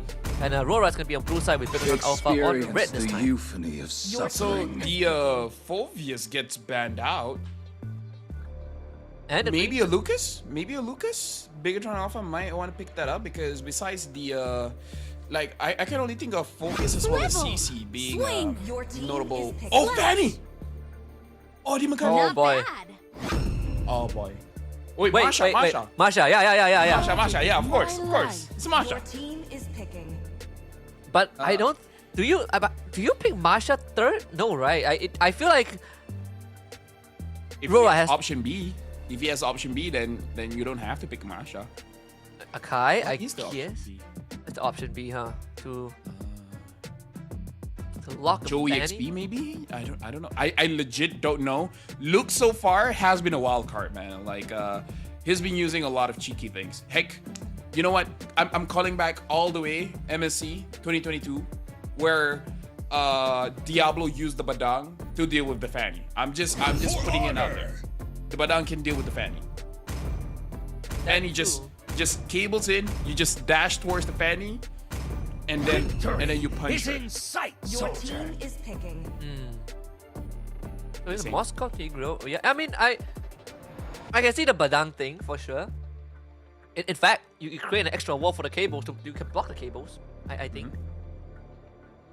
Yeah. So Aurora is proving a dilemma for Bigatron Alpha here for their mid especially.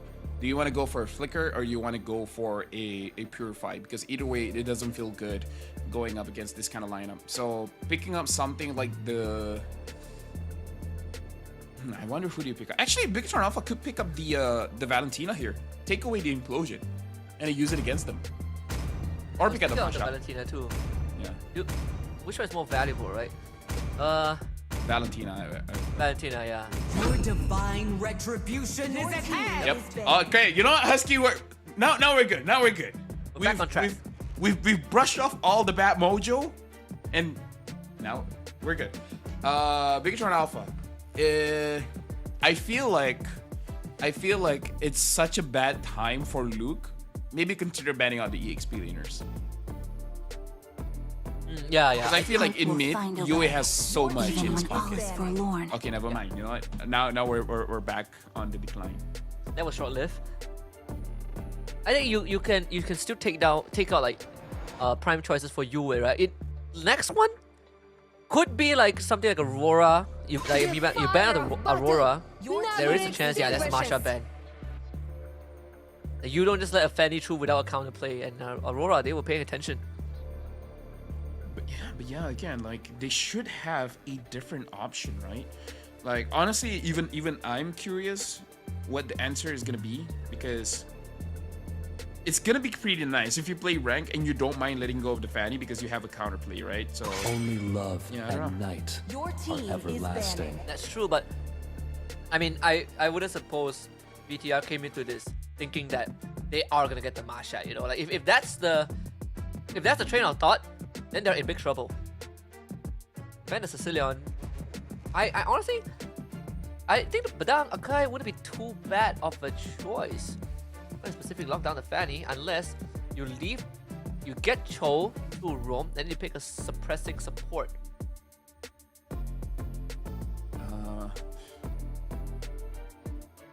I don't know. Like the Fanny is one of those things where there's a lot of hero that has a lot The of immortal crowd control, one but chose not a me lot to of crowd vanquish control the is the same shadows that value plague this going up world. against the Fanny. Like OG Aurora, where his second skill is just like a freeze, just like that. No weird animations. You would assume that you would be able to stop the Fanny, but nah, can't do that as well. So they banned the Suyo because it's very rare that you see the jungler not get picked up in the first phase. Fredrin? Actually, yeah. Fredrin could be good. The only thing is, I feel like Fredrin is better when you have a marksman, not something like a Harif where it's dependent on the skills. I could be wrong though. 'Cause it is what it is. But yeah, Fredrin good shout, and they pick up the Akai. It's a Luke Akai. Most likely. Which is good because you get to I mean, they could still go Super Ken Akai. I'm not sure if that's in his hero pool. Technically, you are still sort of flexing it, but I would like to believe it's an XP Akai. Aurora is still up for Aurora. What is that for the mid lane? I mean, unless you want to go Faramis.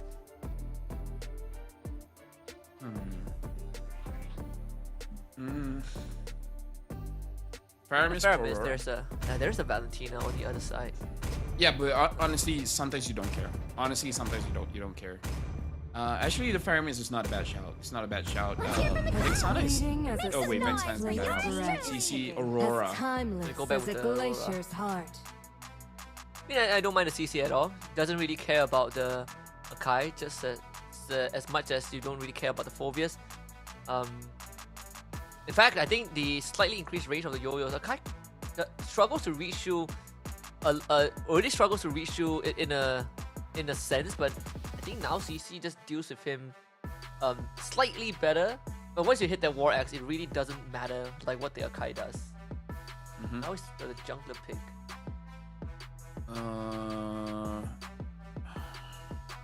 What else did he have?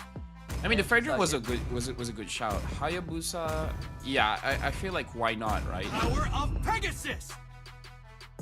But so you called it. So you straight up called it Badang. So it is a jungle Akai. Yeah, it is a jungle Akai. It's hey, you know what? I'll take any W I can get. Not sure how this is gonna play out, but you know what? Since I call it, Bigatron Alpha's got this. They got this for sure, for sure. Yeah, I was thinking about it too. It's like no way this is going to be as such, right? But again, the Akai is a misdirection because they only saw Luke play it. I don't think they expected it to be in the jungle. Another curveball thrown in by BTR. That's what we love about them. See if Aurora can kind of put a stop to that, right? Like, what do you do against something that you've hardly seen? But you probably never got to play against much. Yeah, it's been the story of today, where you just pick up something that people really aren't that familiar with. But yeah, I don't know. I feel like the Badang is a curveball, and this Akai jungle we have not seen for a long time. But it kind of makes sense. If the Fanny wants to go in, you just lock her in place. So this could go very good or very bad. I would say there is a lot of emphasis on the objectives, right? Like how is Aurora gonna dance objectives? Yeah. Aurora as the hero or the team? The team. Okay. Just want to make sure, because you know. Either way, it looks like this is gonna be a damage Badang, by the way. Assassin emblem with War Cry. So this is really like you come in, you die. So this is gonna be a different Badang, where we've seen utility Badang before. Now it's just damage. Such a Luke thing to do, man. Such a Luke thing to do. Not only that, you proc War Cry so fast, thanks to how Badang kind of functions in terms of the abilities. And you actually do good into the CC because first of all you push her away. Second of all, if she hops onto you, you either dash or you just create a wall and a shield, right? So one of those solutions that you don't really think about often. But I feel like this matchup actually is more comfortable for Luke, and you get to start finding out where Demon Kite is. Now, the game is being a little bit more quiet right now. Actually, now that I'm looking at Bigatron Alpha, I'm starting to think, are they gonna play more like game number 1 or game number 2? Where game number 2, they're allowing Aurora to engage, and then they just counter engage. In game number 1, they try to force things out because they have two available options here, having the Cho as well as having the Akai. The Cho is more engaging and the Akai is more like defending, so they have multiple ways to go for the fight. I just don't know which one that they want to really go for. Pamela is just wasting time. It's gonna be confirmed turtle for BTR. Really nothing much Aurora can do about that. They will try to take out Pamela. There is this implosion from Moreno. Edward stuck on the wall. Demon Kai wants to look for the kill, cannot find it. First blood for Luke. Demon Kai wants Luke. He's gonna get the trade back, of course, and Renegade flickers. Misses the Sacred Hammer. Moreno survives for now, but still taking a ton of punishment. Somehow gets out. Pamela also escapes. So, while Bigatron Alpha got away with that when they should have lost more. Let me just say, Husky, I feel like the TikTokers are gonna have quite a field day, because I feel like a lot of people are having their eyes on this matchup. And game number 1, 2, and 3, I feel like there's quite a lot of TikTok moments, you know? Not all of them are good, but they're TikTok moments. Yeah.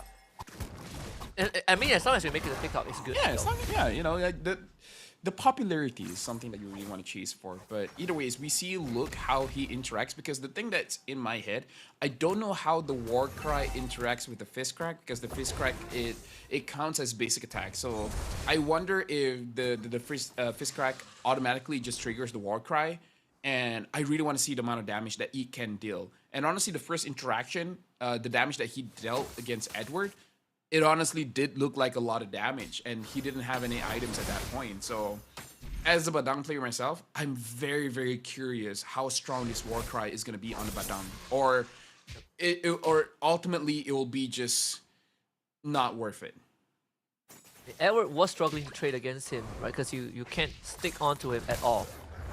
Because Pamela again wants to take the purple buff away. Aurora, can you defend the buff? Renegade is gonna try. That's the explosion into a frigid glacier on a 2. SOD disconnect and Mun shows up. Renegade being forced away. Demon Kai tries to cut right through them. Luke somehow able to get away for now thanks to the shield, but Demon Kai will prevent that escape. Shuts him down. Aurora gets a kill. Yeah, Luke probably stayed a little bit too long, because the Badang ult right now, the Fist Crack, only has a 1 second. I only say only, but it's a 1 second stun. But once the 1 second is done, you should probably get out of that ult, because if not, you're gonna take free damage.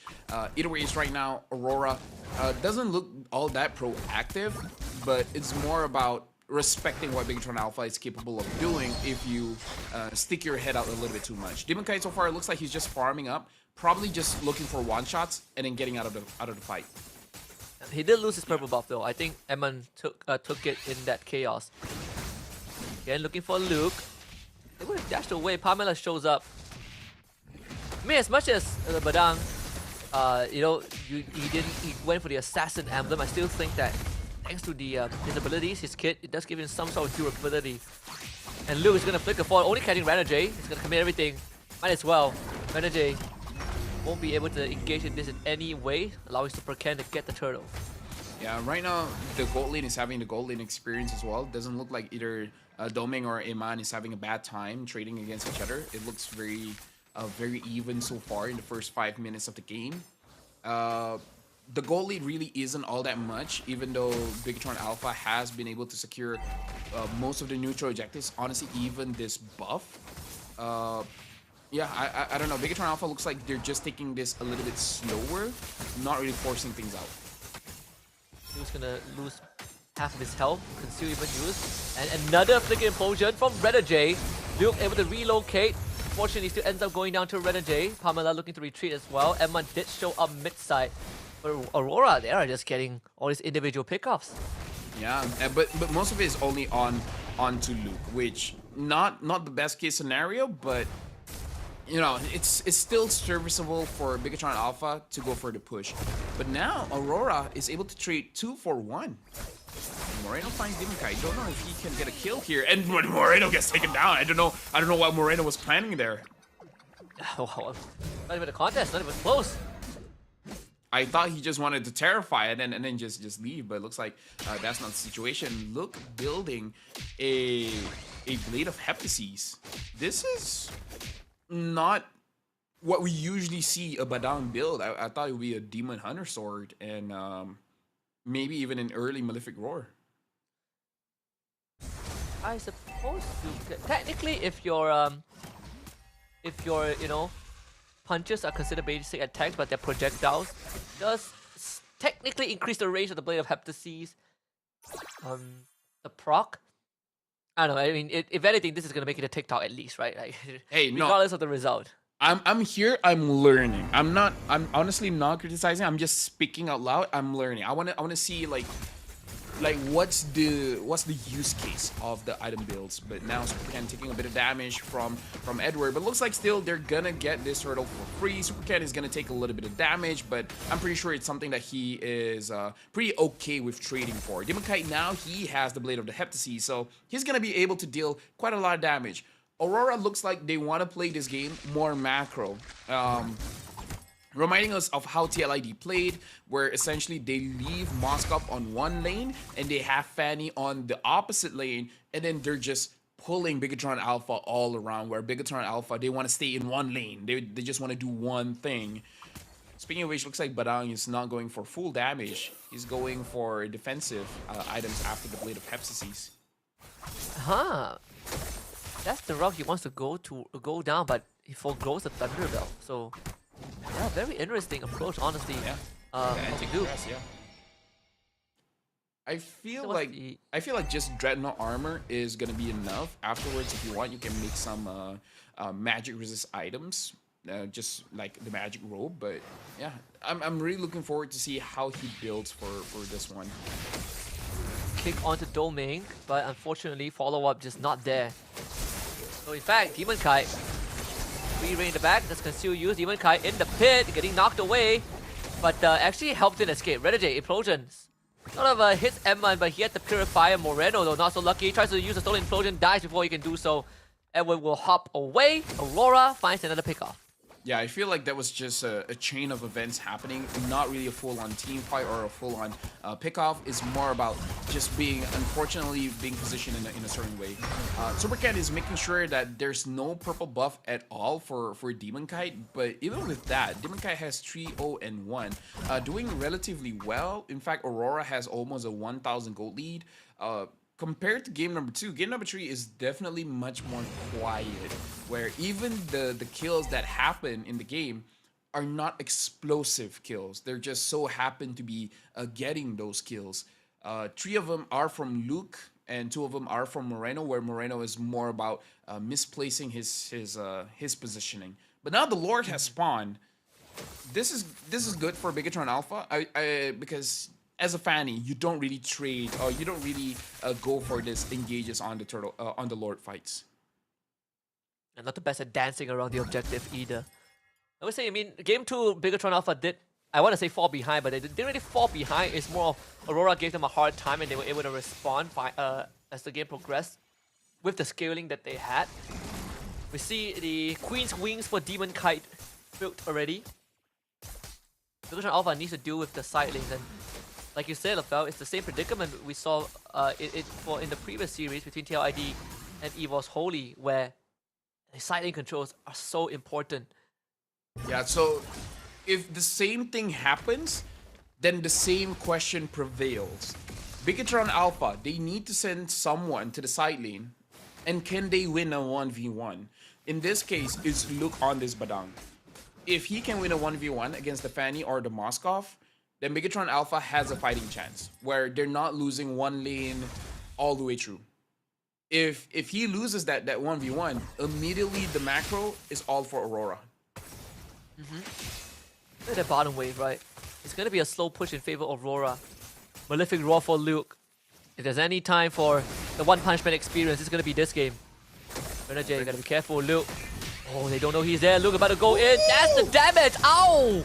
That absolutely just blew up the health bar of Aurora, but Demon Kai is gonna hit the back too late though. They lost Renegade and Edward. Demon Kai is gonna be knocked back by Luke. Barely escapes with his life, but BTR have just secured Lord. Okay, now the Badang is getting a bit online. Like, he's not going to the side lanes, but he can definitely dish out, like, he can engage and he can deal the damage. Not as consistent as a DHS kind of damage. Still very respectable there. More of a burst type of damage, for sure. Silver lining is the Demon Kai got out with his life. I mean, that could have been a lot worse. Cross still a level ahead of Super Ken. I don't need to deal with the side waves. And make sure that the waves don't get synced up. Yeah, and if I'm seeing correctly, it looks like Demon Kite has a purple buff. So we're gonna probably be able to defend this, being able to use the cable a little bit more often. But now Bigatron Alpha looks like not gonna be able to get an inhibitor so far because their range isn't all that great. Curtain call, Salmon Force, Renegade. Uh-oh. He is out of range. Still gets a 2-man Implosion Sacred Hammer into a Frigid Glacier, but unfortunately the timing is off. SOD connects, that's a kick onto Aurora. Unfortunately, Yue falls. Bottom tier 2 does go the favor of Aurora, and they were able to stop this siege with the first Lord. So I suppose it's not the worst case scenario considering that they lost 2 members. Yeah, I feel like Bigatron Alpha as well is not really forcing the engage because they understand that the way that they lose this if they go a little bit too aggressive because their lineup is dependent on their cooldown. So pick off, get back, pick off, get back. Super Ken engages though. Edward pops the Vengeance. Not gonna survive. No choice. Yeah, he even used the Vengeance. Yeah, the Vengeance wasn't enough. You just watch Emma blew him up. And now even the Badang is controlling the bottom wave. And we have an update here on the itemization for the Badang. It looks like a Hunter Strike. So this is not a basic attack build on the Badang. I wonder if Luke... Oh, can we Luke, go for it? I mean, okay, he's not going to go for it. But will It's this... the first damage Badang. Will this be like... Like, will Luke be... What do you call this? The first guy to do it. The innovator. The pioneer. The pioneer, the trendsetter. Will he be the one to show this is actually how you play the Badang with just straight up burst damage with penetration and not actually going for DHS and the likes? Now I have a reason to not play rank tonight. This is gonna pop up for sure. Hey, I have a reason to play rank tonight. You do. I will if we're on the same team. Yeah, Nah. Hey, like, I gotta feel this for myself, see how much damage it actually deals. And Conceal has been used. It looks like they haven't found anyone just yet. They found Renegade. Looks like they're gonna engage onto Renegade. They have no idea the Demon Kai is in the bush. Moreno's gonna find out right now the hard way. High angle fights. Not really what Bigatron is looking for. They gotta somehow survive this. Renegade somehow lives through all of that thanks to immortality. Eman wants to catch up to Edward, couldn't find it. Yue coming in, Edward with the dodge. 1, 2, one more dash to do the job. Good flicker, but still, the passive gets popped. Luke misses the flicker engage, but oh my goodness, that punch.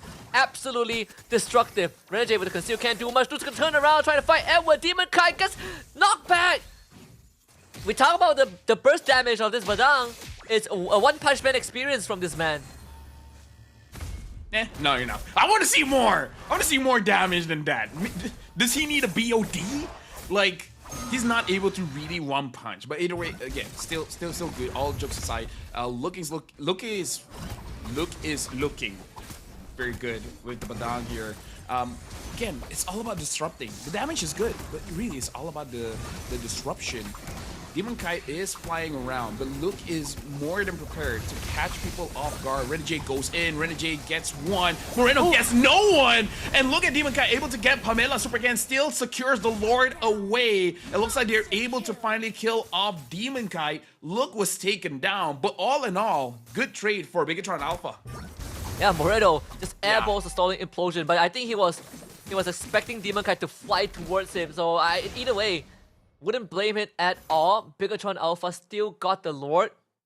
Not sure how they're gonna siege this though. I mean, there's no Demon Kai for defense, but if Domain Kai and Yue, I think it's more than enough. Yeah. Either ways, a lot of TikToks are gonna be filled for tonight. And now the Lord is marching in. Super Ken taking a lot of damage from Doming as well as Edward, and they're making quick work of this Lord. All that hard work, Husky, and it really equates to naught. Like, right now, Doming is actually very strong, despite his KD just being 2-1 and 2, but the attack speed on his Moskov is legit. So it looks like Bigatron Alpha, if they want to win this game, they actually need to win some kind of team fight. Oh, what a catch! Onto Edward, Renegade! Once more, big implosion, but there's Purify, and the heavy spin, Renegade pops like a balloon. Moreno able to get out, even stealing the curtain call. Maybe that's what's keeping Aurora under control. Demon Kai now in a horrible spot. You'd think that engage could have given Aurora a chance, but it was Bigatron that turned it around. So now they're up 5-3. Yeah, Bigatron make a very quick call. They saw Edward and they didn't hesitate. They just go for it. Super Ken tried to catch Demon Kite, unable to do so. And now Bigatron Alpha is in the base of Aurora. And now 2 inhibitors are down. Aurora is in a very rough spot. But again, Domeng, he has made some whiffs in this match. But he can redeem it all if he can do well in this one. Even has the Domeng is like, screw defensive items, right? I have Sea Albert, I'm going Malefic Gun. It's all about being able to stay safe and deal damage. But on Emman's side, he just saw his shoes. He's like, I don't need no shoes. I dash around. I'm gonna get an Oracle. See if you can go through my shoes this time. Ooh, that Oracle is a pretty big pickup. Like cooldown, defenses, as well as increased regen, as well as shield. That might make Emman unkillable to the point where I feel like Doming might consider a rose gold meter because he needs some kind of defense. But then again, he has not been taking quite a lot of damage in this game. Like, he's been dishing it out, but he hasn't really been receiving it.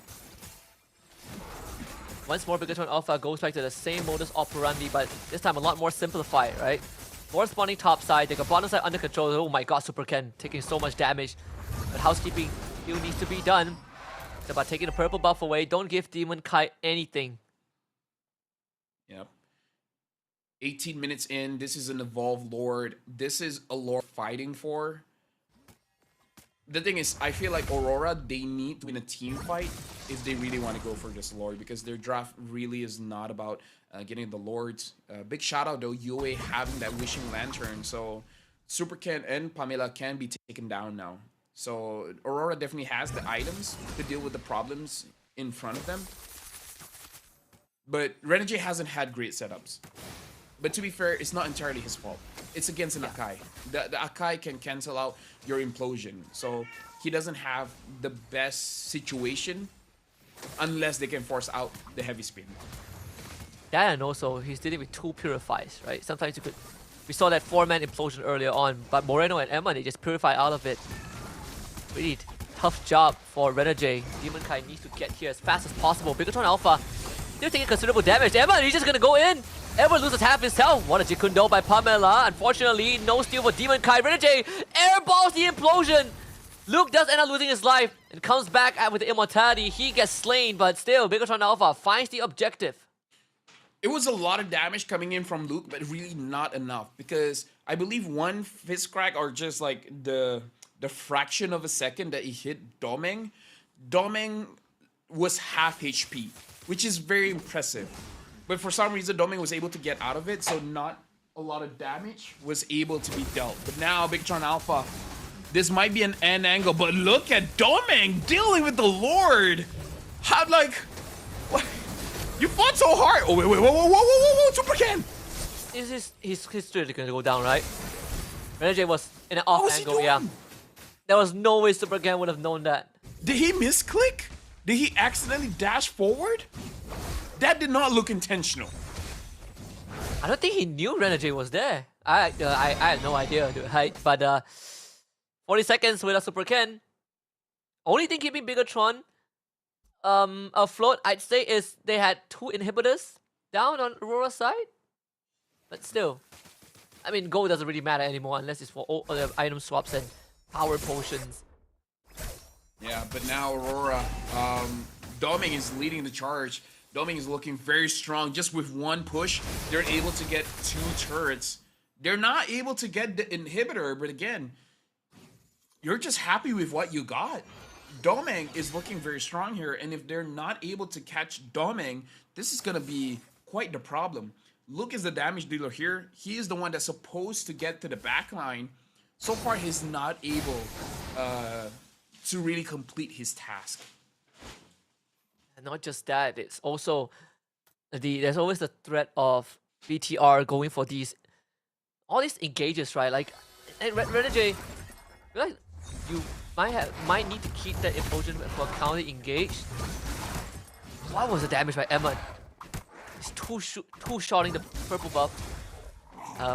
Lord number 3 coming up in 40 seconds, bottom side. Certified longest games of today so far. 22 minutes still. It's dead even. The funny thing is, you said that for the previous game. So in a way, you were right and you were wrong. Yeah. I'll need to rephrase. You just jinxed. Longest game of today, as of this point. So far. There we go. So far. Longest game so far. So far. If today just prolongs even longer, Husky, then good news for you. I don't think you'll be seeing Badang Burst build. Yeah, the schedule is this. the schedule allocates 2 hours for each series, right? I mean, we're keeping up with that at least. Next one's gonna be at 9 p.m. So we gotta end this now. Hopefully by this Lord 5. Edward. Whoa, Eman almost blows out Edward. Moreno tries to go for it. Renegade, another implosion. But where's the follow-up? There's no follow-up there. Luke just loses life though. Renegade will also lose his. SOD finally connects. Demon Kai. Bait and 3. Stolen implosion from Moreno. Not able to control Domain as much as he wants to though. Goes into the Winter Crown. Demon Kai baited out Eman. Another Diamond Force. Moreno goes down, but Eman is still alive. Looking for Edward. Edward drops the current call, but he sacrifices his life. So Bigatron Alpha, they lose 2, but at least they get 1 in return. Yeah, like that was honestly a very messy fight on both ends. But I gotta say, as a lover of Badang, man, like Luke is not having a good time. He's always getting caught out, and this is why we see Badang's having a defensive build, because you can do that. Oh, what's Pamela doing? He tried to get Pamela, on no, Pamela, not like this. Demon Kai is coming in. He's coming for Pamela. So that's immortality gone. Then Pamela actually finds the kick, able to disengage. Demon Kai not gonna. Oh, SOD from Domain. Pamela is down. Oh my god, like they took that personally, man. They're like, we don't know who you are, but you're gonna get taken down like we know who you are. Demon Kai knows. He definitely has a personal grudge against Pamela. Funny thing is, they still can't really go on to the Lord confidently, right? I mean, you still have Super Ken looking around. The Lord is so strong. It's just so durable. It's got sideways to manage. Yeah, and like we have to consider how strong Doming is at this point, and the Lord is like, this is very ticklish. Luke is up. Look, if you're gonna make a superhero play, Renegade right now. Go for it. Cancel to conceal. Luke's thinking about it, but they're getting pushed away. Bigatron, they need space. They need space to get towards the Lord. It's dropping dangerously low.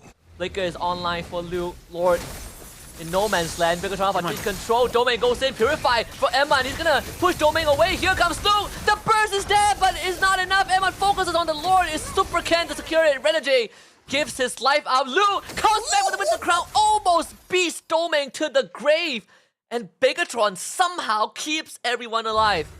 Dude, despite that, Aurora is actually looking quite strong because Doming still did not die, man. Like, Doming can deal the damage, Doming can survive, and now he has the Athena shield. He's respecting what Amon is capable of doing. Look, having the Rose Gold meter as well. This is, like, if Aurora can win this fight, Husky, they can go straight for the end.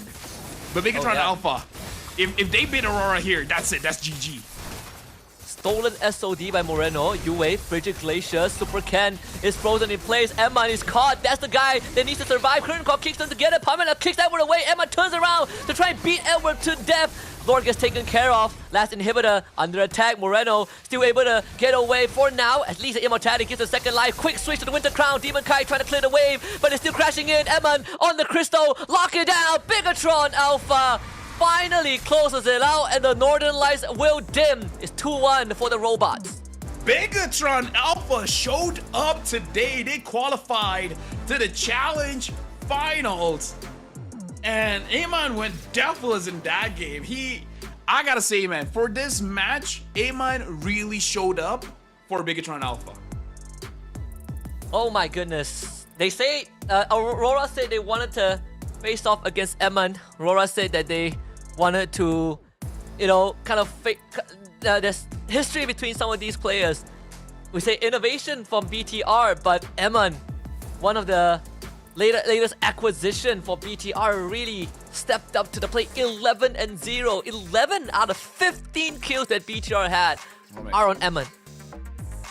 I mean, here's the thing, Husky. We gotta look at the bright side, right? Aurora said they want to go up against TLID. And, They're true. But you see, they're in different groups. They have to make the challenge finals to have a chance. There's still a chance, though. There's still a chance. But anyway, there's still a chance. I feel like at this point we gotta look at Luke. I want to see how much damage he dealt, even though I think it's pretty clear out of everyone here, Luke is the one that clearly underperformed for the team. He's 2-6-3. Everyone else is like 1-1-7, 1-4-11, 0-3-6, 11-0-2. yeah, other than that, honestly, Doming almost made it work for his team, man. Like Doming legitimately almost carried that game. This is probably the first and last time we see this Badang build. I'm just happy we got to witness it. There's some moments that it really could have made a difference, right? Like at the end, it was like close but not enough. But hey, I mean, they gave it a try. You know, they still won the game. But it feels like those games where, man, we won, but I'm reporting this guy. I feel like a glaring weakness that we see is the lack of lifesteal. Like usually when you use your fist right, you see the HP bar going up and down along with the shield, but this one's just going down, down, down, down, down, down, down, and down. And in terms of the damage, he did 59,000, Moreno did 79, and Ayman did 142. Oh, but Yue actually dealt quite a lot as well. 113. I thought Yue was not able to deal a lot of damage, but 113, that's respectable for an Aurora. Yeah, a lot of hero. Yeah, a lot of close quarter fights. I mean, Yue has gotten us a pretty nasty Frigid Glacier. If the last fight, right? Like, he actually caught Super Ken and Eman because Edward tied them together with the curtain call. They just needed an injection of damage. Like, if Eman went down, I think this game either ends or we go in for another 5 minutes. But sadly, it's just not the case. They just couldn't make it happen because they lost Doming before they even had a chance to shut down Bigatron Alpha. Either way, this game, it made me wish that this is actually like a best of 5 or a best of 7. But I'm pretty sure if BTR goes far enough, we are going to see that happen eventually. Props to Aurora though for putting out such a fight. You don't get to see Demon Kai Fanny often. Oh yeah, for sure. But BTR was more than ready to fight against this Fanny, and now I feel like teams are looking at Super Ken. We were talking about the Fredrin, and we are talking about maybe needs a little bit more damage in the lineup.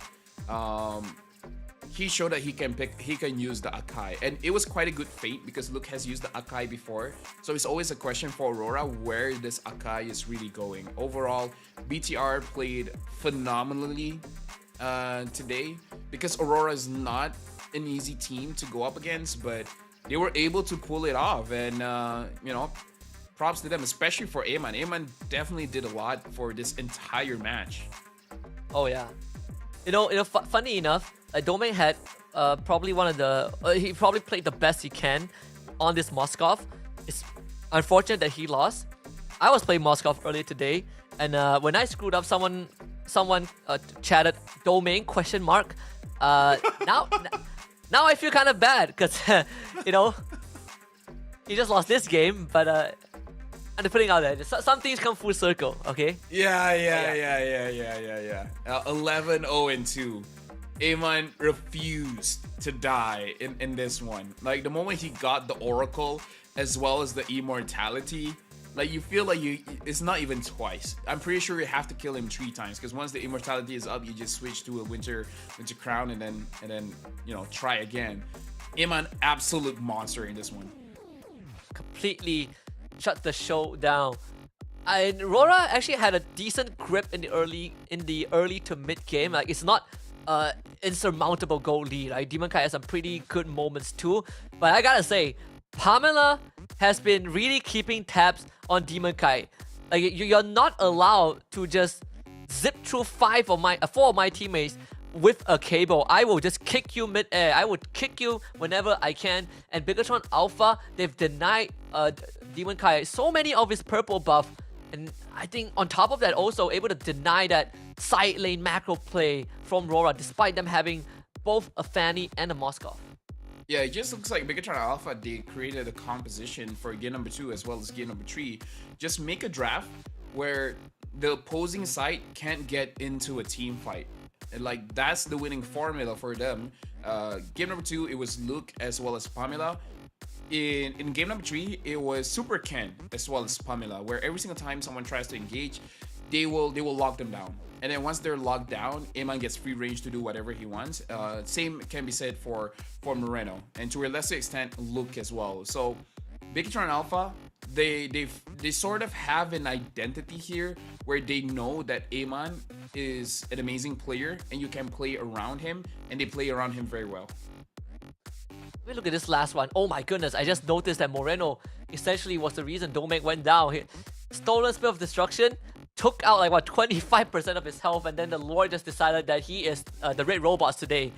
Bigatron, again, congratulations on this win over Aurora. They will be the final team to lock in the direct slot, at least from the upper bracket. We still got 2 more slots from the LCQ, but this is slot number 10 given away to Bigatron Alpha, and they absolutely have earned it.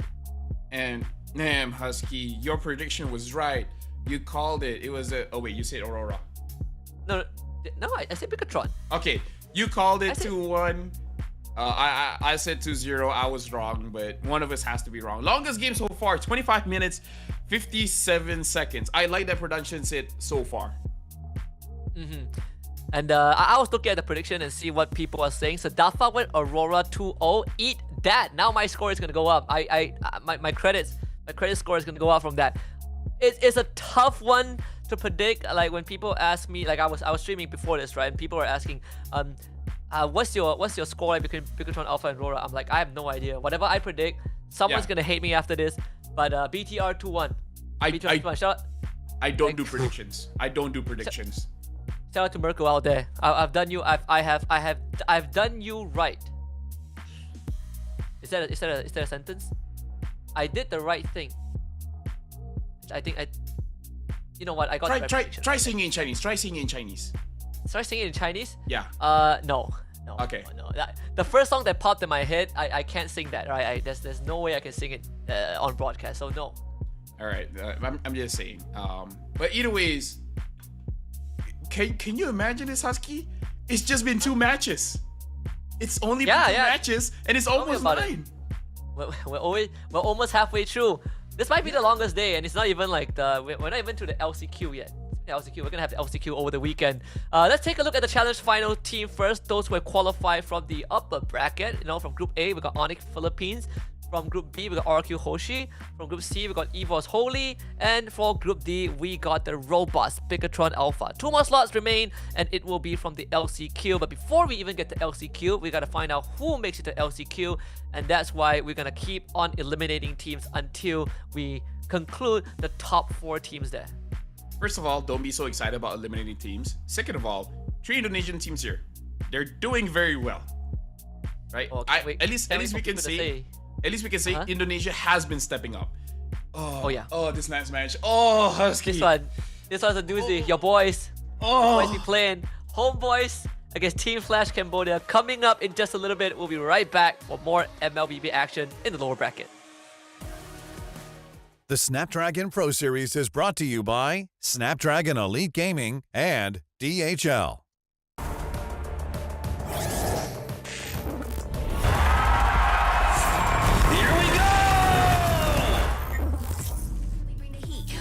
Situation sweet. Now all we need is yeah, we going up, but don't call it good luck. Earning what we got, cause all we do is give it more. Yeah, we going up, but don't call it good luck. Earning what we got, cause all we do is give it more. Give it more, give it more, give it more right now. Give it more. Give it more, give it more, give it way more. Give it more. Give it all, we give it all, we give it more. Oh yeah. Give it more. Give it all you got. Give it more, give it more, give it more right now. Give it more, give it more, give it way more. Give it all, we give it all, we got. Oh yeah. I'm the type of girl that turns logic into atoms. Think you know it all, but then you let me get inside your head. Yeah. Steady jump design, think I know your kind. I'm about to break another code now. Pretty in disguise, bugging up your life. This is my syntax. 3, 2, 1, deploy. XOX cut through code, run it again. Ooh.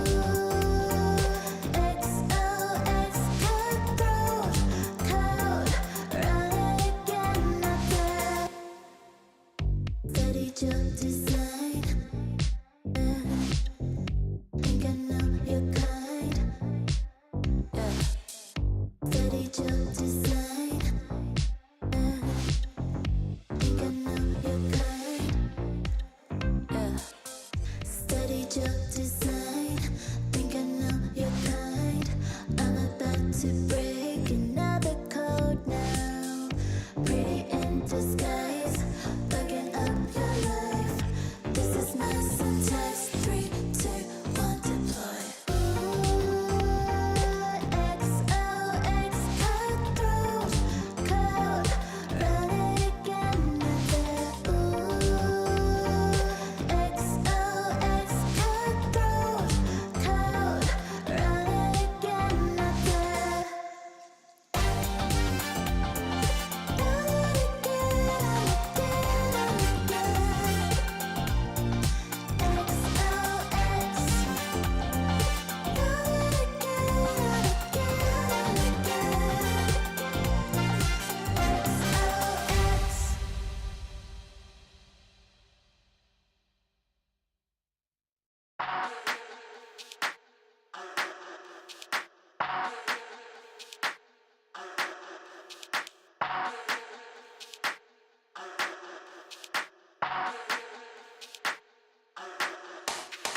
Let's get waved, let's get lit, let's get high, let's come have it. Let's get burst, let's get mash, let's buy a bottle and splash that cash. Guess what, it's time for action. You're feeling fine, main attraction. Pure vibes, not satisfaction. Feel the baseline, chemical reaction.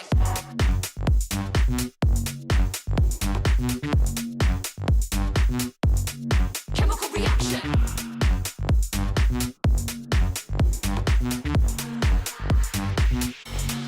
Chemical reaction.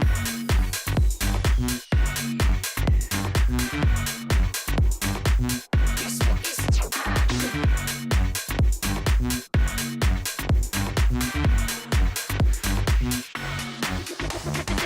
Come, let's have it. Bad boy rhythm. Come, let's have it. Bad girl style. Okay, all eyes on you. Come, let's have it. It's time to get wild. Come, let's have it. Bad boy rhythm. Come, let's have it. Bad girl style. Okay, all eyes on you. Come, let's have it. It's time to get wild.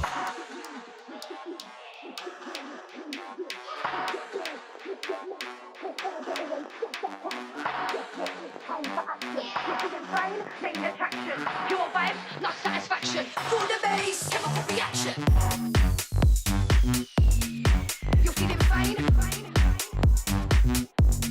Chemical reaction.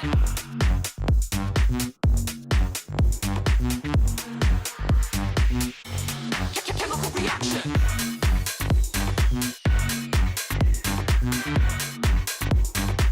Guess what is action?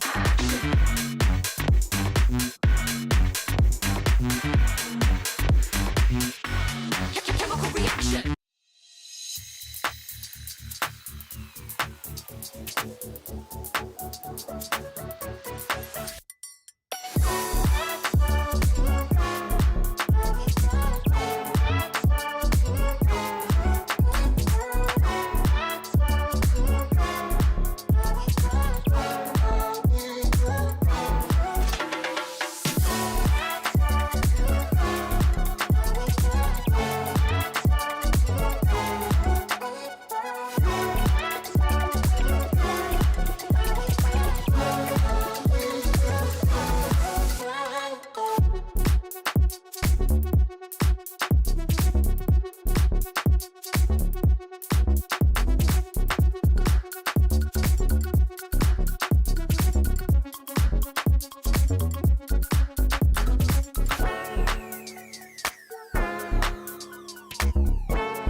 Welcome back to the Snapdragon Pro Series Challenge Season for MLBB Season 6. We are done with the upper brackets. Now it's time to get down and dirty and send some teams packing because we got Homeboys up against Team Flash KH. Coming up for third best of 3 of the day is Husky and LaFell.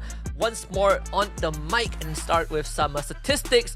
And this one is a landslide in favor of Homeboys. Oh yeah, looking at the average kills, 14-4, a difference of 10. This also shows that the Homeboys, they are aggressive enough to afford those kills.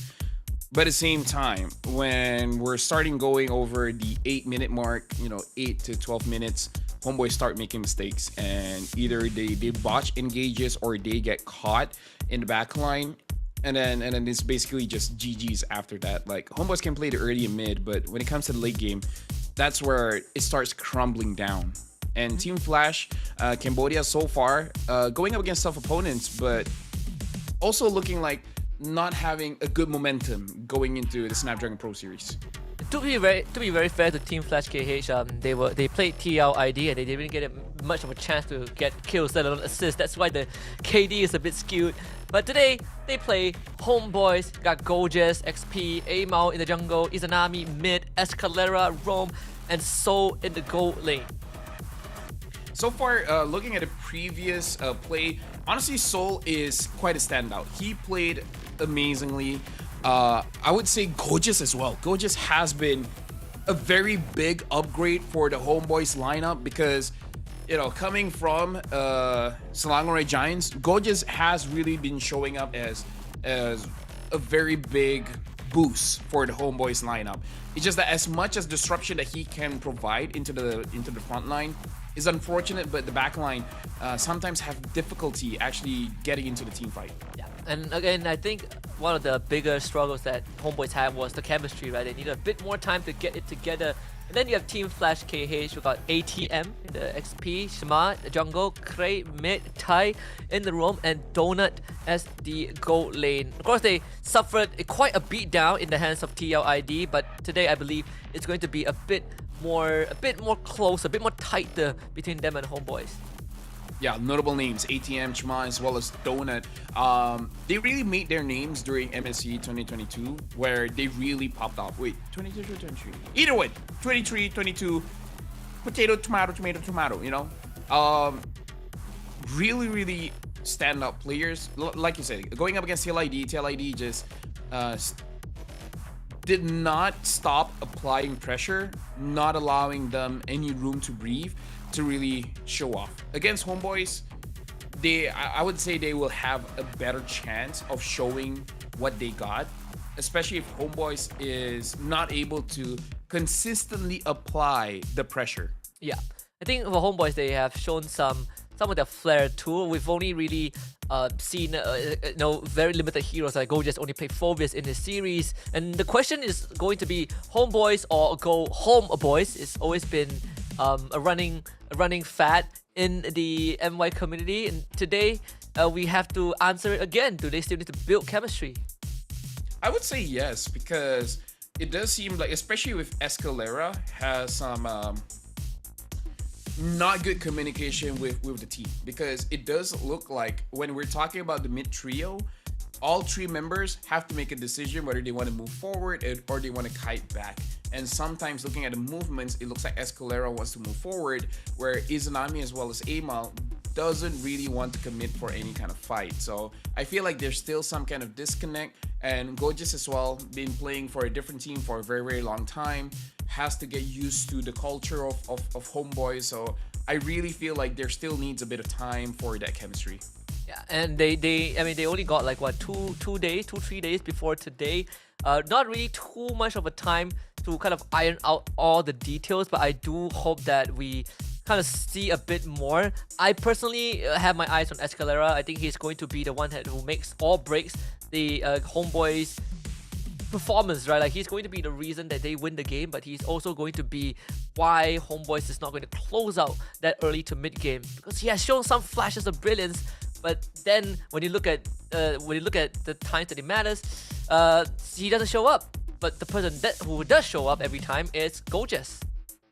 Yeah, Gorgeous against ATM, despite the very big difference in the team head-to-head. But looking at EXP head-to-head, it's really not that big of a difference. 456 average gold per minute going up against ATM, 485 average gold per minute. In terms of kill participation, only 4% of difference. The big difference is the KDA, but we've seen 14 to 4 is a very big gap.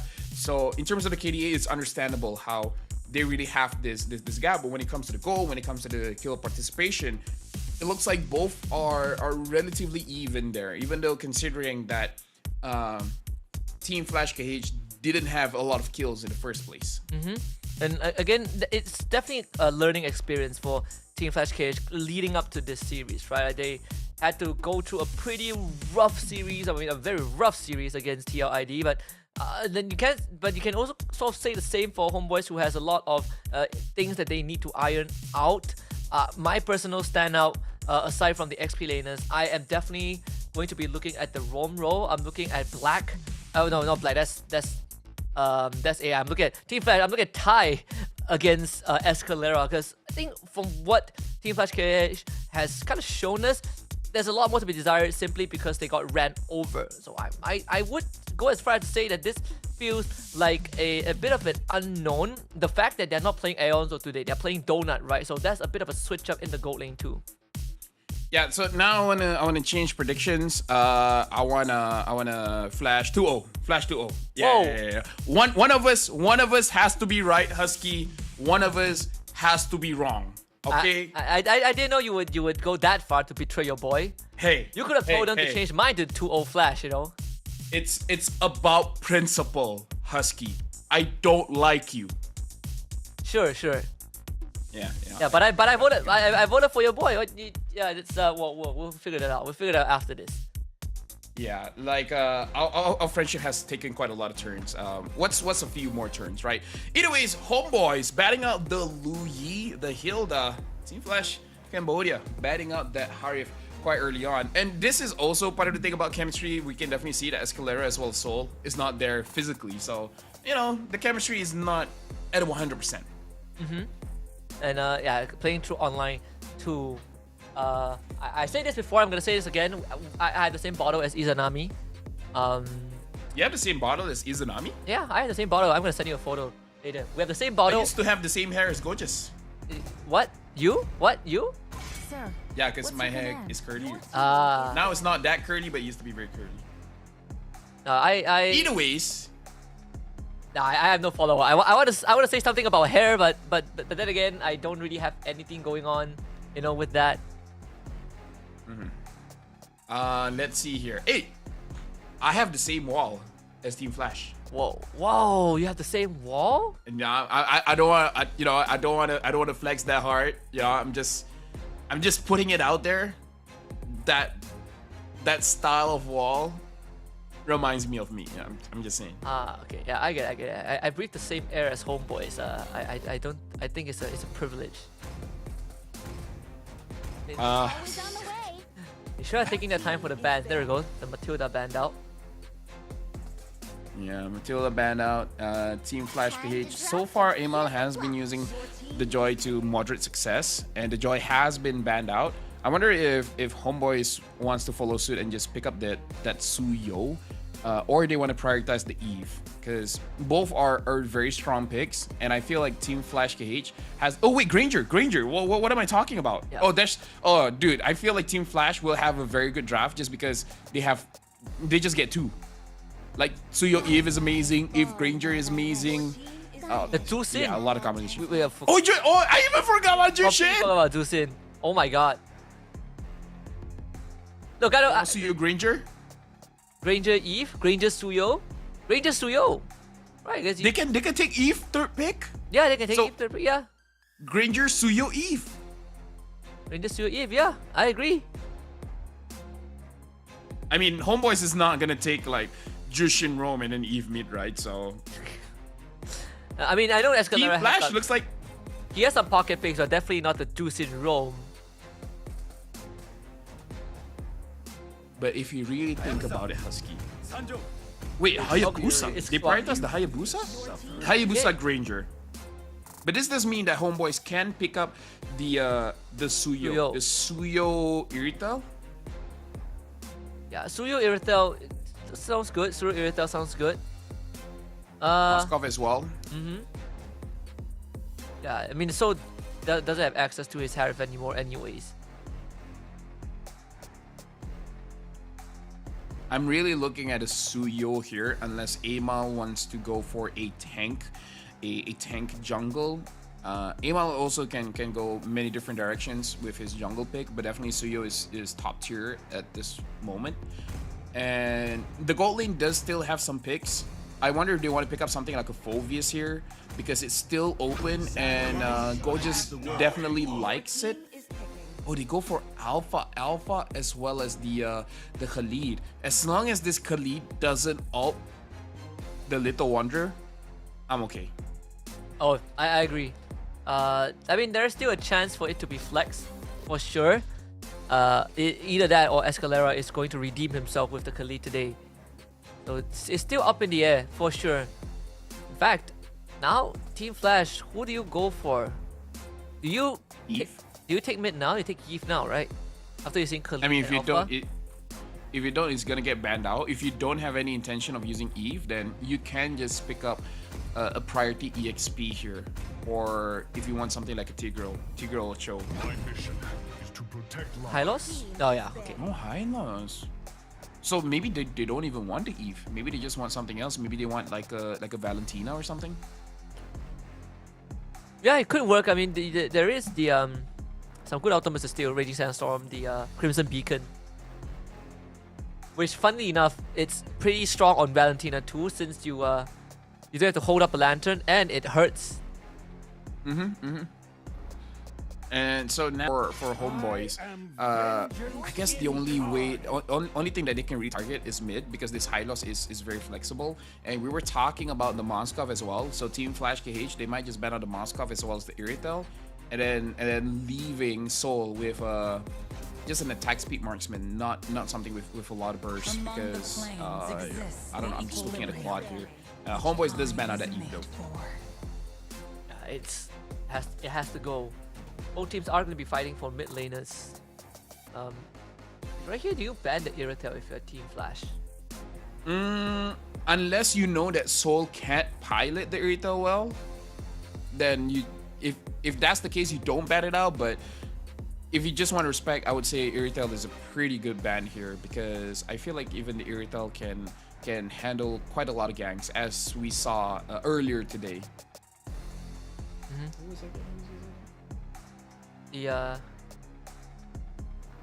It's been a long day. Yeah, it's like I was trying to figure out, like, if not Iritel, who? Okay, so it's the CC. Pretty good ban. Wait. But does that show that the Hylos is going EXP? I think it does. If you want Roam, there is still one more option, right? The Tigreal is still up. The Gatot, Tigreal, Cho is still open. Definitely not short of Roamer options. Oh yeah, for sure. Now, homeboys, what are the mid? I'm thinking of Farsa or Vexana. Both are pretty good bans here. I feel. I was thinking banning the Vex. Although, you know what? Aurora ban wouldn't be too bad, right? Because like homeboys so far, they want to be in your face. Aurora sort of stops that. So they go for the Sicilian ban. Yeah. Makes sense. Right? Like, yeah, makes sense. Double skilling cores. I mean, at this point, Team Flash, they can keep this Hylos a secret and just pick up a mid here, but they don't have to pick a mid because homeboys already has their mid, so they can hide that for as well. It does look like Team Flash is controlling the draft quite well, where they're just picking up the counters of what the homeboys is picking up here. Now, the Phoveus is still open. If Gorgeous wants that, I don't know if he still wants that. Maybe he wants something that's able to dive in the backline, able to catch the Granger, or able to disrupt this Hayabusa. And you were talking about the Aurora, and Team Flash picks it up. I suppose you could take the Khalid and then you give Escalera a different hero for roam, right? Yeah, well, for a part of me was thinking about the Guinevere, but these targets are not the easiest to catch. That's the thing. It's not easy to catch with that mindset, Husky. Yeah, true, but if you think you can, then you can. There's nothing. Everything in life is not impossible, Husky. If you can climb walls, Husky, they can catch with the Guinevere. Hey, I thought we could win M6, and we finished third. So I'm starting to return to reality. Anyways, Lucas gets picked up, and then the carry. Homeboys. How could we forget about this? Yeah, we've totally. But the Fovey is still up though if they want to pick it up. Do you Phobius it as Team Flash? Or Yeah. As in Phobius, and then just like, okay, Hylos goes roam then. But Homeboys, something about them, they really like the carry, man. I think it's an NY team thing. Right? Yeah, Like NY a lot of, team thing, yeah. for some reason, like a lot of NY teams, people default to Claude, not us. We go to the carry. Oh yeah. We like the spitting light wheels. We hate tanks. Here in Malaysia, it's like, yeah, tanks, boo. Ooh, Carmilla. Oh, that's a good pickup. That's a good pickup. That's gonna be so annoying. The Curse of Blood with the Rhapsody. Honestly, even the Ogi Shadow Kill, like just bouncing even more. Like, there's so much damage potential from Team Flash here. I feel like their average KDA is gonna jump up quite a bit. That is under the assumption that they are going to constantly keep getting these pickoffs. But either way, like both teams have late game scaling, of course, carry on one side, Granger on the other. But I don't think I've seen this matchup before. I'm curious on how it's going to work out. Which matchup? Lucas against Hylos? No, carry Granger. Oh. I would imagine it's very Granger centric. Like the carry just tries to survive because you have to put like you have to think about the Hayabusa as well. The Hayabusa is able to gank as well. So this is gonna be a very difficult lane for carry for sure. Let's hop into game one. We got Homeboys on the blue side, Team Flash KH. On red side, both junglers parallel jungling. Orange buff for the Hayabusa. And we also have the Alpha starting on the purple buff. There's a lot of highlights. It's going to be on Soul against Donut because he didn't play against TLID. It was Alonzo, but right now we're going to see Donut in action, one of the few veterans on the side of Team Flash KH. Yeah, right now Izanami doing a lot of work on Cray. Looks like Homeboys, they're freezing the mid lane, just trying to slow things down a bit. But again, you're going up against a Hayabusa. The Hayabusa could punish you. But now Escalera gets onto Chima as well as Tai. It looks like he's getting a lot of damage. Yeah, he's completely controlled. Yeah. Not really as durable as he thought he was. He had the quicksand guard, but so early on, 4 people's on top of you, it is pretty ambitious to stay around there. Izanami also in dangerous territory.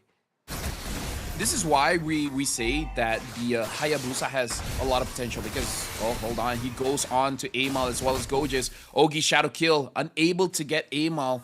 Looks like Tai is there waiting, and Escalera wants to try again against Chama.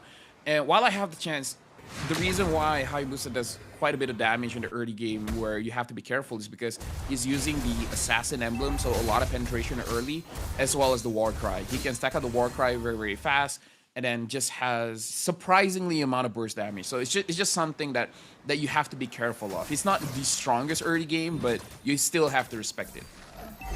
Oh yeah. Let's turtle up on the bottom side. Homeboys on the case very quickly, so if that's KH will not even think about any sort of contest. I wonder if Homeboys is gonna consider any sort of invade. Seems like they will play it safe. We're checking it on the gold lane side. Both gold laners are having a almost equally decent time. So I mean, I was expecting Team Flash KH to be a bit more, to be proactive, to kind of match Homeboy's tempo, but for them, they're just sticking to their own side of the map. They know that they are not in a rush. Yeah, I feel like they're not in a rush because they're a team, they're opportunistic. Whenever you have a Carmilla, you're waiting for that chance to pop off. And if you're looking at the levels here, T is not even level 4 just yet. So they're probably just waiting on it, you know, playing it very, very patiently because even if they get some kind of advantage, it's not going to mean so much right now. Well, lowest pathway. Tai comes in because of blood. Only on the soul, so he's just disappeared. Spirit of Alpha, Escalera gets away. Amal now trapped in a rough spot. Gojas does arrive. Double pullback by Izanami. Gojas flash taps, flash combos, ATM, soaks it up. Not a problem for Team Flash KH as they back off. Yeah, but that was a very big problem. As we mentioned before, Team Flash, they're opportunistic. Whenever they do have the skills, they will go for it. And then once Tai hits level 4, that's where they really went off. But the fact that Soul was the one that died, that's bad news. Literally anyone, or maybe except Amal, anyone except Amal and Soul died there, it would have been fine. But the fact that the Soul died, we were talking about how his laning is gonna be pretty rough. It's gonna get rougher now. You're quite in a very weird spot, right? To like joining a fight in such a early manner. So Team Flash KH have pretty good control over the mid-side river. See Gojes. Even on Lucas, you have pretty insane wave clear, honestly, even without your first item. Second turtle is gonna be coming up, homeboys once more on the case, but this time Team Flash KH gonna have the resources to contest. Yep, Chama having 2 kills, picks up the Sky Piercer, so something that Homeboys has to consider. Again, the damage potential coming in from the Cursed Blood is going to be a lot here. Having that Sky Piercer as well is going to be bad for Homeboys. Yeah, double lift, ATM. Using most of his self-glorious pathway, gets lifted out of it, pops to rejuvenate. Gojes completely just misses the flash tap as they all blow passive. Good Frigid Glacier into the 2-kill conversion, Cursed Blood 2. The AoE combo from Team Flash KH is just too much for Homeboys to deal with, so easy turtle for Team Flash KH and Sky Piercer for Donut. Yeah, like, I was talking about the damage potential, and now Soul almost got obliterated by Donut. Dude. People were talking about Carmilla with the crowd control ability, but really, it's all about that damage, man. Like, taking Hayabusa damage 3 times extra than you really should, it's not a fun time. Like, Team Flash KH with 3,000 gold advantage here, they really want to start snowballing this match when they have 2 Sky Piercers on their carries. Imagine the snowball that this could generate if they keep getting these pickoffs, right? We've seen, like, Homeboys, at the very start when we saw the Alpha and Khalid, I was talking about the Aurora pick for Team Flash because Homeboy just wants to get in their face. Lucas wants to do the same thing, and not to mention Carry's attack range isn't really the longest. Essentially walking into a pit of AoE control, Cursed Blood, Frigid Glacier. I personally am struggling to figure out how Homeboys is going to navigate a full 5-on-5. If you isolate your target and pick them off, sure, but if you try to 5v5 Team Flash, I can't see a scenario where you won't end up eating the abilities. A 5-man Raging Sandstorm, Husky. Oh man, do it. No, don't remind me. That's how you do it. 5-man Raging Sandstorm or 5-man Alpha Charge. Hey, last time Escalera had a chance for 5-man Raging Sandstorm, he altered a Little Wonder. Okay, so he altered the 6-man. My mom always says it's the thought that counts. That's true. Maybe in this case it doesn't apply. I'm just letting you know that's what my mom always says. You can start with hitting 1. Right? We baby steps. We talk about progress. He's getting forced away though, so I think even finding an engage is tough. I know we've seen Renegade do that, but that's Renegade. We get the second turtle though. Homeboy is walking away with another objective. Right now, here's another one, Harsky. Here's another one. Team Flash KH, their team fight potential is so strong. It's so strong. Oh yeah. 2 options. What we've seen today is split the map, push the side lanes. That's step number 1. Or the second thing that you can do is bait out the Curse of Blood. Once the Curse of Blood is out of the picture, Team Flash KH is still a problem. But at least it's still fair. It's not an unfair situation. Norris pathway to zone out the members of Homeboys. Not gonna get as much as they thought they would. I would look at the split push if it's not a carry, which getting gone on right now flickers away. How? But yeah, I would look at like the side maps is if we're looking at a Moskov, right, for Soul, but on a carry when there's a Hayabusa in the game, it's But Husky, just now, Jamal 1v1 with Soul and Soul survived. The question is how? And Jamal used the OP Shadow Kill. Yeah, that must be the flicker, right? It must. Yeah, it must be the disperse on the minion wave. I think it's a bit of both. Yeah. Or maybe he just got lucky. There's that too. But still, right now, Team Flash, honestly, they really slowed things down. Even though they had a very big advantage in mid. They had 3,000 gold, but now it's dropped down to 1,300.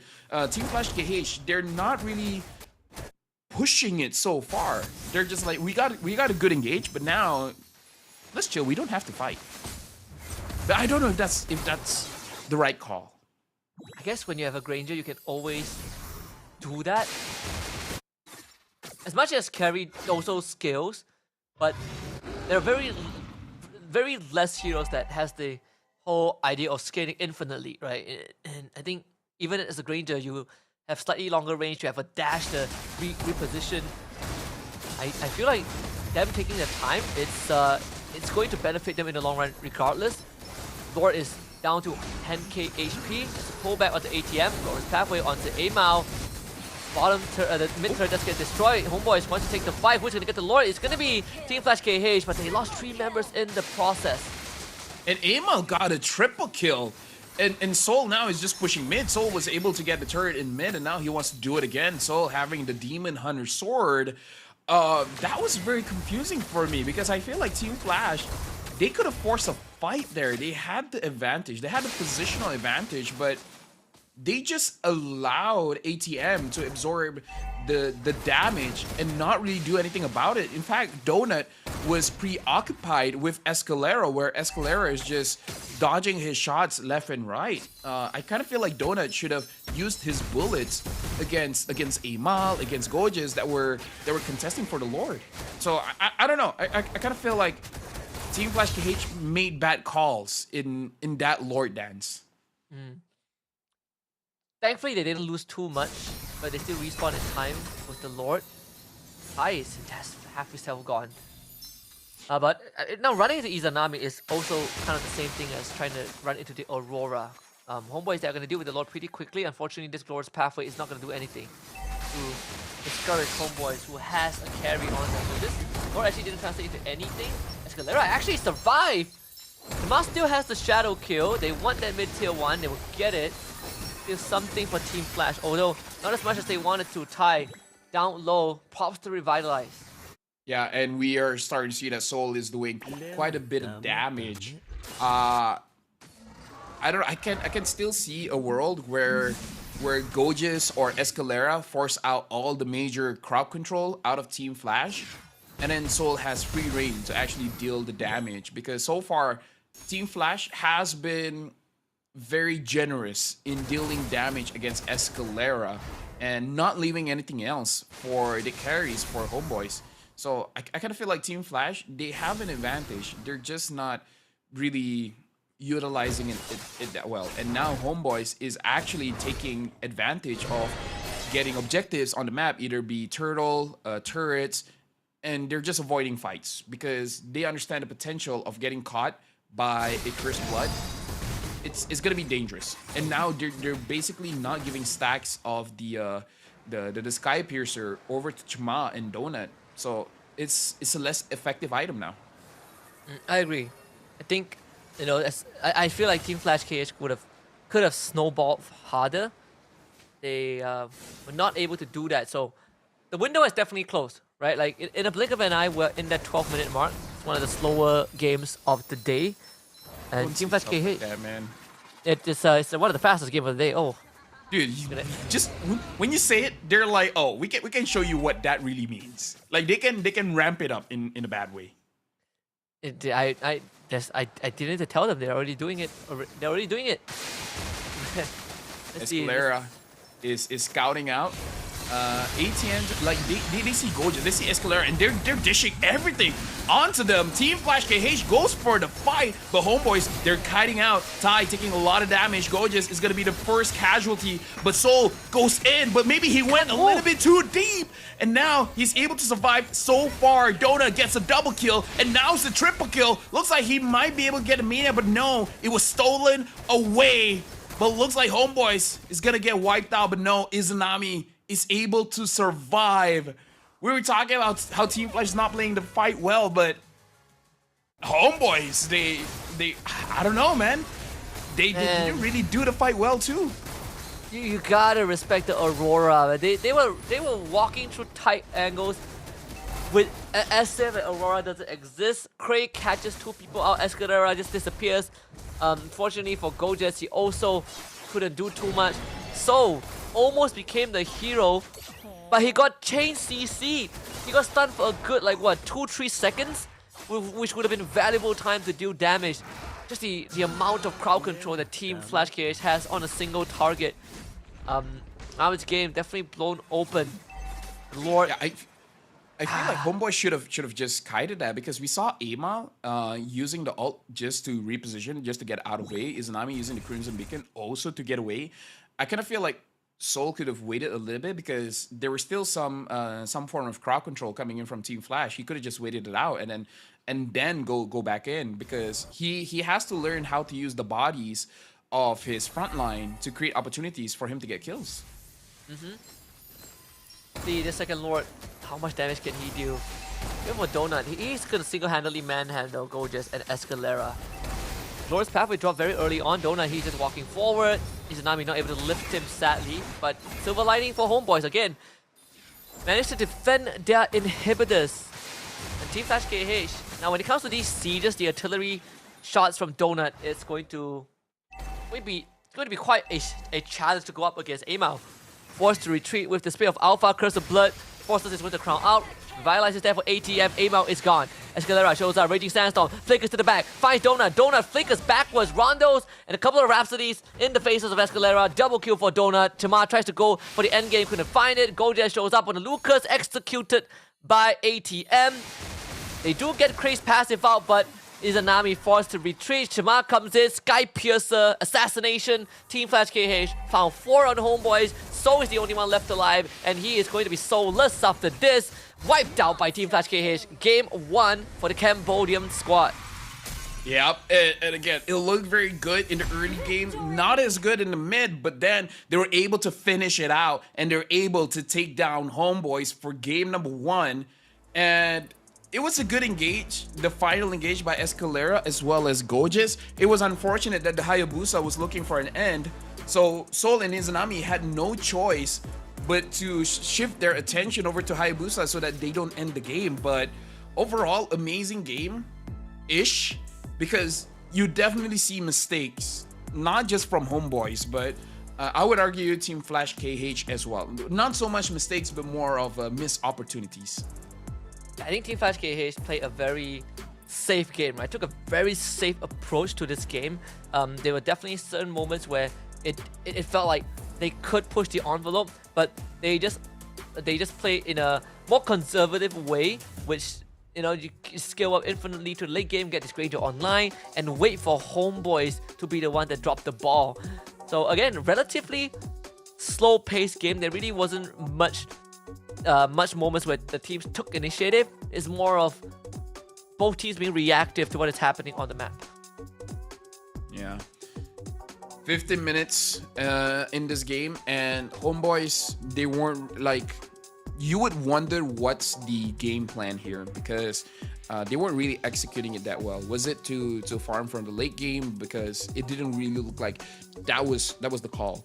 And if you look at Team Flash KH, is really all about burst damage, because you have 2 Sky Piercers here for Donut as well as Chima, and having that Carmilla as well, just accelerating the damage. This draft is explosive. Like, you can see it fail a lot of the time, but when you hit the combos, it just becomes almost impossible to fight against. I think this is a very kind of straightforward game. The thing is, I think Homeboy's approach to this was also quite interesting. Like a lot of the picks that we talk about didn't really come true, right? We were looking at the Suyo, we're looking at the Moskov, Irithel, but they definitely kind of went the other way in showcasing their own style. Even for Team Flash KH, very generous with how they utilize the Glorious Pathway from ATM. And Homeboys, because of the nature of this draft, it's pretty tough to fight into a Carmilla, into Aurora, which I would even say that Carmilla was a great gacha pick from Team Flash KH. Amazing pick. I would have to agree with you there. Yeah, in terms of the jungle pick, the roam pick, as well as the gold lane pick, yeah, a lot of variety that they could have chosen from. Looking at draft, maybe they could have required a little bit more range, maybe something like a Beatrix. But looking at the total gold here, a difference about 6,000 gold here between Homeboys against Team Flash KH. Firstly, for me, Team Flash KH did amazing in this game. Homeboys looks like they just haven't found their identity. I feel like that's the difference between two teams. One has an identity, the other one is still struggling to find it. But correct me if I'm wrong, but this is an elimination match, so they have like essentially one game to extend it. If not, this is the end of their run in the Snapdragon Pro Series. Yeah, if Homeboys loses the next game, it's lights out, right? It's the conclusion of their run, and Team Flash KH would have to will have to advance to the next stage. But again, winner of this not only survives, but you get to face TLID in the next stage. So it only gets harder from this point onwards. Yeah. And our MVP, Donut 6-0-3, 69%. Nice. 69% kill participation. And again, the early Sky Piercer just makes it so difficult for Homeboys to fight back. Like, Homeboys really needed to kite everything from Team Flash KH, but I feel like at the point when Team Flash goes for the fight, the Granger has quite a lot of stacks to spam the Rhapsody anyways. I think Granger is in such a strong, unique spot, right? Where you have, like, I think at first, when we looked at Granger, the consensus was he isn't going to be that great because his abilities are skill shot based. If you miss, then it's not going to do much. And then just don't miss. As time progresses and we see these teams started getting really good at Granger, that is just a drop in the ocean, right? It really doesn't matter if that's the only weakness. In the grand scheme of things, how often are you going to miss those shots, right? So, and then Granger just becomes a monster. Yeah. And look at this, Soul. He really went way too deep, and he just stayed there. He didn't even kite behind. We're looking at the highlights of Donut, but we're also looking at Soul, where he was caught being too close to the fight 2 times. First in the early game where he was the only one that got sacrificed, and then at that point where he tried to force the fight there, where apparently he didn't have enough damage. So I feel like Soul, maybe he's very comfortable on this carry, but I don't know, maybe he needs a different pick to go up against Team Flash KH, because his job to deal damage, he was really not in a position to deal damage. Yeah, and you can't really blame him, right? It's just the nature of carry. Her range is shorter, and getting chain stunned by multiple tanks, it's not a good feeling. So yeah, Team Flash KH 1-0 over Homeboys right now. Homeboys really on the ropes. They gotta somehow find a way to come back into the series. I feel like we are seeing the same thing as what we saw against when they went up against EVO's Holy. I would even go as far as to say that they feel a lot more passive than when we saw them play EVO's Holy, because at least during that series, they were taking initiatives. Sure, it didn't work out, but they were making moves. But this game, it really felt like they were just turtling for whenever is the right moment. Yeah, no, I agree with you, especially considering that they have the Jushin. If they had the Jushin, the Alpha, and the Khalid, this is a mid trio where you can kind of force to go inside the jungle. The early game when Escalera died, that was not good for sure, but you know, once you get level 4, you could have forced it out a little bit. So also missed opportunity by Homeboys. They got a very rare mid trio where you could dominate the jungle. But they just didn't. I mean, look at Jamal. He's not interrupted in his farming pattern. He died once around the turtle pit, but other than that, he's fine. We didn't even see much action. A lot of these pickoffs and kills weren't full-blown team fights until the very end, right? It's very scattered. It's, you know, just a one two-man exchange, and it's definitely one of those few Hayabusa games where you don't feel like you're under any pressure, even though we thought they would have seen a Suyo or something, and then the Hayabusa comes out so early. Yeah, I think Team Flash again.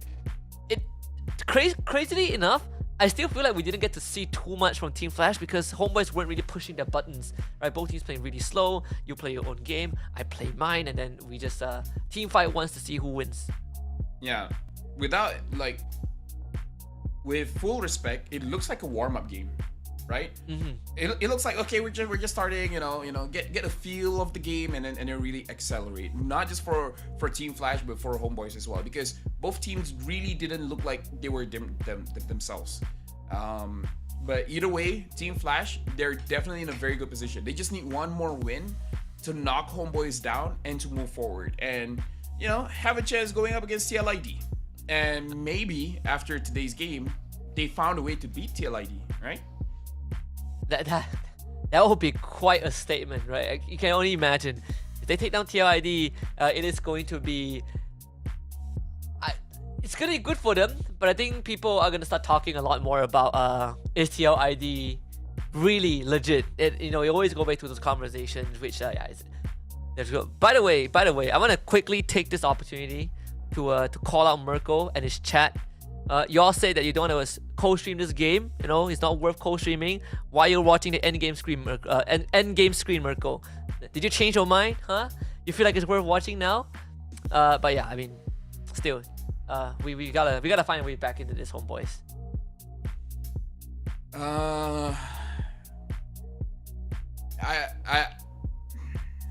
I just don't know which angle to start at. Like, do you start at the draft or do you start with the in-game plan? Because I feel like that draft is serviceable for sure. It's just that once you go in-game, they were a little bit lost. Like, whoever the shot caller was not shot calling because they weren't really proactive in getting anything. It's just, like you said, passively getting the farm, hoping for you to get your items, and it's like, okay, now you have your items. What's the next step? Right? It's like it's not them playing to win, it's playing not to lose. Yeah. They're just waiting for objectives, right? We're waiting for turtles, we're waiting for Lord fights. I personally feel like the draft is the lesser evil now. Well, look, I think it really comes down to what's the game plan. Because they had the heroes to do so, like you did point out, the Kali, the Jusin. Like, you don't, like, it's a privilege to play a Jusin just as much as it is to play a Fanny. And Homeboys, they weren't really pushing it too much. You can say the same for Team Flash with the draft that they had, but I feel like if you are on Homeboy's side, you have to be the one to make the first move, right? Don't change what worked when they were up against EVOS Holy. For game 2, and again, respect to Soul, Harry banned out, but the Homeboys, they will stick with the Fanny ban. Yeah, Fanny ban, maybe consider banning out that Granger as well, because if their answer towards the Granger was a carry, no, I don't think the carry is an answer to the Granger. No. Honestly, I'd rather you take Claude than a carry, because you mentioned something about the cross map, right? Then might as well go for the Claude. And carry does have, unless you have something like a Matilda, then sure, I think I would go for the carry if I have like a Matilda, Rafa, someone that can support me. Yeah, I mean, even a Florian to a certain extent, but a Florian, then it is a bit trickier. Yeah, so I don't know. I think Claude would be the way to go if we ever go down that route, which I hope we don't. I think you gotta clean up that draft sequence. It felt I have super an weird. Tier 1. Sun Gold League. that will be the answer. Second skill, like, all get 3 clones, second skill towards the Granger, third skill petrify, and that's it. Problem solved. Eva's Glory tried that and it failed horribly. So try again. It was against Onyx though, so yeah, see, it was against Onyx, and if I'm not mistaken, Kelra was using the Irritel. Irritel has big AoE. Yeah. Sun Gold, huh? Experience the euphony of suffering. Okay, they banned the Granger. Ooh, thank God. So they don't have to use Sun Gold then. I'm just saying, like, the Joy can handle the Granger because you stick on that target. Sun can do the same. Not saying it should be the counter. I'm just putting it out there. Immortal one chose me to vanquish the shadow. Okay, Suyo gets me though. Yeah, I'm surprised that the Suyo made it onto the ban list in game number 1. So yeah, Suyo gets picked up. I mean, last game Amal did go on the alpha, so this most likely is going to be an alpha game. We've seen someone pick the Hayabusa too, but yeah, alpha E feels like it. Or honestly, even high loss Eve would be quite okay. Like the slow from Eve, the slow from Hayabusa. At that point, I think it's a bit safer if you want to go for something like a carry. Oh, Luyi! They've been banning out Luyi so much that we don't see this hero pop up, but now they themselves pick up the Luyi. But the thing is, they're going up against the Suyo. The Suyo is pretty good going up against the Luyi, and now it's Show. Okay. At least they're switching things up. I think they're also worried that if they don't pick the Luyi, it goes straight over to Team Flash. So there's that. You could pick your jungler third. This most likely we're looking at an alpha pick. Unless they're willing to leave it to second phase, your third pick could be that gold laner. You take that power pick away, like third to. I mean, it's one of Amal's signature heroes. You know, what if he goes for a Ling, or maybe he just wants to go for a Fredrin, right? Because if Soul is using the traditional marksman, a Fredrin would work, and I feel like the moves can help that out so much. Team Flash KH picking up the Eve as well as the Moskov. Right now, Team Flash KH draft looks pretty S tier. Yeah, that too. Wow, the Moskov. Yeah, that's why I was worried. Like whether about Homeboy's this third pick, is it going to be that marksman? Because the Moskov now gets picked up. So you're left with the Iratel or the Bruno. It's either or. Like the Ling, there's no Angela, right? There's no room for that Angela. So the Ling probably is most likely out of the equation. Hayabusa, I guess. No invader. Yeah. Yep. Hayabusa gets picked up. Good shout, Husky Homeboys. I honestly wouldn't mind banning out the Carmilla, like just in case. There's still a lot of roamers that needs to be respected, but like the Carmilla, the Tigreal, anything. If you don't want to ban out the Carmilla, ban out things that forces the Luyi to use a Purify. If that's the case, I'm not sure if Go just plays the Cho XP. Yeah, I don't know as well. I don't have info on that. Team is banning.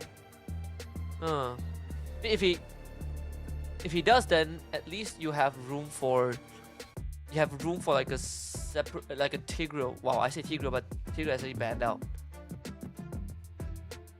The other ban that Homeboys could have is honestly ban out that high loss, because Glorious Pathway onto Luyi is it's not a fun time for the Luyi.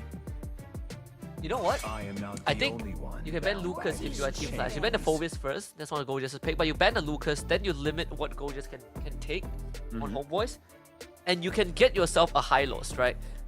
You can get yourself a high loss. Homeboys might pivot to the Gatot simply because there's an Eve, which like Gatot, usually you want to look for her when she RWMs. But yeah, I think banning out the Lucas as Team Flash KH might make sense.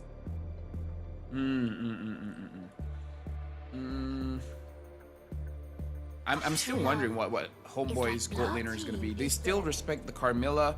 I respect it. I personally respect it. Not sure if the CEO will go for Sky Piercer, but I gotta tell you, Husky, in my ranked games, there's a lot of CEO Sky Piercer. I went Bellary Sky Piercer today, so at this point, anything is possible. It's the mindset, right? It's a mindset. I agree. The mindset. So, Team Flash KH now, the final ban here, they ban out the Badang. Hey! At least the Badang gets respected. Badang gets respected, but this does leave open picks like the CC if you want to go for a little bit more damage. Personally, for me, I would prefer Homeboys to wait for the EXP, look at the matchup first, and then pick. Because I feel like you can potentially counter ATM's pick here, because the Badang ban is very interesting, right? Like what does that tell you? Not so much, because even I'm not entirely sure what the Badang really counters. Yeah, I think it's a strong laning, and then you have like decent setup. Yeah, Iratel. Like it has to come out right now. I don't see a better choice. Hilda for Team Flash. Yeah, you know what? Hayabusa's not gonna have a good time here. I mean, at least Luyi and Cho can potentially protect. then you go high loss, right? Like now there's a reason to go high loss for homeboys. You need someone to be able to. I mean, Lucas is still not bad. I still think Lucas is okay.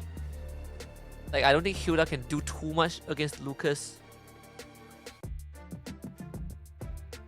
Other than that, honestly, the Gatot is still fine. The Gatot also is still fine. Like, Hylos is a good pick, but unless Team Flash KH they themselves pick up the Gatot, they're taking their time for this final pick. Yeah, they themselves pick up the Gatot. They took Gatot. I was thinking of a Hylos, but it feels like an overkill, right? You might as well take Gatot for that second layer.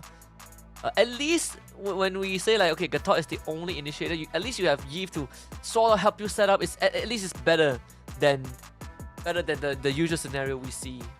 But right now, the thing is, do you go CC or do you go Hylos here? Honestly, both is fine. Both is really good. I feel like there's a lot of picks that might be okay.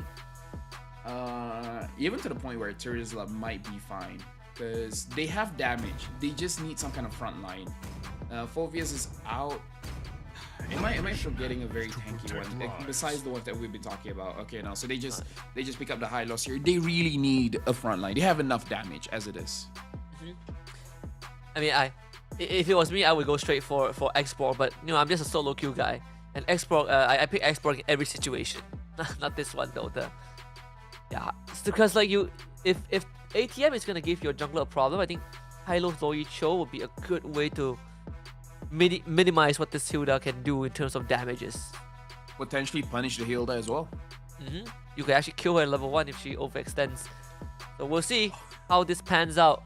I mean, again, whoa, wait, is that how Gojo plays in the dark? I thought it was Izanami alone, but then as I look closer, okay, they're still there. Because that would be so anti-chemistry there.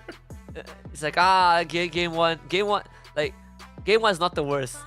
Let's see game 2. Both teams have switched sides. Now we got Team Flash KH on blue side. We got Homeboys on the red side. Of course, if Homeboy loses this, it is game over for them. Team Flash KH. Let's see if they can close this out. We really have to look at how the early game shapes up, because in the early game we saw Escalera trying to force an engage onto Chima and then gets punished. He can do the same thing with the Cho in terms of being a little bit more aggressive. Going up against Suyo though, Suyo is an assassin fighter, so he's very, very tanky. So I hope he doesn't overextend that much, not taking unnecessary damage, especially if Izanami is nowhere near to help out. This is way better. It's chased ATM away. It is pretty funny because eventually you will win, but it's just not worth the time. It takes so long. Like, you will win eventually, but it takes too long. It's like killing someone with a spoon. What's the song name? It's called like, Killing Me Slowly, right? Or it's like what the song lyrics is. Yeah, but either way, is right now the EXP looks like a bit of a dead lead. Escalera so far is doing quite a good job just scouting where Team Flash KH is. And Team Flash KH as well, not really doing a lot so far. But again, opportunistic team, waiting for that level 4. And once they have it, once they have a way to engage, then they really go for it. We do have to look at Homeboys. So far, Team Flash KH got the kills because both Escalera as well as Soul overextends. If they do the same for this game, then you know Team Flash KH can definitely get an advantage there.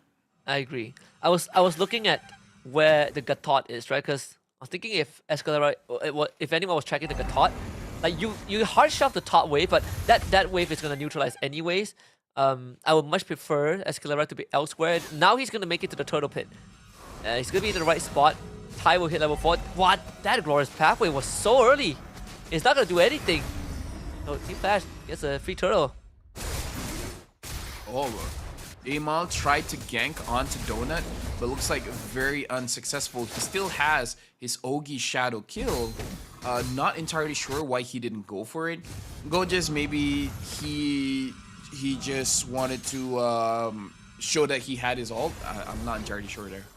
He's testing it out, making sure that the buttons work. Yeah.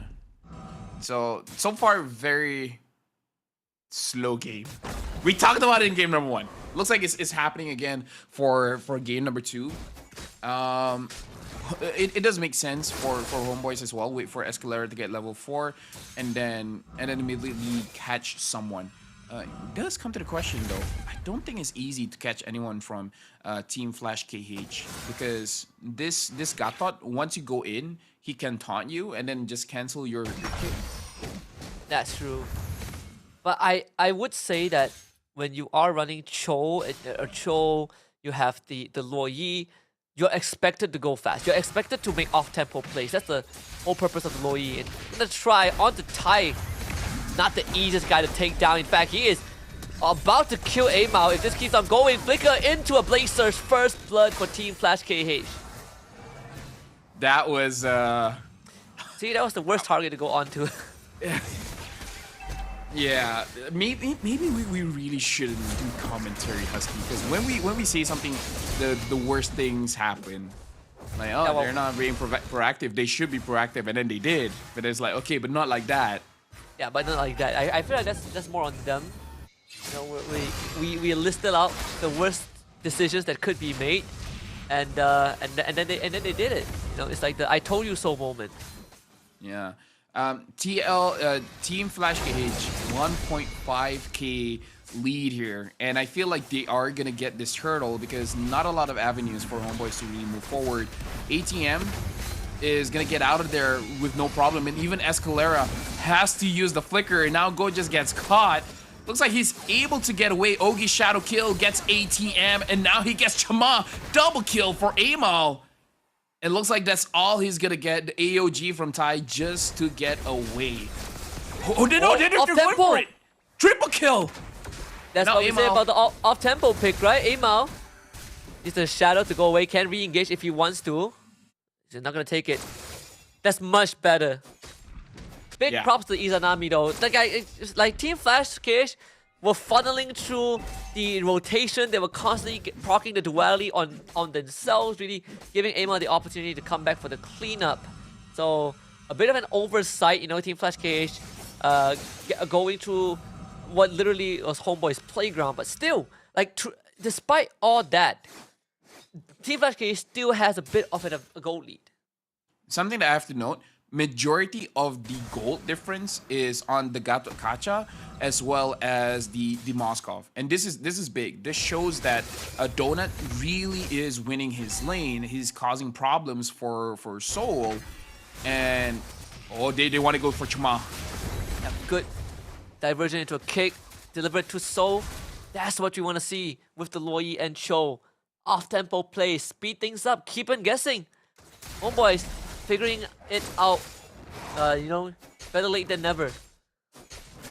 I mean, in-game is always the best time for you to really figure out what you really need to do. And now Gorgeous gets on to Donut. Gorgeous actively slowing his attack speed as well. Looks like they are swapping the lanes here.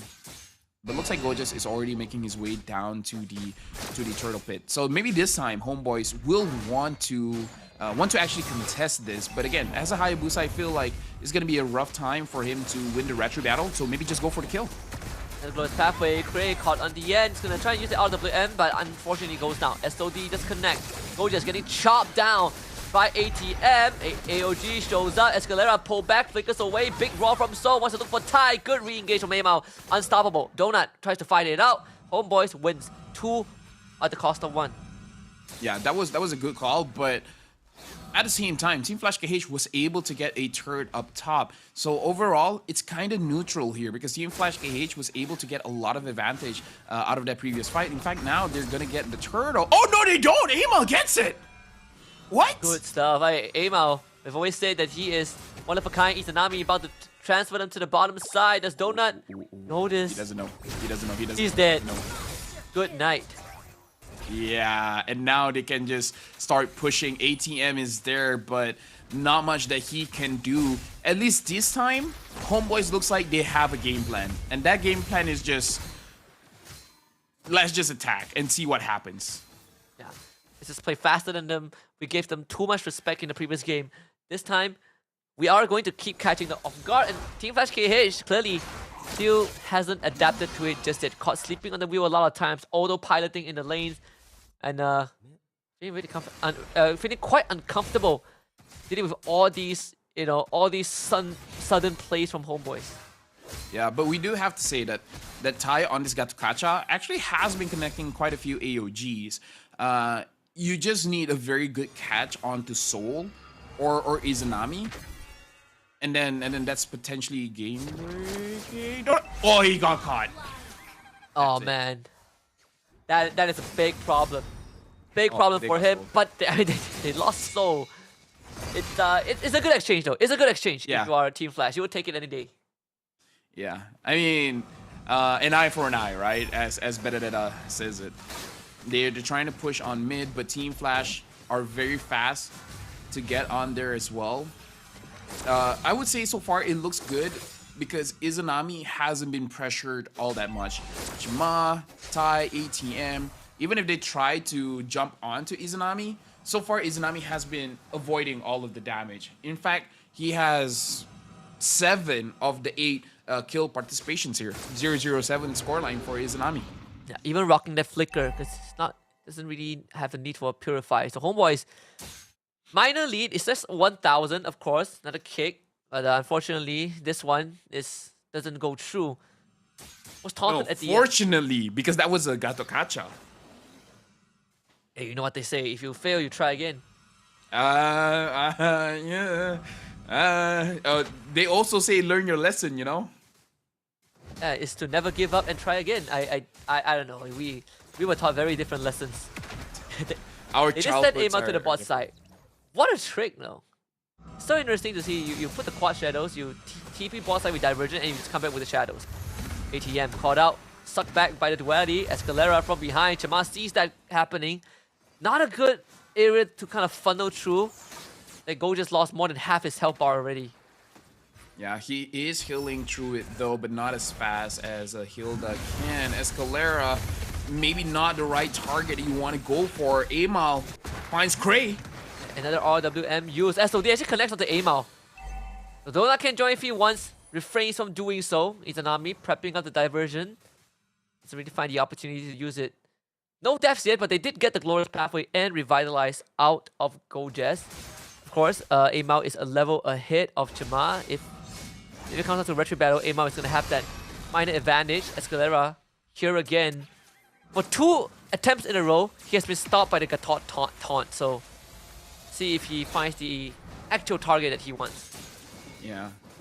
The cheeky play here is Izanami to send Escalera to the bush behind so that he can kick Chuma. And then after that, just go ham. Or Escalera and Gojas. Oh, but he is sending the Hayabusa. Oh, they don't know. They have no idea. But they're just moving forward. No, this is not a position that Homeboys wants. This could go really poorly. ATM sees this, so the jig is up again. They're picturing the Izanami, another SOD. Of course, Donut is going to take it. AOG, that one is huge. They pin down Soul, and Izanami falls. I mean, I called it. They just needed Tai to hit onto Soul just once. And it's not just Soul, it's just Izanami as well. So this is going to be a free Lord. And again, good stuff from ATM, right? Because he opened up the map, he saw that conceal, and he instantly made the call. Again, funneling Homeboys through a tight area where the RWM and AOG works the best. And now Donut can safely move on forward. You don't have those long-range skills that you need to worry about. Donut, he's going to reach a point where he's untouchable. Like, you kill him 2 times in a row in the early game, it's not going to matter right now. Yeah, it was actually unfortunate because Izanami and Amal TP to back, but then Team Flash is just not there anymore. They're all the way mid. If only Escalera and Gojas can like make sure that they stay in place for that TP play to actually get some kind of credit, then that would be good. So it was a good idea, but bad execution. Now you are going to have to constantly contend with the pressure from Moskov. Like, he already has a lot of side lane pressures to work with, but right now, Homeboys falling back into the same situation as game 1, the pin! Oh, Donut! That was so fast. That was so fast. Like, that was insane. Catching a Hayabusa, catching a ninja. You tend to forget there's like a half a second of a buffer timer before you switch places with the quad shadows, but oh my goodness, Amal couldn't get a full rotation off. Now the inhibitor is gonna go down, ATM soaks up the damage, RWM, they're all trapped inside the box, Donut's just gonna go ballistic on all of them. It could be lights out, the run has ended here, and I see history repeats itself, so goes down, Escalera wiped out by Team Flash KH. Homeboys, once more, will be go home, boys. Team Flash KH 2-0. Team Flash KH played this beautifully. The final engage where the RWM actually hits onto 2 targets and then the AOG just jumps in. Beautiful team fight overall by Team Flash KH. And they didn't start off well, but now they're slowly gaining the momentum here after their win against Homeboys. We did say that once the Eve came up, we kind of both agree on the Gatot pick and how the application is going to be when you have the Hilda. Homeboys, they were able to, stop this early invade, early pressure from the Hilda. They had the right idea with the picks. They were making great off-tempo plays to get Amal a hit, who, by the way, ended the game 7-2. But and when that mid to late game rolls around, Team Flash KH were just more on point with how they want to take these team fights. Yeah, Team Flash KH, the execution is beautiful. Homeboys played a good game, but we were talking about the chemistry, and it does look like they gotta fix it up. At least for them, their MPL will be coming soon, around April-ish. They have some time to really figure out what to do with their roster if they want to keep it. What do they have to do to strengthen it? But Team Flash KH, they gotta look forward to the near future where they gotta keep on fighting, but it's gonna be worth it because if they win and win and win, then they can go to the challenge finals and they can travel all the way to Johor. Not just that, but they also it's going to be one of the biggest opportunities that they get, right? I mean, we don't get to see Team Flash KH too often either, but it will be an honor to have them here. Though next stage is gonna be TLID for them. Again, it's gonna be a rematch, right? We saw how TLID completely just walloped them, but for now, the moment belongs to Team Flash KH, surviving the first phase of the gauntlet against Homeboys. And, if we want to talk about them up against TLID, they're gonna have some time to prep for it. You always have to look at the bright side, Husky. Like, you're going up against TLID. Yes, we understand. But it's not Onyx. Huh? Yeah, you're right. Yeah? You're right. Right? It's correct. all about perspective. It's like, oh, we have to face TLID. Hey, think about it. It's not Onyx. It's like, hey, we're looking good. Yeah, could have been worse. Could have been worse. Yeah. So either ways, big congratulations for Team Flash KH. If you look at the damage numbers, honestly, not that much damage.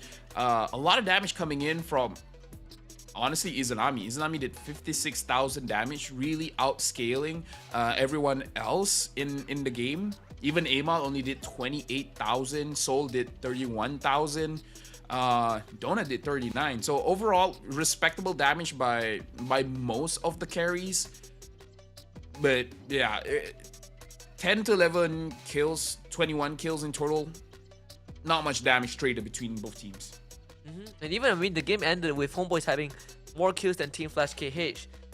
Team Flash KH. It really just took two engages or two good decisions from Team Flash KH to kind of turn the game around on its head, right? One at the Lord fight and the other one is just a good RWM towards the very end. So, by Cray. So this game's MVP, you really gotta give it to Donut. Crucial catches towards the end of the game. The pin onto Amal, who made an attempt on Cray's life, really sealed the deal. Who knew that he was faster than a ninja? Ninjas are incredibly fast, and yeah, we can see the teams discussing about what really happened in the game. But yeah, overall, if we were looking at the highlights here, it's a lot of good for Homeboys. Some minor mistakes here and there, but this is where Homeboys was able to capitalize for Team Flash. In fact, it's the same spot where Team Flash got a victory. Like, that spot is personal for both teams. It actually is. I like the switch up though. I think, again, just like my sentiment from the series against EVOS Holy, Homeboys there's a lot of promises, right? Like, I would take this over what we saw in the previous MPL season, where again they had to go through this whole rebuilding phase. But now they gotta use the rest of the next few months before the season begins to really iron out some of these details, because you can see that the idea was there, but how do you keep that ball rolling, right? I think that's what Homeboys were missing. Soon we will see the big turnaround, because right now it is all about Homeboys actually capitalizing on Team Flash KH, where this is a pretty long drawn out fight. But yeah, look at that, the RWM getting to like you said, ATM providing the vision, and then T just close it out, and that was the flat. Oh my god, that was so fast. It's that's, I mean, disgusting follow up right after that. There really isn't much that you can do. Like, even in Soul's position when they went up against Evo's Holy, I'd say him and Gojas did the best they could. We kind of fall back to, again, the same conversation, right? How do you be more cohesive in moments like this? Again, congratulations to Team Flash KH, and thank you to Homeboys for being a part of this. They came in as the invited team, but the journey ends here. Whereas for Team Flash KH, they get to take the rest of the day off, but still the journey is not done. They got TLID coming up in the final series of the lower bracket, at least for Group C. Yeah, for Homeboys, as we all know, all good things come to an end, just like ice cream. Sooner or later, it'll be finished or it'll be melted. You can't have it all for forever. Homeboys goes home, officially been eliminated from the tournament like ice cream.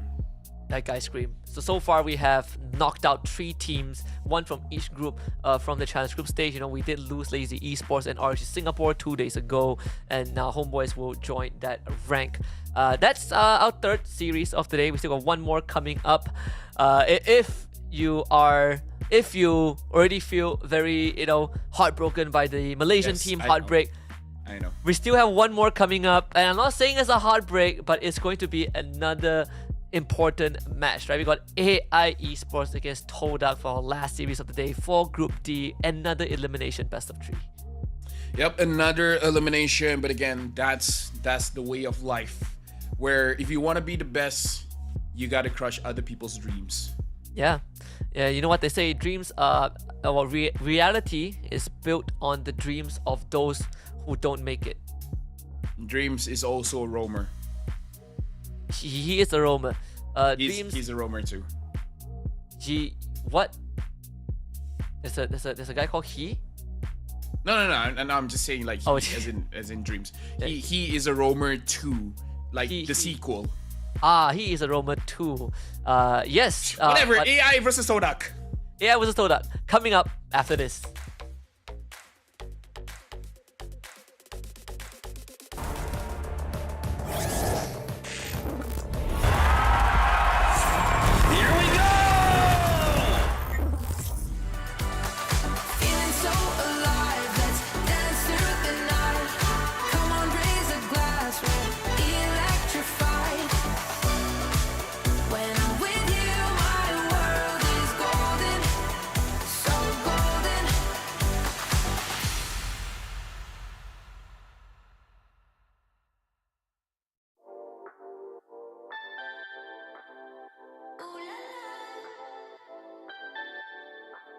Let's go. Put it in motion. Baby, we're going faster, faster, faster, faster. Seizing the moment. Baby, keep going faster, faster, faster, faster. Speed on, make that thing rev. Foot on the gas so you got nothing left. Let's drive to the top of the mountain and see the view. Let's vibe, looking back on the journey, just me and you. Ain't nobody wanna go slow. Yeah, I was chilling in the past, I was solo. Now that I got you in my life, I'm like, go, go. I be living for the thrill of it, whoa, whoa.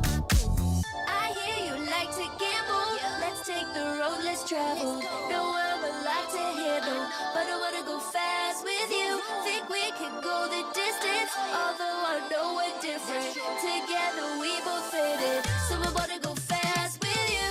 Put it in motion. Baby, we're going faster, faster, faster, faster.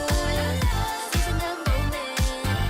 Baby, keep going faster, faster, faster, faster.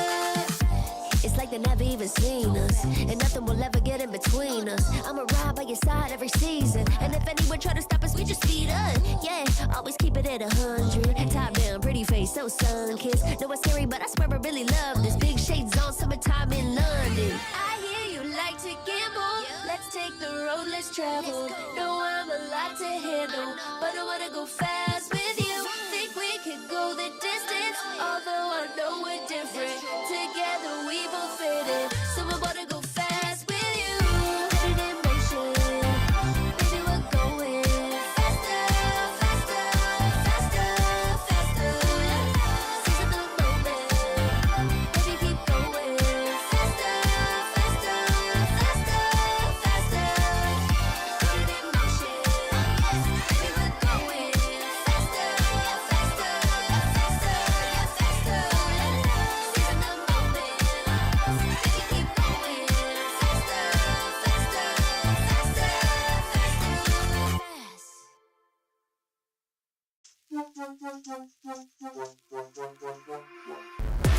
Give it more, give it more, give it more right now, right now. Give it more, give it more, give it way more, way more. Yeah, we give it all that we got. Measuring what's in our pockets, then we give it a lot. Cause we've been hustling for years, now we up at the top. And no, it's still not enough, so we ain't gonna stop. Cause that's full throttle, zoom, zoom, hop, skip, jump. About to eat it up, but the goal is lunch. I'm the big goose, so I never duck, duck. Just keep our head up and yeah, we going up, up, but don't call it good luck, luck. Earning what we got, cause all we do is give it more. Yeah, we going up, up, but don't call it good luck, luck. Earning what we got, cause all we do is give it more. Give it more, give it more, give it more right now, right now. Give it more. Give it more, give it more, give it way more, way more. Give it more. Give it all we got, we give it all we got. Give it more. Oh yeah. Give it more. Give it all you got. Now they know about our dedication. Not just hard work, it's also patience. Stripped away, edit, ignored the hate. And now we big time status and it's us for the taking. We eat, dream about it every time we sleep. Making moves, just look at my feet. Yeah, we bring the heat. We make every situation sweet. Now all we need is yeah, we going up, up, but don't call it good luck, luck. Earning what we got, cause all we do is give it more. Yeah, we going up, up, but don't call it good luck, luck. Earning what we got, cause all we do is give it more. Give it more, give it more, give it more right now, right now. Give it more. Give it more, give it more, give it way more, way more. Give it more. Give it all we got, we give it all we got. Give it more. Oh yeah. Give it more. Give it all you got. Give it more, give it more, give it more right now, right now. Give it more, give it more, give it way more, way more. Give it all we got, we give it all we got. Oh yeah. I'm the type of girl that turns logic into optimism. Think you know it all, but then you let me get inside your head. Yeah. Steady jump design, think I know your kind. I'm about to break another code now. Pretty in disguise, bugging up your life. This is my syntax. 3, 2, 1, deploy. XOX cutthroat code, run it again. XOX cutthroat code, run it again. Steady jump design, think I know your kind. Yeah. Steady jump design, think I know your kind. Yeah. Steady jump design, think I know your kind. I'm about to break another code now. Pretty in disguise, bugging up your life. This is my syntax. 3, 2, 1, deploy. XOX cutthroat code, run it again. XOX cutthroat code, run it again.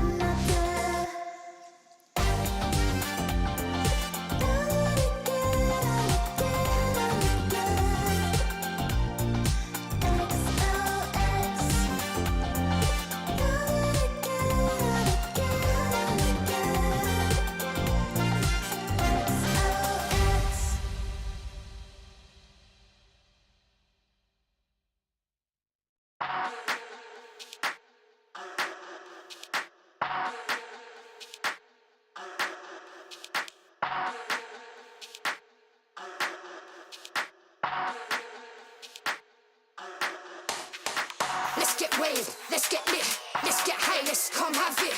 Let's get burst, let's get mash, let's buy a bottle and splash that cash. Guess what? It's time for action. You're feeling fine, main attraction. Pure vibes, not satisfaction. Feel the baseline, chemical reaction.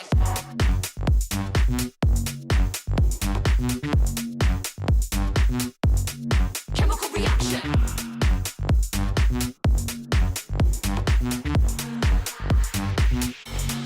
Chemical reaction.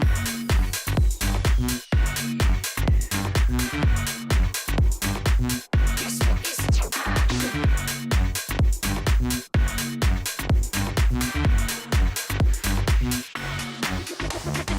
Come, let's have it. Bad boy rhythm. Come, let's have it. Bad girl style. Okay, all eyes on you. Come, let's have it. It's time to get wild. Come, let's have it. Bad boy rhythm. Come, let's have it. Bad girl style. Okay, all eyes on you. Come, let's have it. It's time to get wild.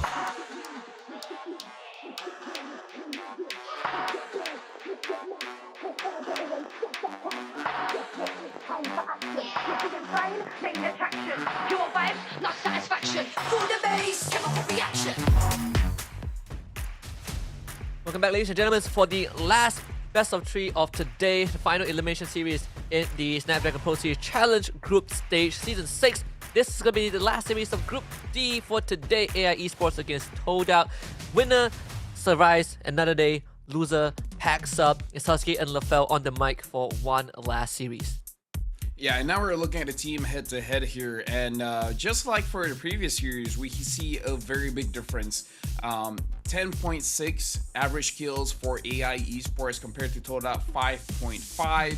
But again, this is just the result of going up against very aggressive teams where Toadout unfortunately couldn't do much. And we saw in the previous series, it was Team Flash KH that didn't have good numbers on paper. And yet once we get into the game, they were the ones that really dominated the game, winning a 2-0. So it's not impossible that Toadout on paper does not look all that great, but can still surprise us once we jump into the game. Oh yeah, and I think, you know, Toadout again, when they went up against Aurora, it's more of Aurora, a lot more composed in these mid to late game fights. A lot more, the experience is showing through. But AI Esports, there are no slouches either. We have Madzi in the XP lane, PS jungle, Oh My Jenny mid, Black Roam, and Alita in the gold lane. Yeah, honestly, AI Esports have really been showing their skills here in the SPS, where every single player, you know, PS, Black, Alita, really have shown their carry potential. Black on that roam, especially. We've seen highlights like the 4-man Tigreal implosion, and Alita so far has been an exceptional gold laner for AI Esports, even taking a game off of Bigatron Alpha. Honestly, this lineup, they're very strong, and throughout the Snapdragon Pro Series, they've gathered a lot of experience, and they had a lot of time to readjust and to figure out how to defeat Toadout. Yeah, and look at Alita, even in the game that they won against Bigatron Alpha, he went like, what, 13-0? Obviously, Bigatron Alpha readjusted afterwards, but you still have to give props to AI Esports for having, you know, such good initiative, right? Like PS, Black, they're all very proficient in what they do, but of course they're up against the hometown legends, hometown heroes. They got Toadout, got Momo, XP, Zayed in the jungle, Zyme, Sempoi mid, Hazelnut, Rome was D in the gold lane. Yeah, really when we talk about Toadout, it's really about all the flexibility. Momo has shown that he can play many different roles. Zyme Sempoi has played roam as well as mid. Only Hazelnut and D are really the ones that's like solid at just doing their own thing. Honestly, Zayed as well. In the previous season, he was really on with that Lancelot, so he really loves the assassins. Not sure against AI Esports, what is he going for? Like, are we gonna see just a traditional Joy and Suyo matchup? Because rarely do we see him picking up picks like the Alpha. Yeah, I think Zayed really has shown some great promises, right? Because it's not like it's his debut season. He has played before, and then there's kind of some time in between before he made it back to the main stage. But he came back in a huge way in a time where Todak were rebuilding. They were looking for the best version of the team, and Zaid made it to the main 5. It definitely counts for something because this is a high stakes showdown and an important mission for the Ocean King to drown the robots. Yeah, so either the ocean will reign supreme or AI will take over. And the nightmare of many different people will come true, where we're just dominated by robots. You have a point. The nightmare would be we only have one team in the challenge finals, which is SRG, right? And that I mean, it's not like we haven't seen it, we haven't experienced it before, but it would be nice to have Todak there, considering that they almost made that MC stage, which I think is still one of the craziest. It's one of the once in a lifetime storyline that we'll never get to see again. So I would love to see if Todak can make it to challenge finals, if they can get through AI esports. Obviously, you still have a second layer of problem in Group D to deal with, which is going to be Aurora. You know, the challenge continues, but you gotta start with AI first. Hey, like, I'm gonna talk about AI. AI is very strong. Where, personally for me, I don't know my prediction, but I think I'm gonna go for AI. I don't know. I'm just putting it out there. But now we got a head-to-head here. Black going up against Hazelnut. Honestly, gold per minute is not really a roamer kind of thing, but the kill participation, now that's huge. 87% for Hazelnut and 51% for Black. But honestly, I feel like it's more because Black really wants to wait for that perfect engage so that he can maximize whatever catches that he gets. So yeah, the average kill participation is very skewed, but Black participates a lot in team fights still. Yeah. Again, his Tigro is the signature, right? Like, we saw his Tigro once. Well, not we, but Bigatron saw his Tigro once and instantly batted out the next. So I do want to see how Todak approaches this, because we do have Todak. The way that they approach these games is a lot more different. Yeah, so again, it's either one of us is going to be wrong after this. Yep. We'll see. Shout outs to production for adjusting my predictions on the fly. I hate doing predictions. I've been very vocal about this, but it is what it is. It is what it is. Love and hate are the same. Are spoken in the same breath. It's like roti canai. Okay, why do you slander roti canai? That's my favorite. My favorite. The immortal one chose Anyways, Todak, Todak, they ban out the Eve, the Joy, as well as the Irithel. Interesting about the Irithel ban. AI Esports banning out the Fanny, the Jushin, as well as the Granger. Suyo, first pick here for Zaid. Now AI, they pick up the Harif, and the Irithel is not there, so less opportunities to really do anything against that. The Hayabusa gets picked up. Todak, they gotta pick up their gold laner here. If not, it's probably gonna get banned out. That's such an honest ban though, right? That, like, the Irithel ban, it clearly they wanted the Granger. They want to, at least in this case, they forced the Granger ban. But yeah, I am loving. I like this this idea from Todak. Though Hayabusa Harif, again, the response from AI. It's pretty interesting because today we are seeing a lot more Hayabusa as a response to Suyo than the usual alpha that we're used to seeing. But you have Todak right now, I know that the Gatot is always a pick that they look for. The Hilda also for Momo. But these two picks, they usually keep it for 4 and 5. So on blue side, you would take one of them at least. I wonder what it would be. Yeah, do they want to prioritize some kind of mid here as well? Like maybe something like a Luigi, because Nine Sample can use it. Oh, the Matilda! Yes! Oh, I didn't notice that. Completely forgot about the Matilda. Like, we were literally talking about this, right? When they were up against Rora, it was like a contested pick. Nice, now they get Matilda for Hazelnut.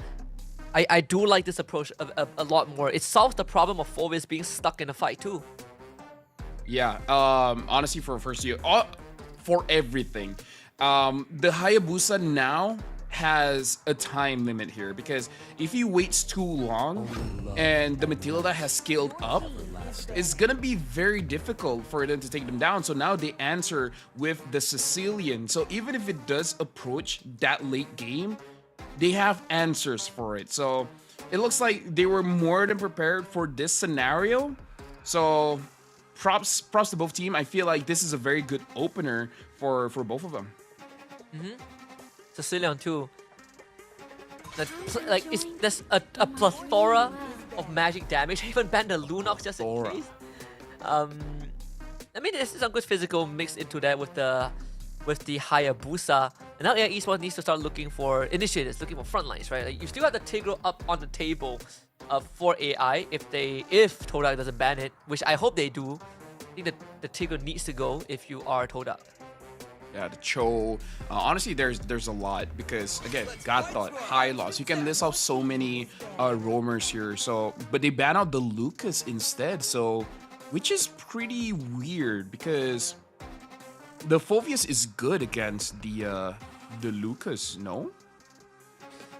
Yes, it is. But also, I guess you don't want to take that risk. You want to eliminate whatever options that AI has. Another way is probably the glue. I mean, people do pick the glue into the Phoveus, but teams have been finding solutions to it, right? And we have not seen Zyme Senpoi's pick yet. The fact that you are taking out the Moskov, I don't... Okay, never mind. The glue is now banned out. Yeah, so AI Esports, maybe they go for the CC here, right? The CC will be good going up against the Phoveus as well. Because again, a lot of good picks. If you don't want to rush your EXP, you can pick up that Tigro. Oh, they go for the Hylos instead. Okay, so keeping it as a flex too. Because they know that they don't need to rush for the Tigro pick, right? The Matilda is already picked by Todak. There's no way they go for Tigro anyways. Moskov gets banned out. Do you go for a Claude here? Because a lot of picks are down here.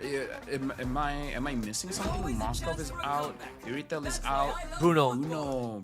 Yeah. There's the Bruno too. Still, it's still not a... It's still a decent choice if they want to go for Tigro after this. I want to see what the mid lane is going to be though. Vax, Valentina is still there. The Aurora too. Been liking the Lui. The Loi, yeah, it's open. Zyme Loi is pretty nasty though. Like Persada, yeah. So you go Valentina. Yeah. It's okay. Yeah, I guess it's just a very safe pick, especially because you can take the Glorious Pathway and use it against the Sicilian. Could be a good call. It does discourage the Tigro a bit, you know, if you're scared of the Solar Implosion too. What are the... I honestly feel like CC is good here. I agree. Because you have the Matilda, right? If you can tie them down with the Curtain Call, Matilda can't really save them either way. Or go crazy and just pick up a Badang. Here? Like again, there's a lot of picks for the EXP because I feel like Hylos is fine in this situation just to be in the roam position. Oh, they pick up a Jawhead, so they want extra damage. Oh, they want to snowball PS on this Hayabusa. Yeah, I had Jawhead at the back of my mind, but I wasn't really sure if you want to go Jawhead because because of what Todak has. But I can see it working. I agree. I think it's all about the isolation. We've seen examples of isolation when you have a Jawhead, I think plus Jusin. I saw it not long ago. But now that I think about it, it also threatens the Matilda, right? Because if a Matilda wants to save someone that gets tossed by Jawhead, you have to get extremely close and it puts you in danger. So this approach from AI, definitely unexpected, but I welcome it a lot. Yeah, I mean, we have to consider as well the farming speed because you can use your smart missiles to leash for your Hayabusa. He just comes and just last sits it away, right? So you can use this Jawhead micro and macro. So you can outfarm the Suyo by quite a bit. So there's a lot of different angles. We just have to see which angle they choose going up against Todak in game number 1. Todak blue side, AI Esports on the red side. It's going to be parallel jungling. Purple buff for PS, orange buff for Zaid. I do want to see how the approach of Todak is going to be. You know, now that you got that Matilda in hand, which, funnily enough, when you look back at Todak's all the history of roamers that they have, like Matilda has always been a staple, regardless of who was the Todak roamer. You know, Yanlord, Hazelnut, Replacia, Yumes. It's good to see that again. I mean, Matilda is a pretty strong hero. I personally enjoy using this hero myself, but it's a good thing they were able to get the Suyo the CEO as well as the Phobius, because it really does pair well with the Matilda. But we also have to see how they're gonna deal with this Hare. But before that, Zyme Senpai has to use the thing where he still gets caught. Zyme Senpai, first blood over to PS. Black with the flicker toss. Waited for the perfect moment. Waits for Zai's cooldowns first before he went for it. That's the tempo, right? Zyme Senpai going down. Nothing much that Zai can do, and to make it worse now, he's slightly behind in terms of that pacing too. I mean, even on the bot side, this is going to be a dead lane, right? Between the Hylos and the Phobius. Unfortunately, Momo just cannot free himself. And top side too, like this Bruno is going to be pretty much the same as XP. You would just be defaulting farming ways, playing under the turret, and then Black is just taking up space from AI. Yeah, but if you're looking at the levels here, everyone is more or less the same. Looking at the rotation, it looks like Hayabusa wants to get level 5 first before contesting for the turtle. Same for Zayed here. Black is still level 3, but again, as a Jawhead, you don't really need your unstoppable force to really create that big of an impact. And looking at the junglers, both junglers are getting their double buff first before really committing for this turtle. And it's just everyone else just rotating around, just trying to get possession of this turtle. So far, it does look like Todak has priority here. Hazelnut just hit his 4-2. Black still a bit away, but yeah, that's kind of what we expect, you know. Solves the problem for Phobius, but D, good dodge with the flicker. Barely surviving that gank attack. Meanwhile, mid side, oh my Jenny, pull back, heals up with the ultimate just a little bit. Turtle does get slain by Zayed, so Todak gets something in return. Yeah, honestly, that was smart by PS, understanding that perhaps going for the turtle is not a smart idea. He immediately goes for the gank, but D was able to prevent the death, so very good call by Toda. Honestly, even if D died there, it would still kind of be worth it for Toda, but the fact that D survived, it's overall very, very good. Proactive movements coming in from both teams, where Toda is more about objectives and AI is looking for those pickoffs, which understandable because you have the Hayabusa as well as the Jawhead. So they're playing their comp very, very well so far. Looking for Black, but unfortunately they just don't have the way to keep up. Black wants to close the gap, but ends up blowing his own flicker. So, I mean, good push and pull from Toda, really making sure that AI esports doesn't get in range. This is what Toda is very good at, right? That the stiff arm movement. Yep. Zayed already has the Hunter Strike. We do have to see if PS wants to go for a Sky Piercer build on this Hayabusa. It really does feel like a personal touch. Some people like it, some people don't. I wouldn't say they don't like it, but it's more about them feeling it's not really all that worth it. Looking at the junglers here, it looks like both of them are really just focused on farming. I haven't seen a gank ever since PS did a gank onto the gold lane, neither by PS himself or Zayed. And with Black holding that Pixel Bush is not going to be easy. Zyme Senpai is going to be the target again. This time, Zyme Senpai escapes good glorious pathway to cut things off. At least for Mudzi, he was trying to catch up, but unfortunately not able to do so in time. Zyme Senpai, I wonder if he was able to steal that ultimate on his way out. Either way, next turtle spawning top side. Yeah, but honestly, very good reaction, but even better respect. Understanding that if he gets caught, he will die immediately. Using everything just to get out, that's very good. And now, looks like he's able to use the glorious pathway to slow down Black, and Black becomes the first casualty in this fight. This is going to be a free-for-all for Momo. Nothing the AI can do about it. They just have to concede the turtle on the top side. Or Hazelnut, he has to bring his teammate to help D, who's just getting pressured by Alita. Zaman forces run out. Momo jump on top of him. Zayed also shows up. They're going to try and juggle the aggro. Alita will be forced to flicker. Oh my Jenny cut off as well by Zyme Senpai. It's pulled back by the Sanguine Claws, but the damage not there for AI Esports. They will try to slow him down with the glorious pathway. Momo in the bush again. Just being the bouncer for Todak stops any form of counter engage, and Momo himself goes in for more with Hazelnut by his side, refreshing the Infernal Pursuit left, right, and center. Hazelnut saves him. Top tier 1 for Todak.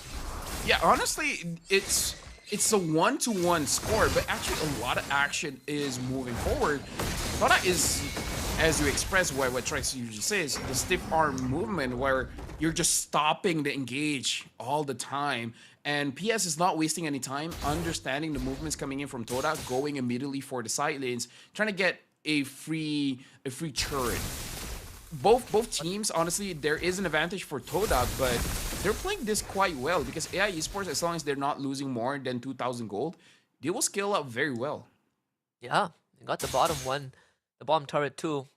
See, AI Esports have a lot of focus on this mid to top side. First of all is to keep Alita safe, wanting to get that turret as soon as possible. The rest of Toda is going to be mid side. Momo gonna follow PS, but thankfully the quad shadows are still there, so Momo not able to catch up to that. Manzi now becomes the second target, knocked out by the circling eagle. Momo actually going for more, wants to look for Black and Alita, and now he's gonna get an ambush, but still Hazelnut to protect it in front of Pursuit heal back up. Zyme Senpoi to the back straight, 3-man terrified. Momo still goes down, damage has been dealt, but Toda now realizes they don't have enough output. Yeah, I mean, so far I feel like that's a good call to end it just there. Previously I feel like they would just force it, but this is good so far. And AI, even though Toda has more than 2,000 gold here, I feel like it's still fine because not a lot of deaths are onto Alita or Oh My Jenny. None, in fact. Not sure how many stacks Oh My Jenny really has, but Toda they do have to move a little bit faster. They need to be a little bit more. They need to show some urgency here. You say that they try to hit the backline. Zayed gets the turtle, Black, and he's gonna redirect his unstoppable force, eject Zyme Senpoi instead. What a catch from this man. Zayed now to try to take down Manzi with the help of D. Double kill for the Suyo. Again, both teams taking initiative, but Toda comes out on top. Oh, but hold on, PS wants to move forward, but the shield is a little bit too much. Alita still gets the kill, but now Momo is onto Alita, but the kill goes over to Zayed Senpoi. The Evil Quiver was able to secure the kill there. I gotta say, right now, Toda, the way that they're playing reminds me of OG Blacklist. Like, this is very Ube-ish of Todak. Yeah, playing it really, just playing around the utilities and the cooldowns. I do like the idea. You could see the formation that Todak wanted to form, right? It's just Hazelnut. He's always in the middle supplying the shields. And then you have Momo. He's willing to throw his body. Like, we know him as a very selfless XP laner, true and true out. But Todak are willing to trade their health for advantage. Even Zyme Senpoi willing to give himself up for a couple of damage just so the rest of the damage dealers can come and clean up. 4k gold lead for Toda. Yeah, now D Senpoi having that Malefic gun makes it so that they have a pretty strong siege right now. This push and pull that Toda has been doing is going to be amplified a little bit more. But AI Esports, honestly, they don't have that great of a wave clear, but the way that they kind of clear is just attacking whoever wants to push. The damage from Hayabusa, from Sicilian, as well as from the Harif can be very oppressive. The slight weakness of AI is just that they're skill-based damage. Once the skills are done, then not a lot of damage can really be dished out. A lot of damage can be dished out by the Sicilian, but you still have to manage the mana. Once the mana is done, once the mana is out, you have to wait for the first skill to finish resetting and then do it all over again. When it comes to the more stacks you have, it's essentially Mage Granger, like a Granger mechanic, right? Like you could spam a lot more the more stacks you have, though. Short. You see the amount of damage that Todak has. Again, the Malefic gun is going to be a big part of D Senpoi's kit. You have the Harif on the bottom side. Black looking for D. Finally gets him, but there's a stagger in between, so they didn't end up killing him, and now Alita has to back up, knocked out by the circling Eagle and Momo as well to help him. Alita escapes with his life. Good idea from AI Esports, but man, that was closer than it should have been. Dude, that was an amazing team fight. No one died, but the interaction between everyone, it was amazing. Like, Toda, they were moving forward, but then PS found an angle. He got a shadow onto D. He went onto D, but then immediately Toda fall back, trying to support the backline. And even AI Esports, the backline was getting targeted. It's just a lot was happening in one team fight. That was, no kills was traded, but that was actually beautiful to watch. Honestly, like if there wasn't like a stagger in between the engage from Black, that would have straight up been a brutal kill. So again, AI Esports, no, they are not scared to take the initiative. Loris pathway stolen again. Hazelnut found Black. Gonna bring Momo to him as D takes care of the turret. Again, Todak taking small steps to get themselves more and more lead. There was a 1v1 down bot PS trying to take out Zayed but was unsuccessful. Let me just say as well, Zaim Senpai, not the greatest KDA, and honestly, he's playing the best that he can because a lot of pressure or, you know, a lot of damage is being targeted onto Zaim Senpai, but he's able to avoid all of it and then just use the Hylos ult to engage the fight. This is very macro-centric of Toda and AI, but it's not slow at all. Like, this feels, in terms of kills, that's not a lot, but a lot is going on. Some of the small cogs moving, right? Both side lanes tier 2s down. Purple should be secured by Zayed. They just retreat it away, not a problem.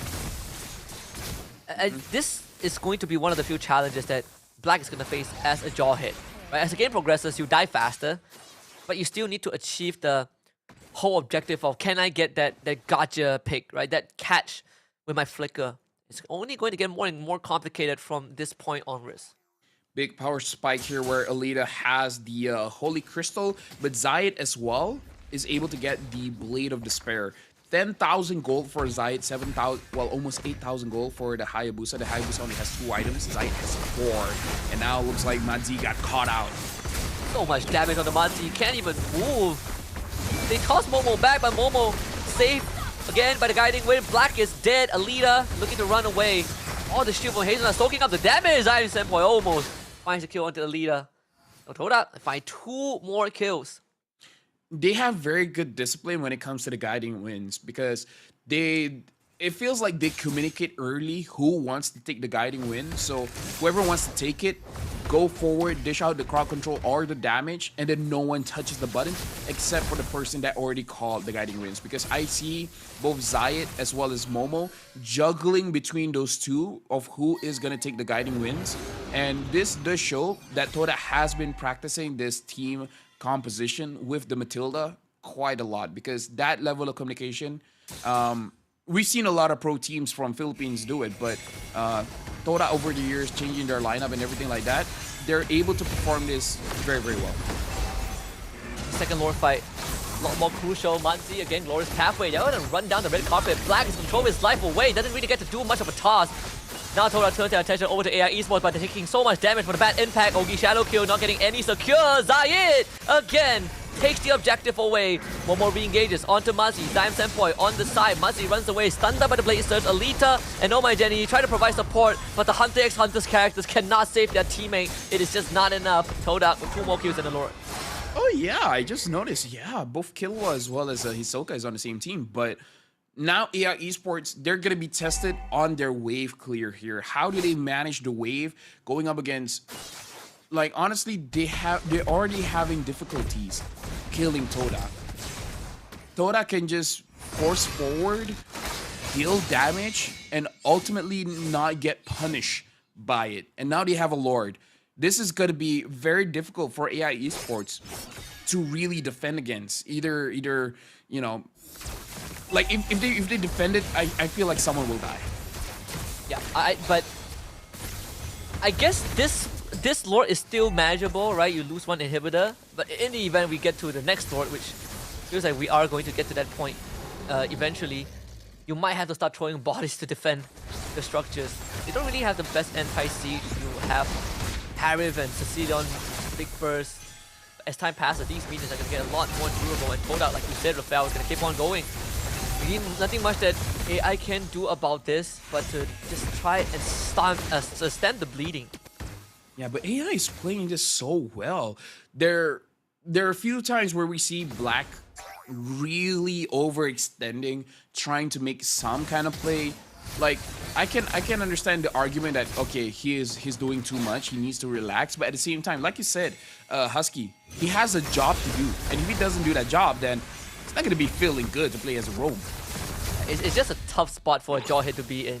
Like, sometimes you just have to accept the fact that you are going to die, but if you can press all your buttons before you die and do it the right way, it's gonna be worth it, right? You really like the value that you bring right now is just, can I isolate the key targets? Because I'm not the tankiest member. That one falls over to Matzi. But what I do have that the highest one doesn't is I can isolate targets. I can pick people off. So that's going to be the rest of Black's life for the game, at least for game 1. You know what?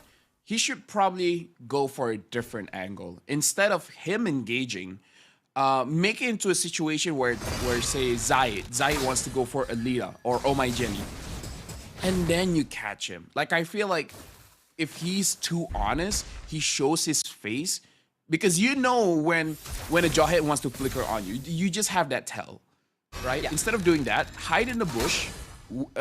Use Alita or Jenny to bait out Zayed, Hazelnut, it doesn't matter who, and then just toss them. So instead of engaging, counter engage.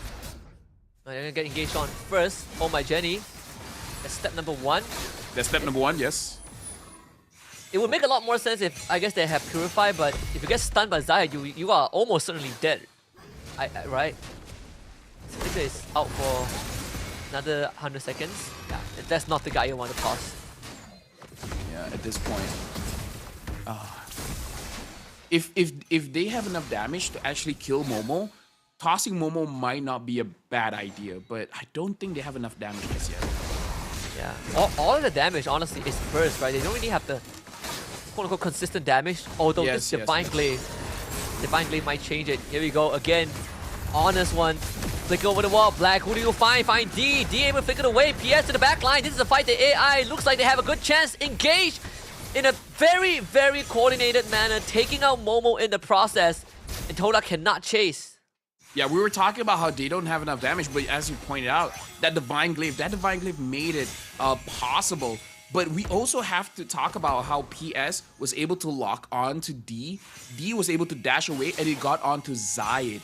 And Zayed actually just took it. He's like, yeah, it's okay, I'll die. But he was able to buy immortality in time. Now he swapped it out for the Queen's Wings. But Black finds one. And that's Hazelnut gone. Falling apart for Todak a little bit. Zyme Senpai wants to make miracle happen, but oh, Alita almost just 2-taps him. This Lord, 100% gone. Alita willing to fight it, and that's what it takes. D and Zayed, no way in. Lord, this game, this is the third one of the game, goes over to AI Esports. Now the turnaround is possible.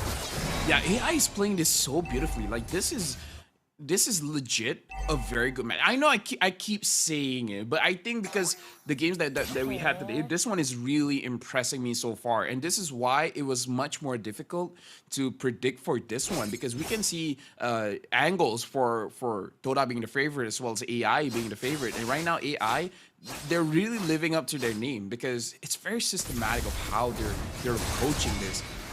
Everyone create some kind of distraction. Let PS go to the back line, and then everyone else just deal with whoever is left. If Momo's in front, just kill him. Let PS handle the back line. Yeah. Twilight armor for Matzi too. It's a tanky centaur. Seal from Black.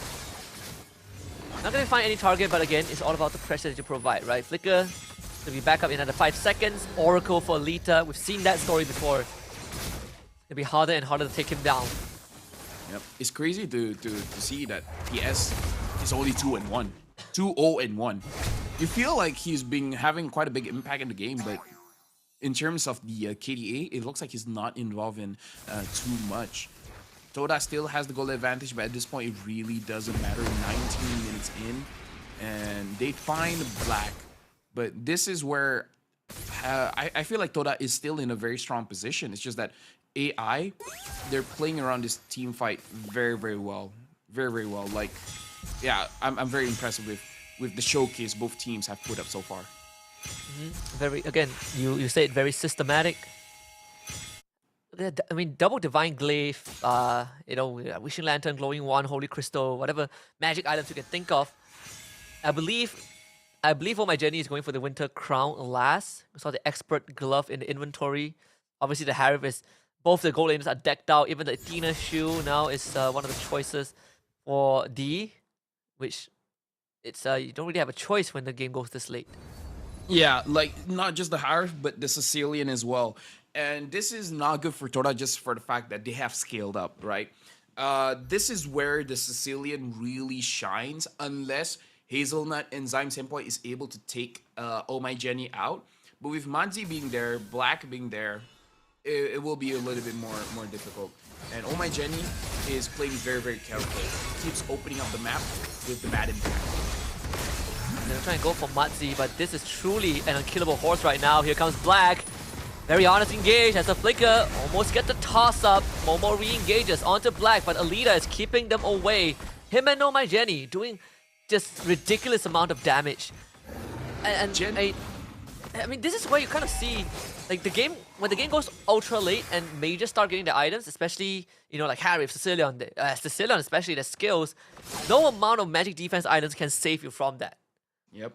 Honestly, once the penetration items has been set up, yeah, defense items feels kind of not worth it anymore. But a legit question I have, does D have enough damage to deal against AI?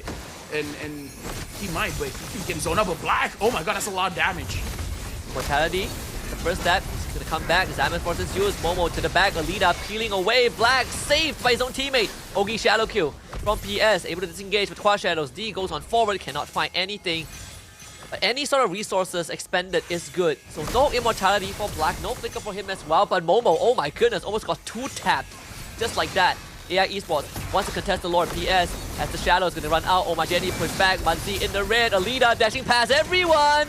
Takes out Zayat's immortality first. Flickers forward. Gets Zayat. Finds the shutdown and steals the Lord away. Alita becomes a hero for his team. But have they gone too far? Black is on the run, but Black is dead.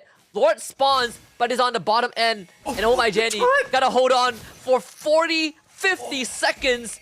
And the Lord is going the wrong way. The minion honestly almost ended it. Oh, if only the bottom minion was... Oh, this is a base race. This is a straight up base race. Can Toda end this before the Lord ends it? I think they can. Oh My Jenny can go into the Winter Crown, but Winter Crown exchange Decent Boy ends the game. Game 1 for Toda.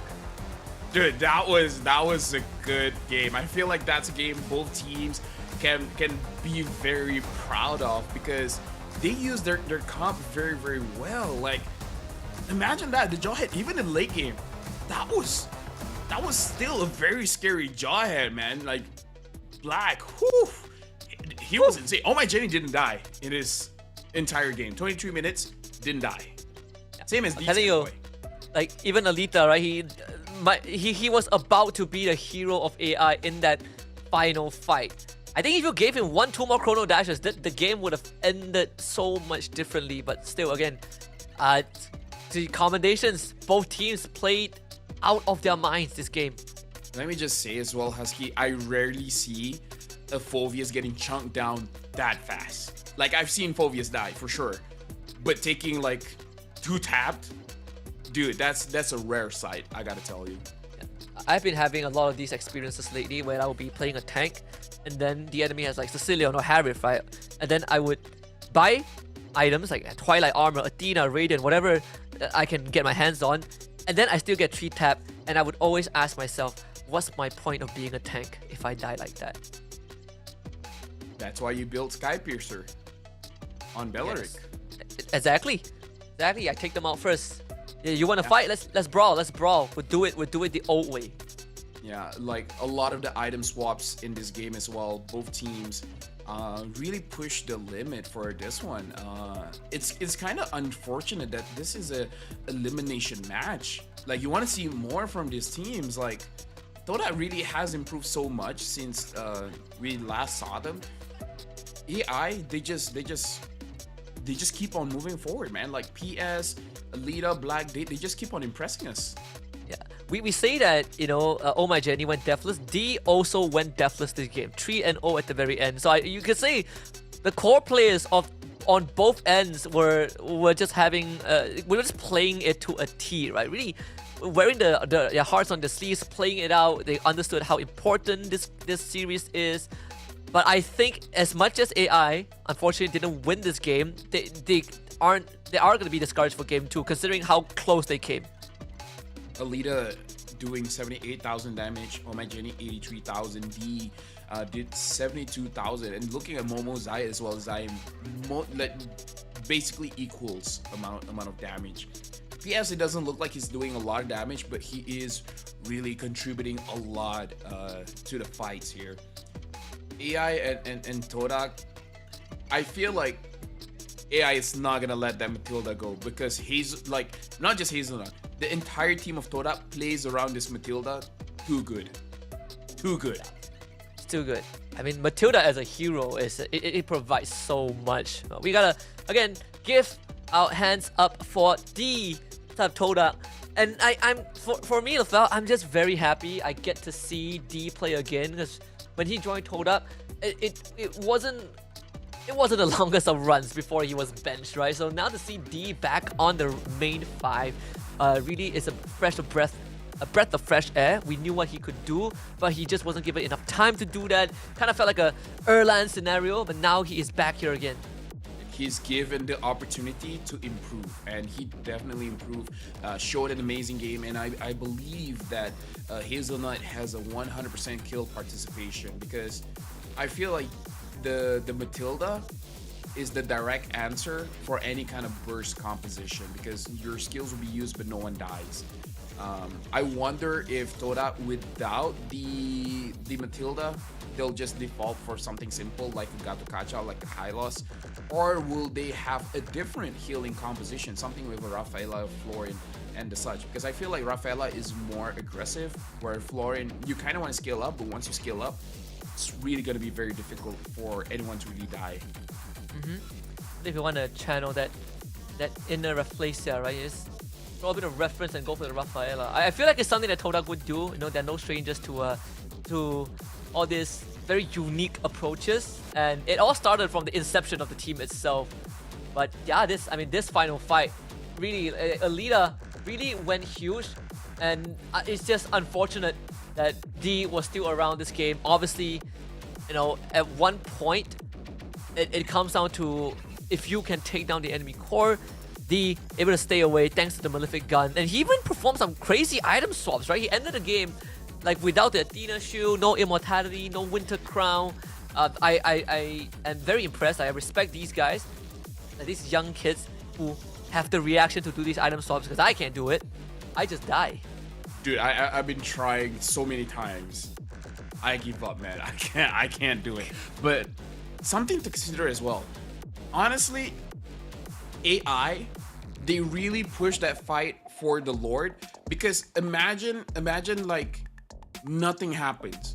We saw that the minions almost ended the game. So AI, they were forced, their hand were forced to do something on that Lord. I feel like, you know what, that was a good play, right? That was a good play, because it's now or never. And like you said, Alita was the hero, able to get a kill, and the Lord. Like, it could have ended in a different way. I feel like if you want to end, that's kind of a good way to end as well. It's just a Hail Mary attempt, right? And it's not, I wouldn't say it's out of desperation. I just think, you know, for AI, that's their moment, and for Todak, they also feel the same, and it's just a very honest clash at the Lord Pit. There are certain factors. I know Black wasn't in that fight because he had to fall back as he was ganked earlier on. So there's that. But even on this heat map, like Zai spent most of the time on his side of the map. We had a pretty slow start to this game before the teams really started brawling it out. But even Zayed had a very commendable performance, going 7-1 this game. I honestly can't pick a weak link for both teams. Everyone played their game. Like, if you're looking at KDA, it looks like Madzi didn't look the best, but he was tanky. He was doing a lot for the team. So props to both teams, man. Like, all 10 players. I really don't have much negative things to say about any of them. Everyone played so well, and I'm looking forward for game number 2. For me, this one is just, you know, whoever wins, they deserve it, right? Yep. It's just a pity that it's an elimination series, but again, you know, nature of competition, we really don't get to see Malaysian team clashing with a Myanmar team, for example, often. But I do enjoy the fact that we are getting a taste of what AI and this version of Todak can do, considering that we've gone through like 4 or 5 versions of Todak in the span of like 3 months last year. So either way, that's game 1. AI takes the lead, but I think Todak takes the lead, but AI, they still have a chance to come back. Oh yeah, for sure. Now this definitely has the potential to go all 3 games. I feel like both teams learned a lot from that game, but especially for AI, because I really feel like that Matilda is a little bit too much. I don't think the Matilda will be let through again. Like if it's the same situation, Suyo first pick for Todak, I feel like AI will try to fit into their composition and just force Black onto that hero, even though Black is more of an initiator, someone to set up, not really looking like a Matilda player, but I'm pretty sure he can do it. Oh yeah, I'm pretty sure he can. It's like a must, right? Like as a roamer, you gotta learn Matilda. As a jungler, you gotta learn Fanny. I believe that's like the 10 commandments of being a pro player nowadays. Probably a if you want to play mid, you need to be able to play Valentina. That too. So that's 3 roles that I cannot apply for already because I can't play any of them. I can't play Fanny. My Valentina has a 20% win rate. So I can't even flex it. What about gold lane? You have to play Claude. Yeah, I think Claude's probably the safest. It's like the fallback pick, right? I think XP is probably the most interesting one because it's ever changing. Yeah. What is a must know in XP lane? I feel this hero survives any meta is Terizla. Yeah, yeah. Because I want to say Yuzong, but Yuzong is really not in this meta. I want to say Lapu Lapu, but even Lapu Lapu isn't really in this. Like Lapu Lapu, Yuzong, they have their own meta. Outside of it, you don't see it. Terizla, at least now, it's like, okay, we really don't have anything else to pick. All right, we'll just pick up Terizla. So the roles I'm qualified to apply for are my 2 weakest roles. That means I'm just not qualified to go pro. Anyway, the roles I'm good at, I can't play the required heroes. The roles I'm not good at, I qualify. So I'll leave it to the pros. Wait, Rome, you have to learn how to play Chao.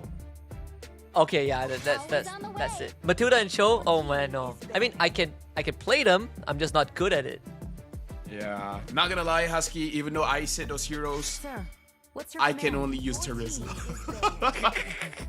Only Terizla. Everything else, I'm like, what does this button do? You'll be holding down the skill in the middle of the game to read the abilities. Like, oh, whoa, 60% of whatever. So Matilda does get banned out, like you pointed out earlier, Lafel. You must give respect to Todak, or any Matilda, honestly. Yeah, and now the Joy gets banned out. If Toda doesn't ban, like, there's a lot of things you have to consider here. The Granger, Suyo, they ban out the Granger, so AI will probably take the Suyo here. How does Zayat respond to that? Like, he's an assassin kind of guy. Not really the one that uses Fredrin and Alpha. I'm pretty sure he can use it, but he's like, if I have the choice, I kind of don't want to. Lancelot. Yeah. Oh, but looking at AI, they're taking their time. What other picks other than the Suyos? Oh, Harif. They really want the Harif. Pretty interesting approach. But again, I mean, without Eve the is Granger open, by the way. Suyo Eve. Suyo Eve, yeah. And then AI will probably pick up the Hayabusa again. I suppose so. I think, yeah, it's a big possibility. If the Eve goes through, it could be a Gatot response from AI too.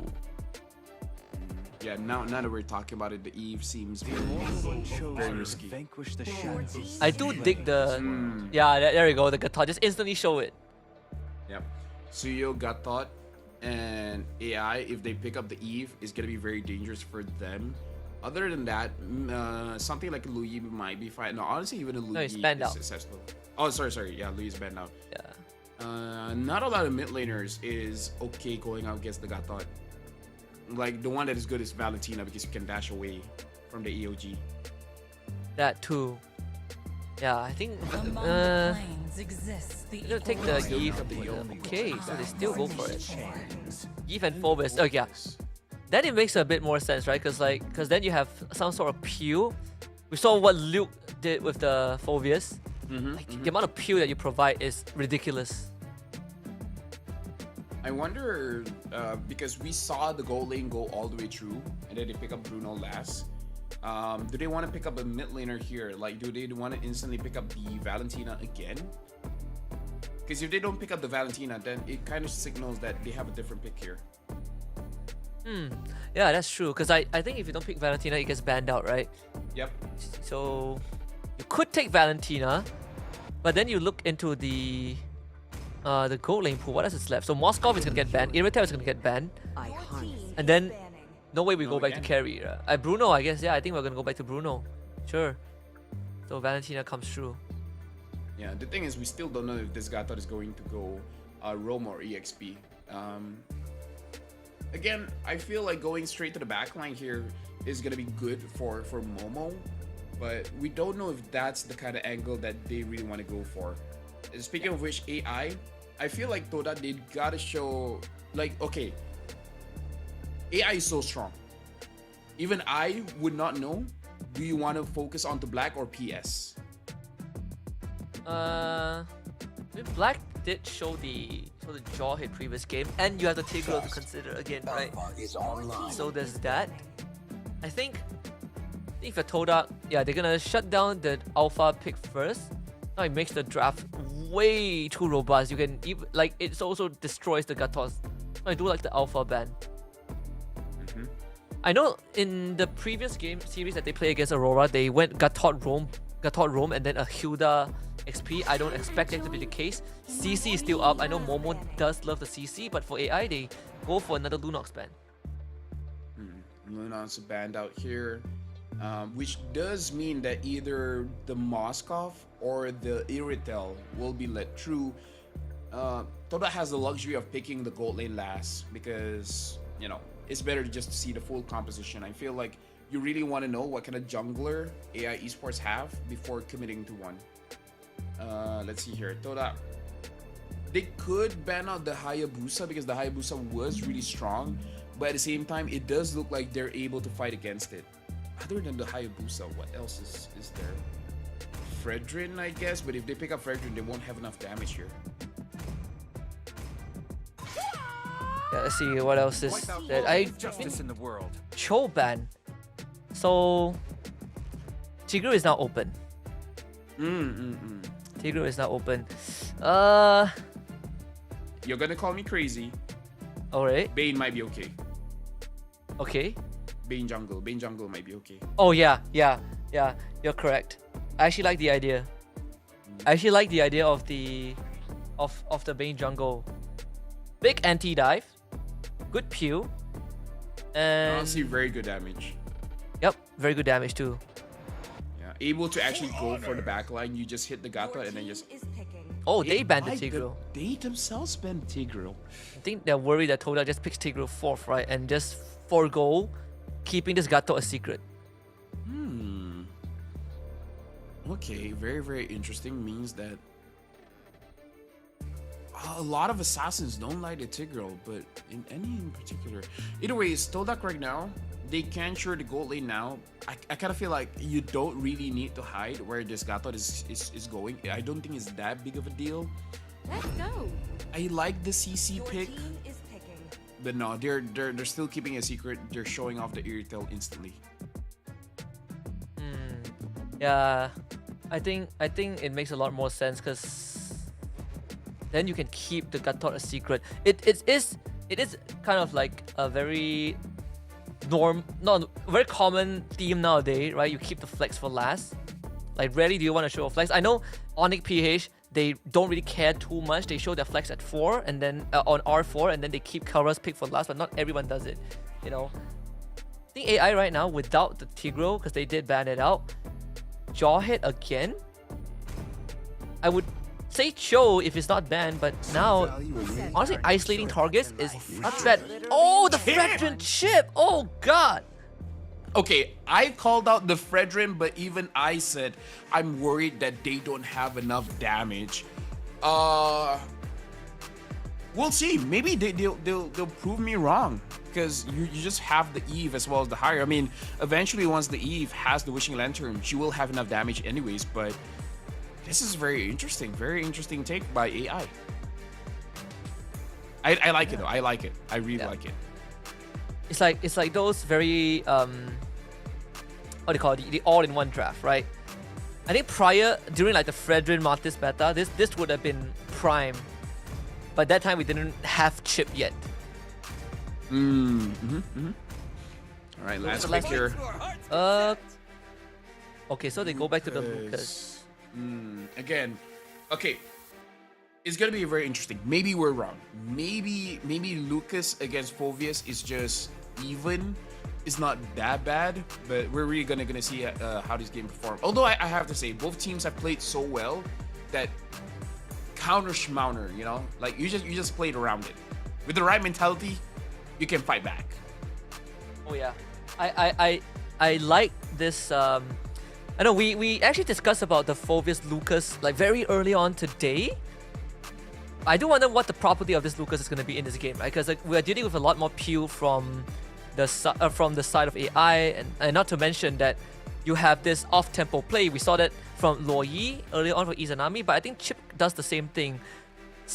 I remember talking to like one of our colleagues, I don't remember who it was though, that the Chip playstyle has kind of changed to being a backline diver, right? You want to ambush people rather than directly engaging, because you pop so much faster now.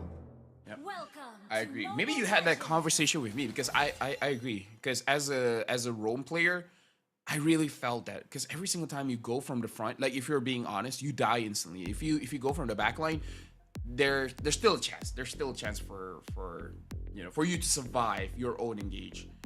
Looks like a pause here, and the pause has been requested by AI. A bit of a technical pause here, but it's okay. Hopefully things will settle down very soon. Interestingly enough, even in Myanmar, it's nighttime. What is the time for Myanmar right now? I think we share the same time zone, right? It's either that or like a 1 hour difference.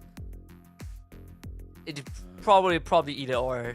We're not that far apart. Okay, right now it's 9:45 for them.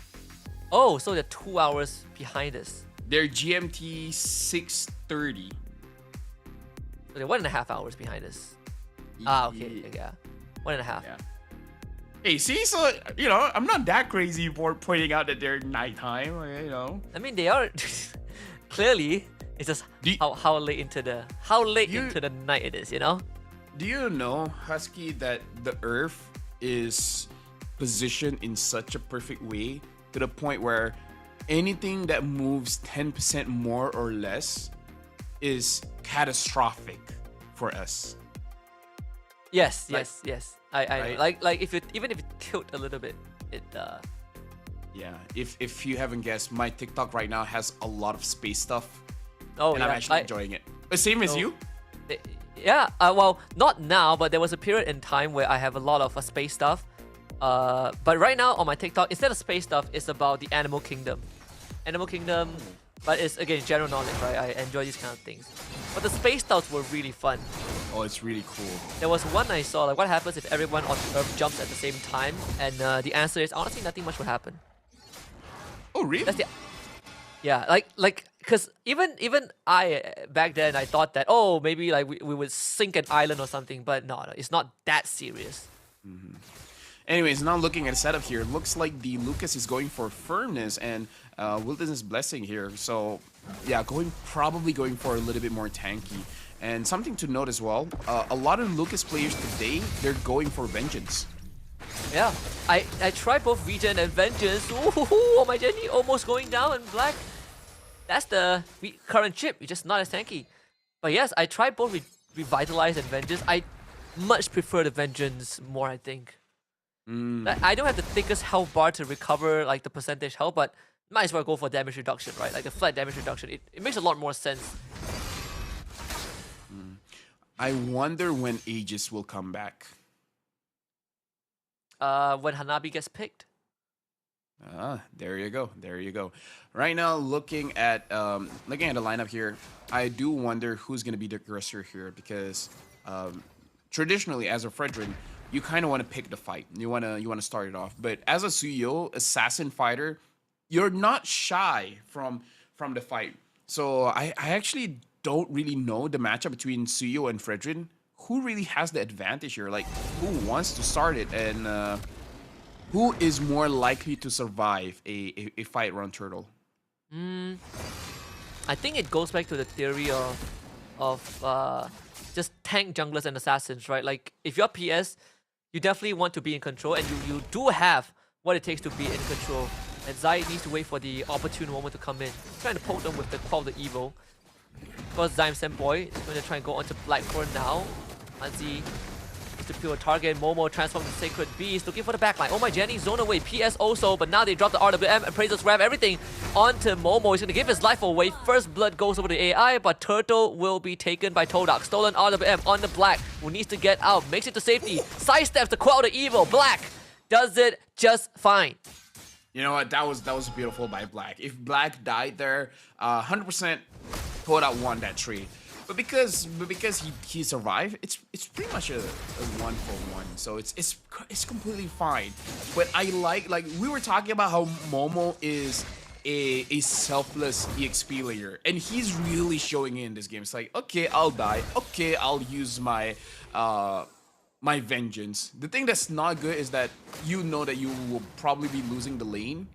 But it's like, it's okay. I'm a chill guy. Losing lane, whatever. I'm a chill guy. It's a Momo thing, It's like, yeah, I'm gonna die, but yeah, sure. Just get your job done, Like, I don't mind. It's worth it.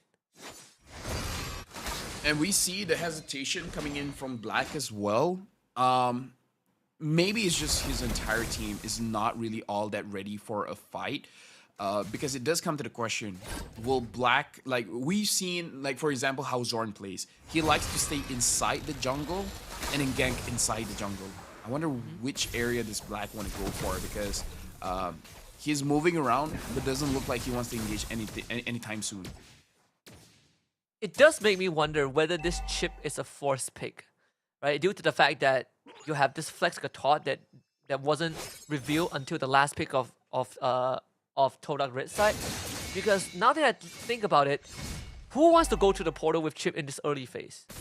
Definitely not the Fredrin, not the Harif, not the Yve. So the question is there even an opportunity for Black to do so? Because I don't think they have the heroes to make it happen. Yeah, I feel like the one that can really disrupt is sending Mudzy, right? Just him, just keeping jumping up and down, just being chaotic, not even trying to get kills. Just be chaotic, and then you deal with the front line one by one. Oh, here comes Black from behind. RWM stolen by Zyme Senpoi. PS getting dragged all the way back. Now they use their own RWM. Oh, Zyme gets destroyed, and it will be Muzzy taking the turtle away. AOG from Hazel to get away. Muzzy on top of Momo. Momo leaps with the flash stab, and that's what we want to see with the shortcut. AI Esports gets a good collapse. Yeah, that was very good. I was not looking at Zaid, so I was not entirely sure how he was taken down by Elita. Was it just a full combo or whatever? But overall, this is very good by AI. And now D is in a very rough spot. He's not going to get away. Yeah, he's going to get stunned up, and he is gone. Way more precise from AI Esports. I do love this approach. Hazelnut and Zyme trying to make something happen, but I'm not really sure if it's going to do too much. Only forcing AI back, but that's pretty much it. So 1.3, 1.4k goal advantage for AI Esports. Yeah, it's unfortunate. I feel like they were just limit testing as well. See if Zyme has enough damage, and it was very clear that he did not have enough damage. Heck, he just completed his glowing one. He didn't even have glowing one in the first interaction of that poke. So yeah, not a lot is going on here. And is this going to be a first item Oracle for Hazelnut? Interesting. Yeah, he did that last time as well, where he went for the Hazelnut. I think in this case it makes a lot. I do like it a lot more because it Sadafa said, right, it works well with the Revitalize, of course. It's countered by the Sky Piercer because it doesn't care about your Revitalize regen, but no one builds Sky Piercer on AI Esports. So now that Oracle is going to be a lot more efficient than when you have a Sky Piercer to worry about. Yeah, I guess something to note as well is that with the cooldown reduction, makes it so that you can taunt a little bit more often.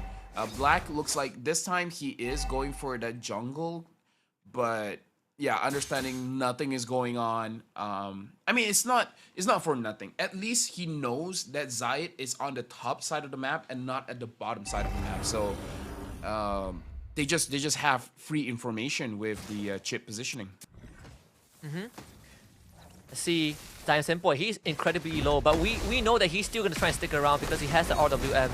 At least he will try. Muzzy is, yeah, he's gonna zone Hazelnut away. Still has that AOG, but no opportunity to unleash it. Good zoning from Black. Here comes Zayat though. Unfortunately, no turtle for him. Zayat now has to escape, but he's gonna get run down with the RWM. And Alita is on the killing spree. That purple buff is gonna be gone. Nothing left for Toda. AI 8 and left no crumbs. Yeah, right now it's 4-0. Without that Matilda, Toda is not looking as aggressive as they were in game number 1. And AI Esports is taking full advantage of this, where they're the ones being the aggressors. Alita is 3-0-0. If anyone gets the kill, giving it over to your gold laner is one of the best things that you can do, whether on purpose or not. This is going to be a bit of a bad news for Toda because AI has accelerated the game by a lot. Momo, he was trying to guard the bush, but let's see if we can get Alita though. Momo, Sacred Beast from, jumps straight out of him and just beats him to death. It's a 1-for-1 trade, but they needed that kill. Excuse me, whose damage was that? I don't think that was Momo. Was it Momo? That was a lot of damage onto Alita. I feel like it's all of them. It could be Momo though, right? Your flash step and then you get the extra bonus damage from a basic attack and a full flash combo into the shockwave. It is very possible that it is Momo's death. And he also ran Concussive Blast, right? That probably triggered on top of Alita. But that was like 80% HP gone. Dude, that was insane. Like, if it was Momo, insane. I don't think it is, but if it was, insane. I did not expect Alita to just pop like that. I thought it would take him a bit longer. Like, he would die for sure, but not that fast. That looked like a Bruno hit. That's how strong it was. I'm more surprised that Momo managed to take Alita down before he died, right? Like, he was completely caught out. But either way, that's good by Toda. Because now they have some form of a shutdown goal. But now, Oh My Jenny having the Wishing Lantern, it's going to be more difficult for Hazelnut as well as Momo to survive. Because it really counters them. Both of them have very high HP. It's a 2k goal swing, I think, off of that play. So AI Esports needs to kind of go back to square one. I would say this Lord Dance is always going to favor that Fredrin. You also have the Chip discarding that TP spot on top side. Momo is going to check it right now. So that Jig is going to be up, which alleviates some pressure for Toda. But AI, they're just trying to blitz down the Lord. Hazelnut trying to buy some time. Momo pops the Vengeance. E needs to kill by PS. Alita getting his own away. Needs to get peeled back. Zion comes through and just kills him. But they will still lose Momo and Hazelnut. The fight continues, and now the big stun from Black himself. It is AI that cleans up 2 more. Zayat on the run. PS will try to catch him. Won't be able to do so for now. Zayat should be able to make the great escape, but still AI. What a fight. Whenever a chip is present, the game will be chaotic because I feel like there was multiple members using the chip portals. Zayat trying to get away. It looks like they're able to catch on to Zayat. Zayat has been caught. He's getting taunted. I don't think he can get away from here. It looks like he's going to get taken down. Oh My Jenny with the unstoppable 5-0-4. The fight just now, it looked like it was good for Toda, but then once D gets caught, it's GG. It's lights out. Yeah, they had no way to deal with Oh My Jenny and Mudzi. Both deathless so far. I mean, the damage they deal consistently. Out of this world. So Toda now really on the ropes. So far, the Gato Kacha doesn't seem to be giving that big of an impact towards the Eve. Though I do have to say, the focus does look like he has an impact against this Lucas, because Lucas is not looking good. Yeah, he's not looking good for Hazelnut too. He's gonna try and hang on with the Revitalize, but he's gone. Now here comes Momo against Sacred Beast. Trying to just do what he can with the Vengeance. Big control from Momo, but no help, so Momo dies. Best case scenario, they defend the inhibitors, but Todak started throwing bodies just to keep themselves in. Yeah, like that looked like a desperation play where they just trying to force them away. It would be beautiful if Zayat D and Zyme can follow up, but they really look like they weren't in position to do so. And now they go straight for Zyme. Zyme is gonna get taken down by Alita. Zaman Force on top of that Ruo manipulation. Nothing that Zyme can do. Just instantly popped. Completely just disappeared. We're looking at what? Almost a 6k goal lead for AI Esports in this at this point. Is there a way for Toda to come back? Because I know the first thing that Sadafa is gonna say if he's watching or casting this game is, I don't like the single Gatot because he can't be the only engager. But aside from that, is there a way back? No, I would say Lucas could engage because we see the big displacement that the Lucas has been doing. For me personally, it's really about the damage. It looks like Toda doesn't have enough damage. That's the biggest problem. If they had enough damage, then honestly, a single Gatot taunt can make it possible. Because if you have enough damage, you're just waiting for an opportunity. But as we saw the items just now, Zyme only has 2 items. He's very far away from Oh My Jenny, and that's a problem. Momo forced to pop his ultimate too. That's gonna go on cooldown for quite a while. The Shockwave, just a back massager for PS.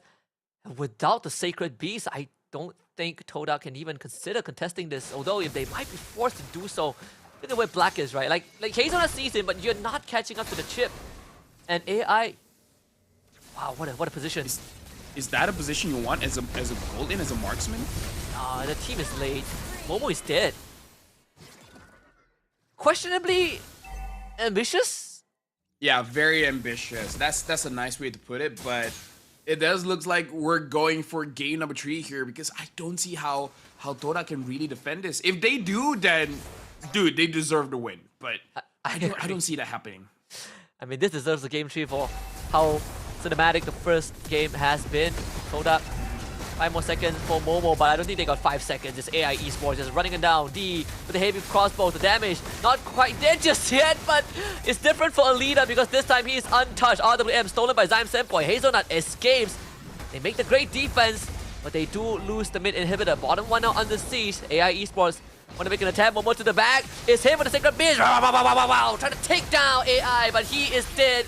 And he is no more. And unfortunately for Toda, they just don't have the tools. D takes out Muzzy. Hazelnut in the face of Alita, but Alita just gonna kite around with the Chrono Dash and the Synchro Fissure. It is good night for Hazelnut. At the end, it's still AI that comes out on top. Yeah, they throw bodies just to create space for D as well as Zyme Senpai to just clear the minions. But the minion is coming back in. I wonder if D and Zyme Senpai can do anything about this. I really don't think that they can. Well, I mean, they can fight Alita, but Momo coming back again. Sacred Beast available. Not gonna use it. Keeping it for potentially the one last hurrah that is going to be happening in less than 2 minutes. We have the Lord still lined up in 75 seconds. AI will just finally fall back for it. Yeah, I mean, it's a good defense by Toda. So now they have a chance. The thing is, I kind of feel like D's damage is not all that great just yet. And it's to the point where I feel like his damage is, like, you can't depend on him alone. Looking at the damage numbers here, yeah. Zayt has less damage than PS. Oh my goodness. D has less damage than PS. Like, Toda in general has less damage than PS. Just put that into perspective. We're not talking about Alita or Oh My Jenny. Less damage than PS. That and also PS does have Impure Rage, which I just noticed. Brute Force Breastplate. Just on top of that. 5k gold lead. Again, He doesn't even have a Thunder Belt for added damage, by the way. Yeah. So, I mean, it's impressive for PS to deal that much damage, but this does show that Toda's lineup is lacking in damage somehow. I would say the ability to free hit is not there. They don't have a lot of range, especially coming in from mid. They have range with D, but they don't have range with Zyme Senpai. Even D is gonna struggle a little bit, right? Like the moment Alita touches him, he just like straight up loses 40% of his health. This Lord is gone. Momo and Hazelnut, they're waiting for it. Like, Hazelnut could AOG on top of PS, and then maybe make a miracle play because what? What was that? I mean, you did say sending Manzi into zone then out, but there's the RWM. D is getting gone on Black. He's just zoning them out, but if D can go huge, there is a chance for Todak. More secure already for Alita. Gets blown up. The Lord kills him. The Zion also helps it out. And this could be the opportunity, LaFell. Todak have found an opening. Must see the runaway. Yeah. Momo is going to block out PS. But that is exactly what Todak needed to do. Momo takes out PS and it's 3 kills for Todak and a Lord. Hey, that was cool. That was cool from Todak. Like, that deserves an instant replay, but right now they just have to clear the minions very, very fast. Who got the Lord? Oh, it's AI! Yeah, it was AI. It was AI. Oh, man. Okay. But still, if they didn't kill Alita and PS, that would be much worse. Because at least now they can deal with the Lord without really having that much trouble. At least this Lord is not going to yield too much, you know, for AI. Black is ready here. Took the portal to fast track his travels. Fortunately, AI will have to stall this out for a bit longer. Yeah. Crazy play. Hazelnut, when he gets a good AOG, it really does impact the play because as strong as Alita's damage is, it really is like a glass canyon, even with an Oracle, because these damage is enough to take him down. He just needs the ability to free hit. Momo commits the ult just to make sure that AI doesn't get their last inhibitor. They really need to keep that structure alive. So our longest game was 25 minutes today. I mean, we're not there just yet. It seems like we're on our way to have another lengthy one. It's all about trying to close out the game. But I say Todak has hit critical mass. If they can win a fight like that at the Lord Pit with the help of the Lord, I think there's a chance we go game 3. But can they stall this wave out again? Turret dangerously low. Alita wants to walk up but cannot get it. Tries to tap it once, but the minion wave cleared out once more. Todak doing a great job. Now the Great Dragon Spear has been built by D. A lot of damage, a lot of movement speed, a lot of possible angles for him to move forward. If we're looking at the items here, for the damage dealers, essentially full items. Even Zyme Senpai should be dealing quite okay damage. The only thing is, I feel like it's okay damage against the front line, not really for the back line. We see an Oracle being built by Alita. And D essentially sell his boots for the Great Dragon Spear, but I feel like it's fine because the Windtalker as well as Great Dragon Spear gives movement speed. So even without boots, you're not really slow. Man, this series has really delivered on all fronts. We started the day, you know, when we looked at the first series, Evo's Holy TLID, we're like, okay, this is a great series, and then we moved on to BTR and Aurora. This is a great series too. Now we have this. It's cinema the entire day. I like that you skip one match. I like that you skip one match, but understandable for understandable for that one. Either ways, right now, Zyme is I don't know which ult he took. If he even took any ult at all. It'll be interesting if he is able to get the portal. Oh, Black wants to get onto someone. Doesn't look like Todak is gonna contest. Oh, they are gonna contest. Hail Mary attempt. He steals the Zaman Force. Black flickers in, tries to get the portal down. The shortcut D from the corner. They don't have ways to stop him. He just blew up Alita. Oh my goodness, D. The Lord is low. Once more trying to save the game. The Lord very low. PS. Trying to steal it. PS. Save the game, or at least takes the Lord. But it's just like the previous game, LaFell. AI won the fight, but they won the war though.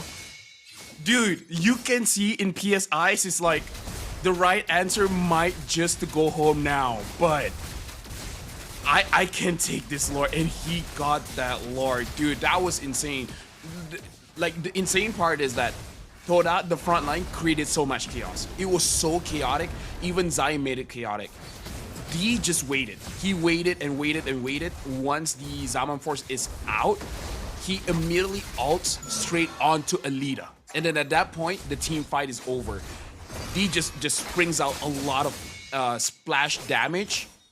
that really Todak couldn't do much. And now Alita, this might be his Hail Mary play. I believe he sold his Oracle for a Wishing Lantern now. So he wants to make sure that Momo and Hazelnut does not do that again. He doesn't want to 3-tap them. He wants 1 tap. Honestly, I think they answered the question. I thought that it's gonna be like game 1 where they got the Lord and lose the game anyways. But this time, they actually prevented Todak from ending the game. So we're gonna go another round between these two giants. Yeah. Now, I mean, a part of me is gonna be sad if Todak goes 2-0, right? I want a game 3 with how this game has gone. But credits to Todak for really holding on up to this point. Yeah, and now we're looking at the damage. Incredibly enough, Momo is actually at top 3. 56,000 damage, dealing more damage than D and Zion Senpai as well as Zayed. So props to Momo. Even with this build, he's doing quite a lot of damage as Lucas. Yeah, and look at, I mean, D's damage is like, what, 60,000 lesser than Alita, but he deals the one that matters. He deals the one that 3 shots Alita. Oh, man. He's like, I don't get a lot of shots, but I make them count. Yeah, I make them count. This is very dangerous because it looks like Todak's plan so far is let AI expose their position. Momo goes in, Chaos, and but PSI. Okay, Momo creates some kind of distraction so that Hazelnut can get a free AOG, because we all know how the AOG is easily to avoid. But this is a situation where he's not the only initiator. You have Lucas as the initial engage, and then the Gatot follows up. Best part is that Black is just straight up standing at the portal. He's just waiting. There is a wave that eventually needs to be dealt with, but Lord is spawning bot side. So for AI esports, they have a top mid wave. It's going to be constantly pushing in anyways. So Todak right now will have to do some housekeeping, right? Like Zaya is going to show up on the map, and AI esports will say, it's go time, let us start leashing the Lord. But again, this is like the moment you see Momo and Hazelnut, you gotta stop the Lord and instantly get on them. Zion is in a flank position as well. Look at the position of Zion, D. Like they want to sandwich AI. They want to make sure that they're gonna get cornered in every possible way. You gotta start moving now. Yeah, they've. The idea was good, but if you're AI, I think it's a smart choice, right? Just keep dancing. Let Todak make that move. Like as long as Alita survive, it should be good. Like we can see even Zion really thinking about it. Does he want to move from his position? Right now, looks like D and Zion. Wait, I think Alita no, not there. Alita knows. Alita knows. Does he know? Or is it no? Oh my goodness. Oh, now he knows. Now he knows. Okay. Back. Oh, Let's Black! Oh, it's over. Oh, they read it. Dude, Black has been waiting at the portal for the past 10 centuries, and he finally got his shortcut. You don't do a lot of damage, but you did it on the one that mattered. They got D. I don't know if Todak can contest for this now. No. No way. Now you have to defend again. Dude. Good God. It's over 25 minutes, by the way. Yeah, it's the longest game of the day. We might go another round after this. And it might be even longer than this. I have no idea how. Like, I feel like every single series you say, oh, this is the longest game. Oh, this is the longest game. Like, bro, why do you gotta challenge God like that? No, I like to tempt fate. We got 10 seconds more for D. Dude, we have 10 seconds. Does Todak have 10 seconds? It seems like they might have, right? Like, Momo is gonna just throw his life. He's ready to die for this. Die for the cause. Die for Todak. Die for the team. Comes in with immortality. Zion! Oh boy! Gets the immortality, and now D back in time! But you gotta deal with the Lord though. The Lord is pounding on the crystal. Someone needs to take care of it. D is trying his best. Nah. Distract the Lord, but the Lord's gonna do it. Over. For AI. Wait! Distract it! One more swing, D! Trading his life bar! He might actually do it! But no! He de-aggroes at the end! We're going to game 3, boys! And what an intense game number 3 this is gonna be, Husky. Oh my god, out of all the games, this is the most... I don't even know what words to describe this. This elimination match is worth the watch because we thought game number 2 was gonna be one-sided for AI, but Toda found ways to get back. But then AI is like, no. We know the map. You're trying to be creative. We're smelling it out. And Hidden Hero PS for sure. The one Lord Steel that really mattered, and then you have Black. But oh boy, dude, like I felt like if only D could take like one more hit from the Lord, this could have been another defense, right? Like we saw him de-aggro at the very end, and Lord was like, all right, I don't want to play with you anymore. Let me just crack the crystal. But still, game 3, very deserving of a series that has already, you know, built up to be a very intense crescendo of the day. Group D, you know, we said that this is going to be a hard series to predict, but who would have thought that it had to come down to this? Here's the thing, Husky, like you're talking about if only D was able to take one more hit from the Lord. That just shows how late the game was, where even the Lord can kill D. Yeah, like imagine how strong the Lord was. Yeah, even with the hospital, you can't heal up, right? Healing reduction. But oh boy, of course, it's just a chain reaction, right? Like D getting caught out by Black, and then he dies. But then he respawns in time because the rest of the team bought enough time. He respawns in time to clear out AI esports, but there was no one to help him with the Lord. So yeah, just again, a chain reaction. What a fight from both teams. If Toda, like you say, if Toda made this comeback, they really deserve it. But AI is not going to go quietly into the night. And again, Momo did 64,000 damage. I feel like that's very impressive in the XP laner. You can make the argument he has big AoE and he's more often than not hitting the front lines, mod Z, PS. But still, that's very admirable to deal 64,000 damage. And again, Husky, another game where I can't find the fault of any of the members. I feel like everyone played their hearts out and they did so well. And the MVP goes over to Alita, but I can hear the argument for everyone else. PS, sure. Black, sure. Right? Even Madzi, you don't even have a picture for Madzi, but you know. Yeah. Everyone, like, dude, this game, oh my Jenny as well, doing a lot of damage. Oh, dude, it's a good game. It is a good game. I love this game. This game has it really delivered on all fronts. You really don't expect, like, don't know what's happening. We even talked about the chip, right? Like, how is AI gonna make that chip work? It felt like it could be a forced pick, and then they found the best way. They readjusted how they want to approach these fights. Toda kept adjusting. They started not playing front to back. They started playing flank, like a flank galore. D from one side, Zyme Senpai from another, and Momo just throwing his body to keep AI distracted. So much back and forth, and the only thing that, you know, Toda would have wished that they've done a lot more is to secure even just a single Lord at some point in this game. If we're looking at here, Zayed already used his retribution, and PS still has his retribution, so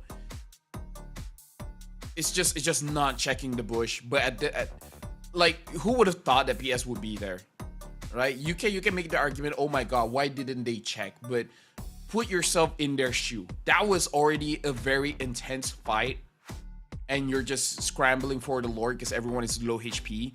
You don't think about those kind of things. They will probably think about it in game number 3, but in that moment, yeah, it's like you really feel like both teams are pushing each other to the edge.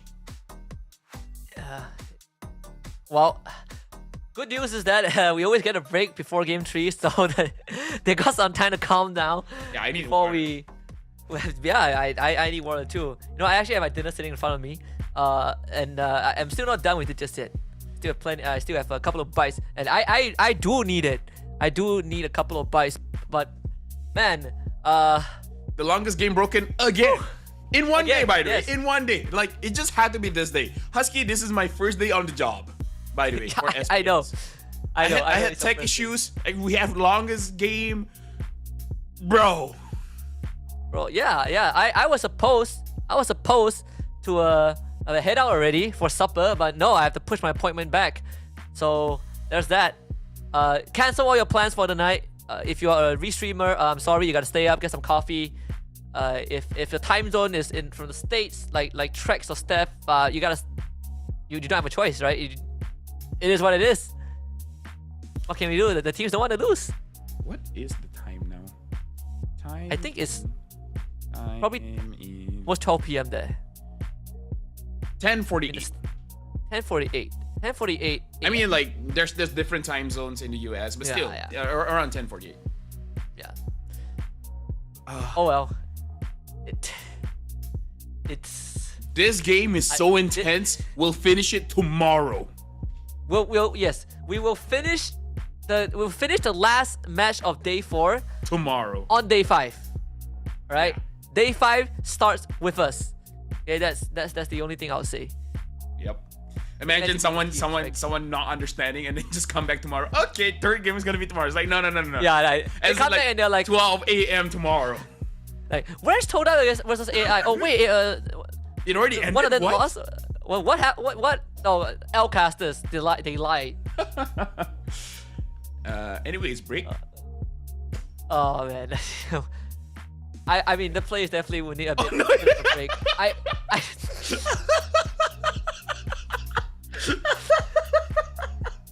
Not yet. It's funny, just I was like, not yet. I'm like, okay. Uh, The stars, man. Stars That- are amazing. Stars are amazing. Stars are amazing. Stop doxing our producer. Okay, yes, we got a green light. All right, break time. We'll be back in a bit for the last game of today. Or tomorrow. We'll see you hopefully before day 5.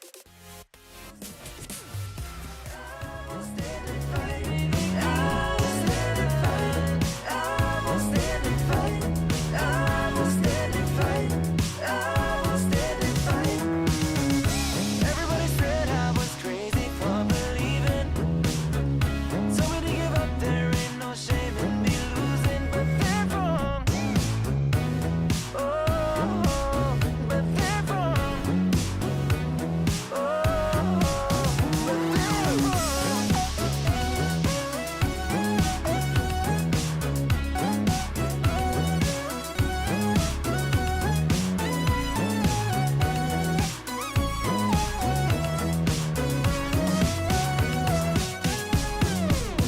I get to win 'cause I know it's my time. Giving too much now, but I ain't going back. So give me the green light. Give me the green light. 'Cause I'll stand and fight. So give me the green light. The green light. I will stand and fight. I will stand and fight. I will stand and fight. I will stand and fight. I will stand and fight. I will stand and fight. I will stand and fight. I will stand and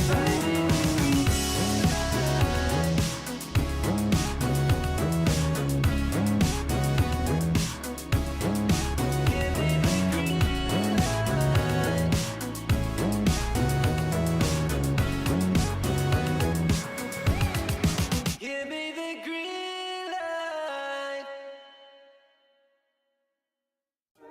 You waited all night for me to come back. Why'd you think that it's not alright? Told you that I'm not that type. Didn't mean to get you so excited. Tried to tell you not to fall in love. Why you always hit me uninvited?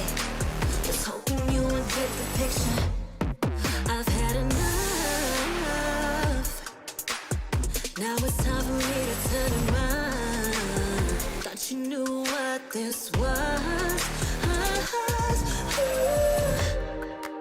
Yeah, I am superstar. You were never the one for me. Never should have fell for me.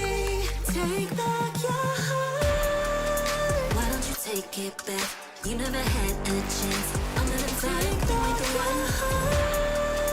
Call it a savage love, just till I had enough of us. I'm good, babe. I'm on my own. This ain't a phase. Just let me go. Told you that I'm not that type. Don't bother wasting breath. Begging for one more chance. Yeah, know you got carried away. Ooh, you made me to say you've been messing with greatness. Space to stay in your place. I was looking to play, then you got in the way. All the love that we made got me stuck in your brain. Got no time to stay here and say goodbye. Yeah, I am. Welcome back. It's still day 4 of the Snapdragon Pro Series Challenge Season 6. It's 7 minutes though. It'll be day In 5. 7 minutes, we'll hit into day 5, and that's when we'll probably start the last game of the day 4. AI esports against Todak, one last game. And oh wow, we're gonna start before day 5. Yes! Todak blue side, AI red side. Yeah, but this is just like a New Year's joke. It's like, oh my god, it lasted an entire day? Yeah, it's like, you know, whatever. You know, it's too late. I don't want to talk about it as well. Todak, they banned out the Eve, the Joy, as well as the Harif, where it was, yeah, okay, so now AI esports banning out the Fanny, as well as the Jushin. Matilda. AI should, if they don't ban out Matilda, that will be the biggest mistake. Honestly, sometimes we wonder why gamers are night owls. This is one of the reasons. if you sleep early, imagine the amount of tournaments you might miss. It's like, oh, why did you lose yesterday? I don't know. I fell asleep. I'm too tired for this. Toda is considering Suyo or Bedtime? Matilda. Oh, Phoveus. They had the option for Suyo or Matilda and didn't pick up the Phoveus. I mean, Phoveus is pretty cracked though. Now, you know, to be fair. it is. It is. Wait, Phoveus has won both games, right? Yes. Did game number 1 you use Phoveus? I think Momo went Phoveus. I think, yeah, I think so. Anything that's past an hour slips my memory after this. Let me just check it out. Yes. Game 1 Todak went Phoveus. Game 2 AI went Phoveus. And both Phoveus games have been wins. I need to realize the value of the Phoveus. So Lucas is not the be-all end-all. The immortal one chose me to vanquish the shadow. Matilda Suyo. Dude. Oh boy. Woo! Dude. Dude. Where have I seen this before? Toda, if they don't have an answer, GG's, man. GG's. Because they were the one that brought this draft. Like, the only saving grace if is AI cannot play like how Toda plays with the Matilda. And now they go for the Lui and Hayabusa. Oh, trading places. I mean, except this one they have a Lui, but still trading places. Wait, did they? Oh man. I can't remember. Oof. Was it a Loi? We didn't. There was no Loi this game, right? There was only Chip. I think Loi was banned out in game 1 and picked in game 2. Yeah. Wait, Loi wasn't even banned. It just wasn't picked. Loi wasn't banned. Yeah, was banned in game 2. We're forgetting games in the same match. That's how long the day has been. Yeah, so Loi wasn't picked until now, or at least for this series. Right? It was ignored in game 1. It was ignored in game 1, banned in game 2 by AI esports. Now Toda gets the Loi, which eliminates the Suyo Loi. So Aurora instant response. AI so far has a pretty scary draft. The only thing I'm considering is what will the gold laners be? Because for Todak, if they pick up something bursty, the Matilda is gonna make sure that you survive that initial burst. So they honestly need something like Moskov. But I don't know if the Moskov will be let through because AI esports, if they don't ban it out, they can pick it up first. For honor. And Moskov with shields and heals is very, very scary. So Tigro banned again. Tigro banned. The Cho. Cho is still there. Hilda banned. will we be seeing a God Thought? I mean, God Thought on the SPS hasn't been all that great. Like, it's a solid pick. Like, at this point, it's probably A tier, but in terms of the result, it's kind of like a B tier here at this point. I think you need a secondary layer. I do agree with like Lucas being able to be like that quote unquote initiator, but you don't have the sort of the control that you would want, like an implosion, right? Like he's more of like a mini stun, like a stutter stagger sort of thing. Lucas is still open, so high loss now gets banned out. No Cho too. Gatot and Khalid probably might shoot up in priority, although Jawhead also seems nice. But there is a Loi. Belleric? Wait, no, not Belleric. They have Matilda already. They can't pick Rome. Ah, man. No, for Toda. Toda could pick up the Belleric. Toda can, yeah, Toda, but not AI. Ah, man.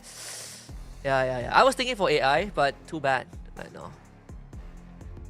Yeah, right now all they're missing is the gold lane. Again, they could pick up the Moskov here because the Moskov I feel like is gonna be very crucial. The only thing is you kind of lose against the Louis. That's it. So if you want to play with range, maybe a Beatrix. That's true. We haven't seen a Beatrix the entire day. Oh, they pick up Harry too. The glue. Whoa. Yeah, and because of the Louis, you can't pick up something like a Faramis now. Yeah, no Faramis. I think AI saw through that too. And even better, you can get a pretty decent marksman matchup. Right, the Gatot goes over the Todak again. You take Irithel. Or Moskov. Either or. I think it will be fine. You know, I feel like you should take Irithel because Irithel Matilda for AI sounds a bit nasty. True as well. True. Is there any niche peaks here that plot? I mean, there you go, Beatrix. I was saying Beatrix for AI, but it looks like Toda themselves, they want a Beatrix. And you were talking about how Irithel Matilda is nasty. AI has a very good draft, but maybe Toda just understands the weakness of that draft, so that's why they let it go. Yeah. I mean, again, off-tempo plays, right? That's sort of how you want to utilize this Loi draft. It's not just off-tempo, but you also get to accelerate the game, the state of the game so fast with how you use the diversion. Either way, like what we said before the break, we are gonna officiate the final game of day 4 at the start of day 5. So here it is, 12 a.m. GMT +8. We're gonna head into the Land of Dawn just in a little bit. I'm liking what both teams have to show. Obviously, Tola getting some big power picks. The Beatrix is the first. I think we haven't even seen a Beatrix in this entire challenge season so far. So let's see what D has to show. Todak blue side. We got AI esports on red. Just to remind everyone, this is an elimination match.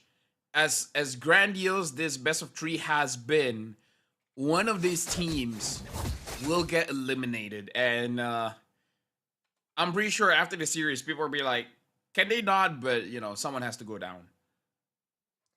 Yeah, it's just the nature of competition, right? Like there's two ways of looking at it. The first one is just get good. The second one is we'll try again next time. And now looking at the emblem setups here, nothing too crazy so far. At most is we have the Master Assassin for Alita. So Alita is really looking for those pickoffs, like the single target burst. So D has to be very careful there. D is putting quite some pressure. The gank. Off tempo. It's gonna be level 4 for PS. Yeah, because I was worried if the communication wasn't there, he wasn't saying anything. Black was able to avoid that. I don't know, in terms of aggression, it really should be on AI. We saw how Toda piloted this Matilda competition, where they forced going in for fights and then just immediately get out. Oh, duality. That's flicker for Black. PS needs to get away. Shadows on Diet. Oh, my Gen needs to eat it up. That's that the passive doesn't even need to use it. So 3 flickers out, or 2 flickers out from the side of AI. Yeah, it was unfortunate. Zai really wanted the back line, but the quad shadow didn't hit the target. And because of that, it just automatically went to all my Jenny. Not enough damage to kill her anyways, but still, overall, I feel like it's a very good attempt from Toda. They're able to get the battle spells out and slow them a little bit. So I feel like it's pretty worth it. You get rid of crucial resources right before the turtle fight too. Obviously, AI is gonna utilize. I like this rotation too, by the way, where Momo takes mid, Hazelnut takes EXP, and D gets a first blood. What? Against an Irithel? And that was sprint too, and heavy crossbows. What the heck happened? And D barely lost any HP. What did happen? Oh, what did happen? See, this turtle should go over to the side of AI. Yep, Todak have no intention of contesting that. In fact, top side. Look at the diversion! They're gonna kill Alita again! Oh. That's what we've been talking about. Maybe this is the answer for their own composition. The mid trio is gonna be moving together. The goal lane is gonna be all alone. Alright, this is gonna hurt. It hurts so much. And look, right? They're like, okay, now AI is gonna probably try to protect Alita. Let's send D to mid. Yeah. D is getting a lot of farm here for sure. Oh, they want to engage on Hazelnut. Immediately, Hazelnut gets taken down. Woo. Yeah, good stuff. Good response. It didn't go over to Alita, unfortunately. Jenny got it. But still, got that one assist. You want to free Alita up just a little bit. So he doesn't get bullied. That should be at least a 600 net worth lead just for D over Alita. I think he missed like at least 2 waves off of that. But AI again shifting attention to the top side. Now looking at the goal here, D as well as Zayt has a lot, but if you're looking at Zayt as well as PS, not that big of a difference. You see a big difference between D as well as Alita, where D is almost 3,000 and Alita is, where is Alita? 2,100. So quite a big difference, around 900. So overall, this is a very good start for D. Wondering what kind of build does D put on the Beatrix, because we've seen many different builds with a Sky Piercer, without a Sky Piercer. But overall, Beatrix is one of the best scalers in the game. Oh yeah. Best part is that you got the SMG, so it doesn't really matter if Alita is running and gunning. You just track her down. There's that. Of course, Alita needs a lot of support. AI esports, they did get the first turtle. Divergent play. Would arrive the team first. PS. Oh, what a dodge! What? Fast hands. Dude, what was that reaction? Wow, the buffer too. He was charging the Evil Cooler. Yeah, thankfully he buffered the Blazers because he was about to get pulled back by the Dark Wave. Iframes, baby. With the best thing. Big damage onto Madzi. Want to use the split? Not just yet. Keeps it. Black. Loses some health. Alita is not going to be part of this fight for sure. Snipe onto Madzi. BOD done for D7.5 minutes in. There'll be so much damage. Momo to the backline already. It goes off once more. PS gets the objective. They're going to lose Oh My Jenny. Nothing that he can do. Unfortunately, Zayt is going to get stuck on and taken out by Madzi. But Madzi now needs help. Black cannot provide it, unfortunately. So this glue is also forfeited. 2 kills for Toda, but AI finds 1 and a turtle. It's very impressive how PS is targeted by Momo and he still got the turtle and he still survives, but Toda still overall has the advantage here. D got another kill in that skirmish, able to deal quite a lot of damage. Overall, looking very good for Toda, but still very impressive by AI. PS, like, I'm almost to the point where I feel like teams from other regions need to start considering picking him up because, dude, this guy is good. The guy he is something else. This is one of the best start you could ask for. A 1.43k net worth lead over the Irithel. Yeah. And again, your items are a lot more expensive. That BOD timing is one of the fastest we've seen after a Fury Hammer, right? And only he went for BOD, and that's like a 5-minute, 10-second timing.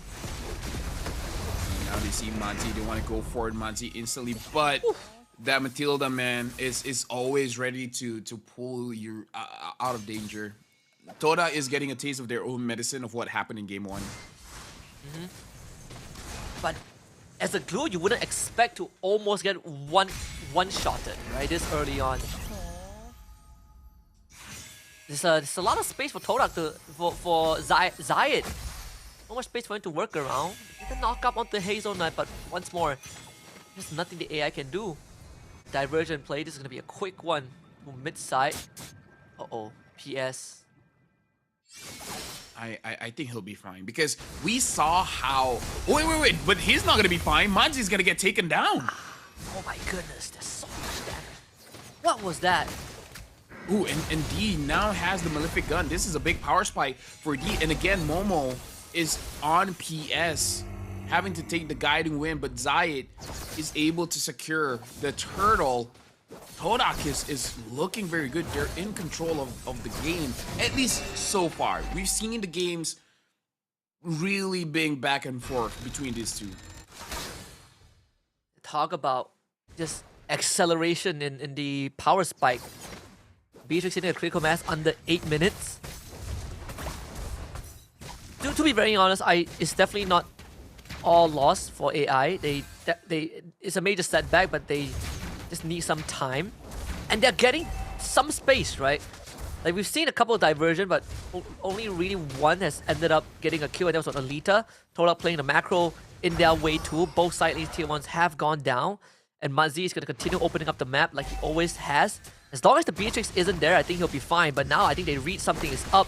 As a divergent, Momo flickers forward to look for Black. Black circling Eagle, trying to get away. Zyme Senpoi trying to hop onto Alita. Heavy crossbow hops away. Muzzy gets out, pull Alita to safety. AI disengages. Yep. Oh, hold on. Black is getting targeted. And what? Gets Black. Probably doesn't have the guiding wind because he already used it for Alita. I don't know if that was on purpose. Like they were counting the cooldowns. Like, okay, he doesn't have a shield. I'm gonna take him down. Like, if it was calculated, impressive. If it wasn't, then Zai got really lucky there. Yeah, but Black he was willing to eat that. He needs to keep Alita safe. Muzzy, he's What? gone. What was Did you that? see that damage? That was a glue. Satisfying if you don't like playing against a glue, but what the heck? That was 2 shots on the leader with the rockets. Dude, the first hit was like 90% of his HP. You were talking about why am I playing a tank? Even he's like, yeah, why am I playing a tank? Like, what is the purpose? What is my purpose? They develop me. They call me a tank. I buy tank items, and this happens to me under 10 minutes. Like, hello? And I mean, like, to be fair, Malefic Gun is a penetration item, so it makes sense. But still, it's too early. Dead again. Oh, dude. Crap, he's gone. I don't think How do you fight Piercer. this? I don't think there's Sky Piercer, and he's dealing that much damage. He is the Sky Piercer. Oh god. They get the good freeze onto Momo. Oh my Jenny needs to somehow stay safe. Momo, he's hopping in and out of tower range and he survives. Can you believe it? Yeah. I'm honestly at a loss for words at this point. Very good micro skills we're seeing here. And now Hazelnut goes in, but AI Esports have to back off. D, he's been saving this Beatrix pick for quite a while. What a game to decide to say, like, okay, you know what? We need to win this one. Give me my Beatrix. You know, D could have taken Beatrix earlier. Why are we going so late? But hey, this one is probably going to be a faster game, you know, compared to what we had the first two. Like this whole AI comp is going to revolve around Muzzy being able to withstand damage, but like watching him die like that? No, it falls apart. Yeah, and now we see that actually AI is holding out very well. They're able to handle 2 waves before the Holy Defense was triggered. So overall, AI is still able to defend quite well, but I do agree with you. Oh, Black goes in. They're gonna try. Oh, they bring Alina in! Does he have enough damage though? They've already lost Black. It's a good attempt, but they just don't have the items. They are losing in terms of net worth. They get a good freeze on the Momo, trying to blow him up. At least do something, Alina! Please, take Momo down! Finally does it with the help of Muzzy. But Muzzy now needs to escape. The PS is gonna escort him out. Not the worst case scenario unless Zayed is gonna share all the damage. Zayed escapes, but inhibitor on the top side down. Dude, Toda is like we were talking how AI esports actually got a very good draft, but Toda is showing something here, man. 7,000 gold lead. A lot of the advantage is really like generated by D as well as Zion Senpoi. Like both of them has been really contributing a lot to the game. Zai farming very well. Momo, you know, just a complete nuisance. AI esports, it's on Alita now. Alita and PS, because PS honestly has been playing an amazing game, able to deal with the oppression that Momo has been showing. He has 2 damage items and 1 defensive items. He, you know, potentially can get onto D, but someone has to deal burst damage onto D first, and then he can use the Soul Sever to hopefully get an execute there. Yeah, Haskell, Winds of Nature, BOD, Malefic Gun. I mean, there is a third. Well, Alita got his 3rd item. The Great Dragon Spear. How do you do against this 8k Goldie, this second Lord? I firmly believe that, you know, AI can hold on, but they need so much more time. I mean, at this point, I feel like they understand if they're able to catch D, it's game over for Toda. That's why we see Black kind of a desperate play, sending Alita to the back line. I feel like what he needs to do is do the same thing, except with Madzi, actually. Where Alita has to hide a little bit, find a way to flank to the back line, but let Madzi create so much chaos that they use all of the skills onto Madzi, and then once everything is done, Alita just charges in and YOLOs it. High probability Alita will die, but if Alita can take 3 people with him, then definitely worth the trade. But at this point, it might be too late. We've seen that attempt, right? Black with the Guiding Wind Flicker. I definitely like the initiative, but it's less of the idea and more of the resources that they don't have. Let's see how much they can do. Hazelnut is dropping a lot of health bar.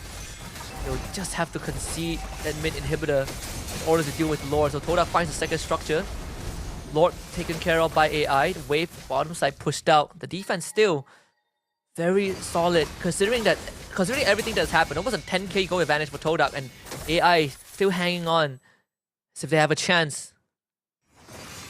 Yeah, even though Malefic Gun, the range has been nerfed, Bruno's range has been nerfed, making it so that you can't attack outside of turret range, but Beatrix was one of the heroes even before Malefic Gun was introduced into the game. Can attack outside of turret range, and now with the Malefic Gun, it does make it much easier for this turret takedown, and Zyd is just waiting in the flanks. He's waiting for someone to misstep, and he just go in with the Ogi Shadow Kill. And now, no inhibitors for AI esports. The Lord is coming up in 1 minute. Now the Lord dance is gonna be kind of easy for Toda because they're not super pressured on winning the Lord itself. You just want your minion ways to push in. Be very interesting. We haven't really seen too much of too flashy of diversion plays, and Toda didn't really need that, you know, throughout this game. I mean, they did it a couple of cheese early on, but right now, textbook MLBB. Black with the Winter Crown. Yeah, esports. I feel like you need the Lord, but how do you fight for it?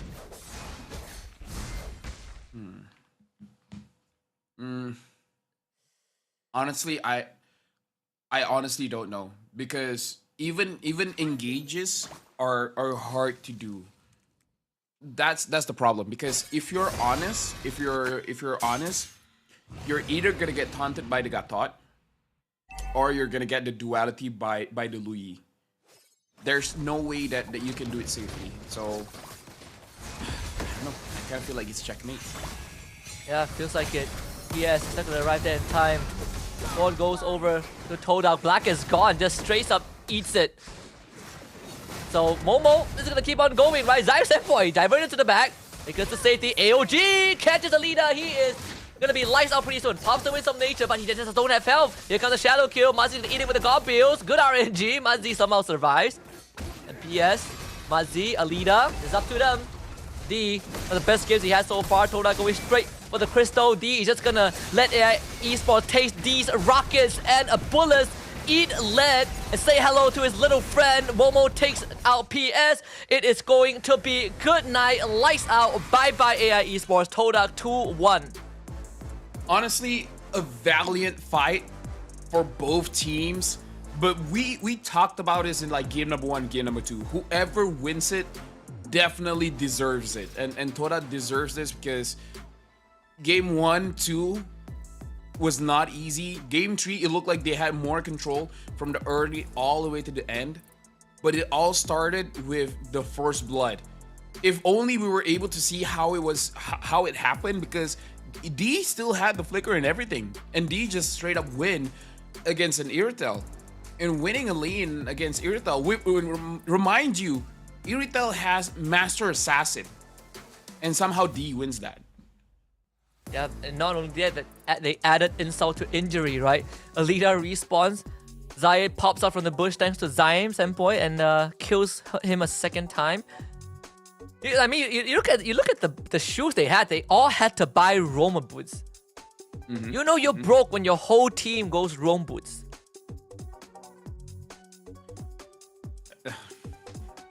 what else do you want me to say, man? Like, I feel like and this. It ended so abruptly, and now it's just like, oh, it's setting in. It's setting in. The Todak won. Yeah, I mean, like, to be fair, they played since yesterday, you know. Yeah. They played 2 days in a row. It's tough. Yeah, so you can definitely see the fatigue, but this also shows that something that we wanted from Todak is understanding team compositions. Like, they were showing up with the Matilda composition. The way that they drafted in game number 3 showed that they have a fundamental understanding of how the draft operates, but more importantly, what are the weak spots where we see an early rotation going to the gold lane and shutting down the gold lane very, very quickly makes a big impact. Speaking of big impact, the first pick was that Phoveus. And that Phoveus really disrupted AI true and true. PS couldn't move around freely because of Phoveus. 100% win rate for Phoveus in this series. We saw that glue as a response, which I can understand why, like the glue pick, but I think at the end of the day, it's less of the Beatrix and more of, man, that Loy got let through. And Beatrix, you know, the icing on the cake, just outlanes Alita. That one was an individual micro gap, you know, individual performance masterclass, outclass from D. Yeah. Not gonna lie, Husky, I thought you had something else because outclassed by D, and I thought that was a follow-up because in like in Malaysia it's like D, and then there's something else. I'm like, okay. It's like, it's his name. It's his name. It's his name. Language difference. And no, honestly, even in English, it's like THE. It's like showing D, and it's like, okay, D what? Yeah. I mean, like, oh man, sorry. I mean, this is a secret weapon, you know. I mean, nah, I feel like it's because we've been casting since yesterday. Yeah. I'm gonna cast again in a few hours, by the way. Oh man. Well. Hey, if the games are this good. If the games are this good. If the games are this good, why not, right? It's worth it. It's worth it. Yeah, it's worth it. Totally. Yeah, D, honestly, I don't know if it's because I don't know if it's like a pocket pick or it's an answer towards this Matilda composition. But either way, Toda played it with class. They were very clean. I would say all true and true. Game number 1, game number 2, game number 3, Toda played very clean. Same can be said with AI. AI honestly played a very clean game as well. I wanna see more of them because I feel like more tournament time can really showcase their strength, because yeah, we definitely see a lot of potential here. Yeah, it's I think you know, if it was, I remember last season AI was also here and they put up a pretty good fight against teams like, I think, TLPH, for example. So I would really love to see them again next season at SPS. unfortunate that he had to end this way in the hands of Todak. But with the fight they put up, I think just give him maybe another season. If they ever meet again, this rematch is going to be probably one of the most anticipated one in the future. Yeah, either way, like I feel like this is a respectable loss because all three games they really tried their best. But yeah, Momo on this Phoveus. He makes me want to play Phoveus, but I'm pretty sure I can't play Phoveus like that. Yeah, every time I see someone do good on a hero and I try it and I'm like, my hero doesn't do that. Yeah, my Like, Phoveus. how do you keep jumping? Yeah, my Phoveus ain't that tanky. I jump once and then that's it. I jump once, I land and I break my ankles and I die. You know, like how is this Phoveus constantly jumping? Like what's his workout routine? Right? Like how much weight does he lift in the gym? Like is it because I skip leg days? So much existential crisis as kind of questions that I have when I see these guys play. But hey, Todak, they survived for another round. And they've earned their rematch against Aurora in the lower bracket. Yeah, but now we can definitely see AI esports journey ends today, which is day 5. They've officially been eliminated from the competition. They hang on. They hung on for 2 days straight, man. It's not easy. They hung on until the bell tolls at 12. That's resilience. That's resilience right there. Woo! But yeah, honestly, AI played amazingly. And there's a chance here, Husky, that Homeboys. Wait, who are they going up against again? TLID? What? Oh, TLID? Yeah, Homeboys. Hey, wait, no. Sorry, Team Flash KH. Team Flash. Todak. Oh, Todak against Aurora. Oh, Aurora. Right. They could do it, right? Maybe like you know, they could. I mean, Aurora lost today. You know. Could happen. Yeah, I have something I wanted to say, but I'm pretty sure we are going to be showing it in a bit, so I'll get to that. I'll get to that when we talk about tomorrow's schedule. But it's pretty funny because you know this is not the end for Todak's journey, but it's gonna get a lot more interesting because it continues tomorrow. Wait, no, today. Today. In a few hours. Okay, tonight. Or for Todak, it's tonight, right? We still gotta get through the I think we gotta get through the group A. I think we're playing group A until group D. We're gonna check out the schedules in a bit. But yeah, continues today for some of these teams. But once more, we still gotta give tribute, give a shout out to all the teams that have been here, but unfortunately will not continue their journey in the SPS. You know, Lazy Esports, RGSG, Homeboys, and now AI Esports. Again, for Group C, we got Evo's Holy qualifying today after 2-1ing TLID. Flash Cambodia beat Homeboys 2-0. They will earn their rematch against TLID tomorrow. Winner goes to LCQ. Yeah, who would have thought that Evo's Holy will be the one to actually qualify to the Challenge Finals? I mean, like, qualifying, sure, but beating TLID, like, that's insane. That's definitely something that a lot of people didn't expect because, again, number 2 in the world. Yeah, number 2 in the world, yeah. Number 2 in the world and first, 3 first timers. Nonetheless, it's pretty crazy, right? Like Evo's Holy, when you search them up, not MPL, not MDL, doesn't really matter. They still have MPL quality players. So yeah, I mean Group C, I feel like Group C definitely defied a bit of expectations just because Evo's Holy made it through. But Flash Cage against TLID is going to be a rematch just like the upper bracket, and it is going to be even more tense compared to the upper bracket because we saw TLID run them down. Like literally, Fabian got a Savage in the blink of an eye that I didn't even notice he got a Savage until afterwards. So I do wonder what adjustments Team Flash KH will make. The craziest thing, this is the GSL bracket. Tomorrow, TLID or Flash KH, whoever wins, doesn't even qualify for the Challenge Finals. Just qualify to the LCQ. Like imagine losing once. Just losing once.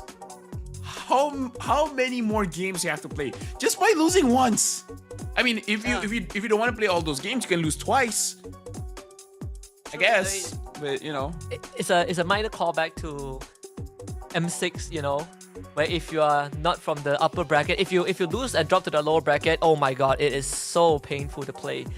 So Group D, we got Bigatron Alpha beating Rora 2-1 today, so they will take up the 10th slot and the last direct slot from the upper brackets in the challenge season to challenge finals. Todak just got a 2-1 over AI Esports, probably the best series today. And tomorrow, Todak will get a rematch against Rora.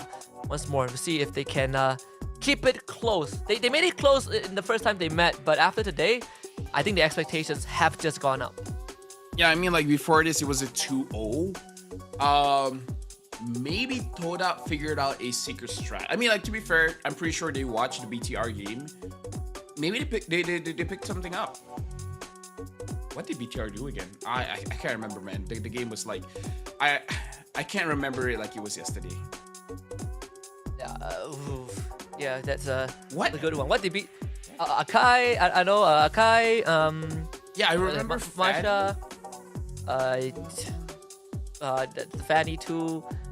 Let's see. Let me just pull it up. Badang, yes. Lovaria, yes. Yeah. If Momo can play a better Badang, then maybe they can take down Rora. Toda Badang, oh, don't tempt them. They will probably pull out some crazier stuff. Knowing Toda. Winner goes to LCQ, of course. Yes. And so what are the potential teams? This is Group D. We got This is also one where people are like, Aurora is going to the challenge final. Of course. And then BTR just like, nope. It's a me, Bigatron Alpha. Last time they say that Rora is going to go knockouts, they lost in Swiss, so it's unpredictable, you know? It's pretty unpredictable. But this will be the schedule for today. Starts at 3 p.m, alright? Starts slightly earlier today. The Blacklist International against EVOS, with Alter Ego against Team Liquid PH, Team Liquid ID against Team Flash KH, Aurora against Toda, and every single series is an elimination series. Loser packs up, goes home, waves goodbye. Winner goes to LCQ, where they will once more compete in a GSL format for the last 2 slots to challenge finals.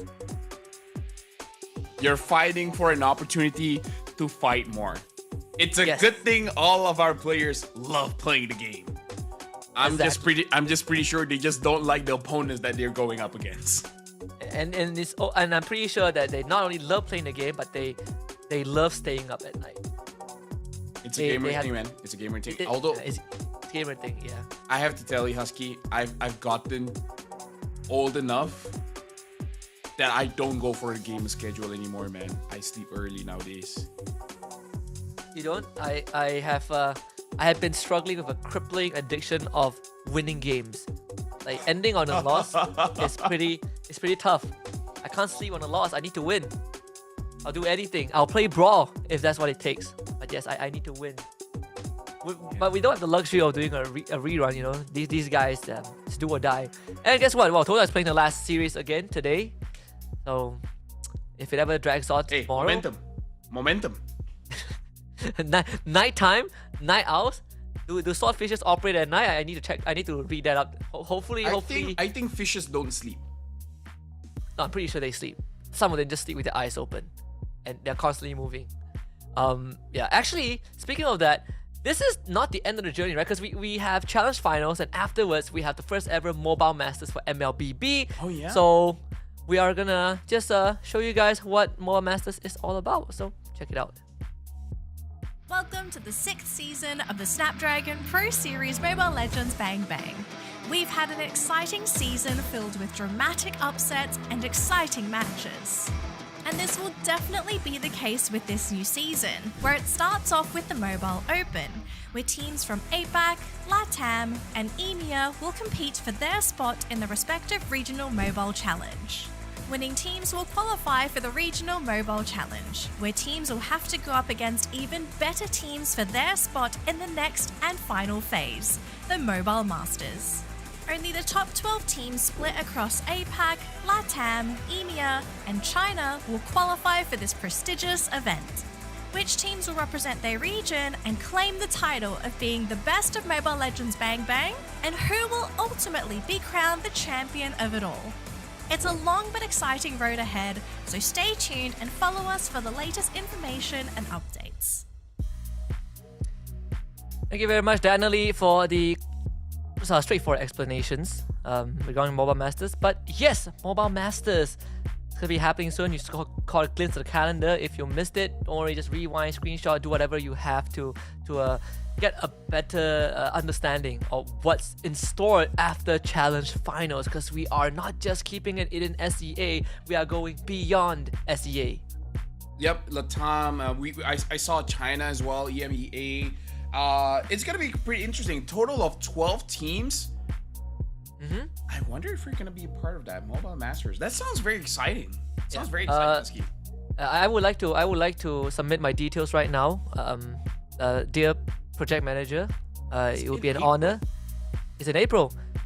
It'll be an honor to be at the Mobile Masters, to witness such a great tournament. The location is XXX. Whoa, what is that? Is that a? What's the the XXX? Ah, I get it. Whoever guesses the location, gets to sit at the desk. So it's treasure hunt time. I'm pretty sure it's out there somewhere. I don't know. Is it on Wikipedia? I'll check that out in a bit. Yeah, let's not make promises we can't keep, Husky. No, like knowing people, they'll figure out a way. Someone knows somebody that knows the answer and be like, excuse me, I know where it is. Let me be on the desk. Yep. So with that said, again, I just want to remind everyone, today. Today, 3 p.m. starts at 3 p.m. 3 p.m. 3 p.m. Right? Doesn't matter tomorrow, today, yesterday, next week. It's 3 p.m. Yeah, it's 3 p.m. So for those who stayed until the very end, thank you very much, all our restreamers, all the viewers. It's been a great yesterday and a great start to the day. We're gonna call it a day and be back in a couple of hours to kick off day number 5 to see who makes it to LCQ. It's Husky and Lafel. We bid you guys good night, goodbye, see you in a bit. The Snapdragon Pro Series is brought to you by Snapdragon Elite Gaming and DHL.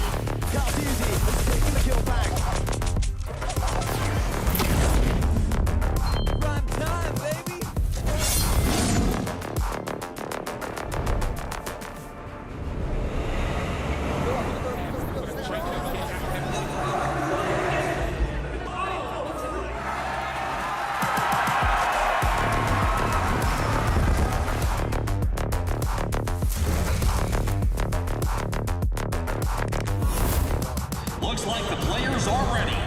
Here we go!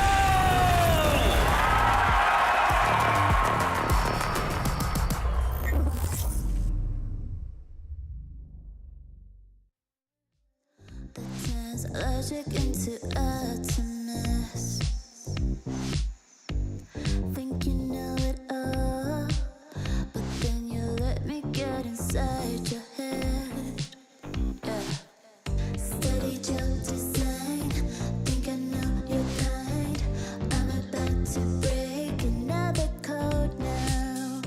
Pretty in disguise, bugging up your life. This is my syntax. 3, 2, 1, deploy. XOX cutthroat code. Run it again with it. XOX cutthroat code. Run it again with it. Steady jump design. Think I know your kind. Yeah. Steady jump design.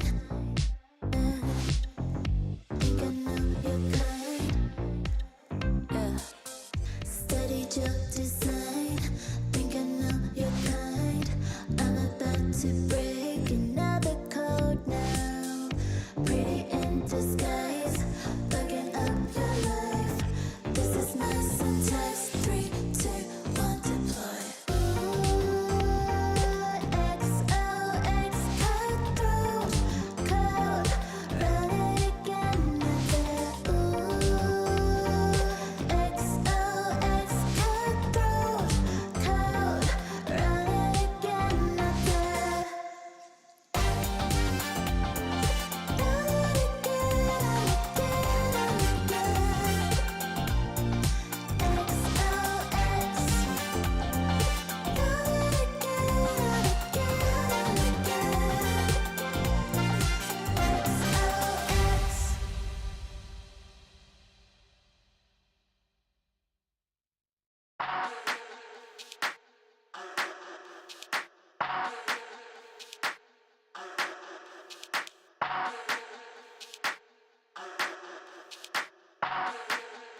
get wave, let's get lit, let's get high, let's come have it. Let's get burst, let's get mash, let's buy a bottle and splash that cash. Guess what? It's time for action. You're feeling fine, main attraction. Pure vibes, not satisfaction. Feel the baseline, chemical reaction.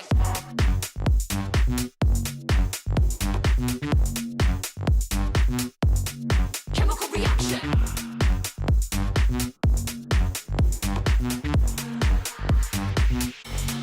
Chemical reaction.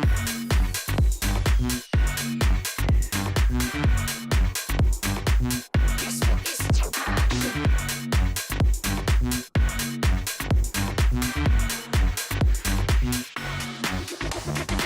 come, let's have it. Bad boy rhythm. Come, let's have it. Bad girl style. Okay, all eyes on you. Come, let's have it. It's time to get wild. Come, let's have it. Bad boy rhythm. Come, let's have it. Bad girl style. Okay, all eyes on you. Come, let's have it. It's time to get wild.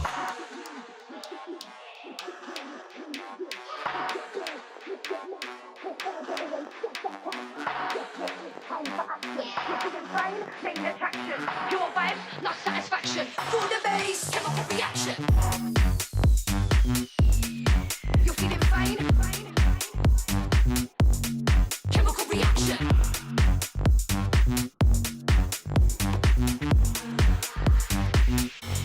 Chemical reaction.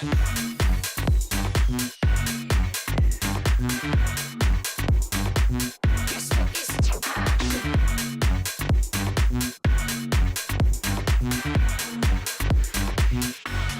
chemical reaction.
Don't stop.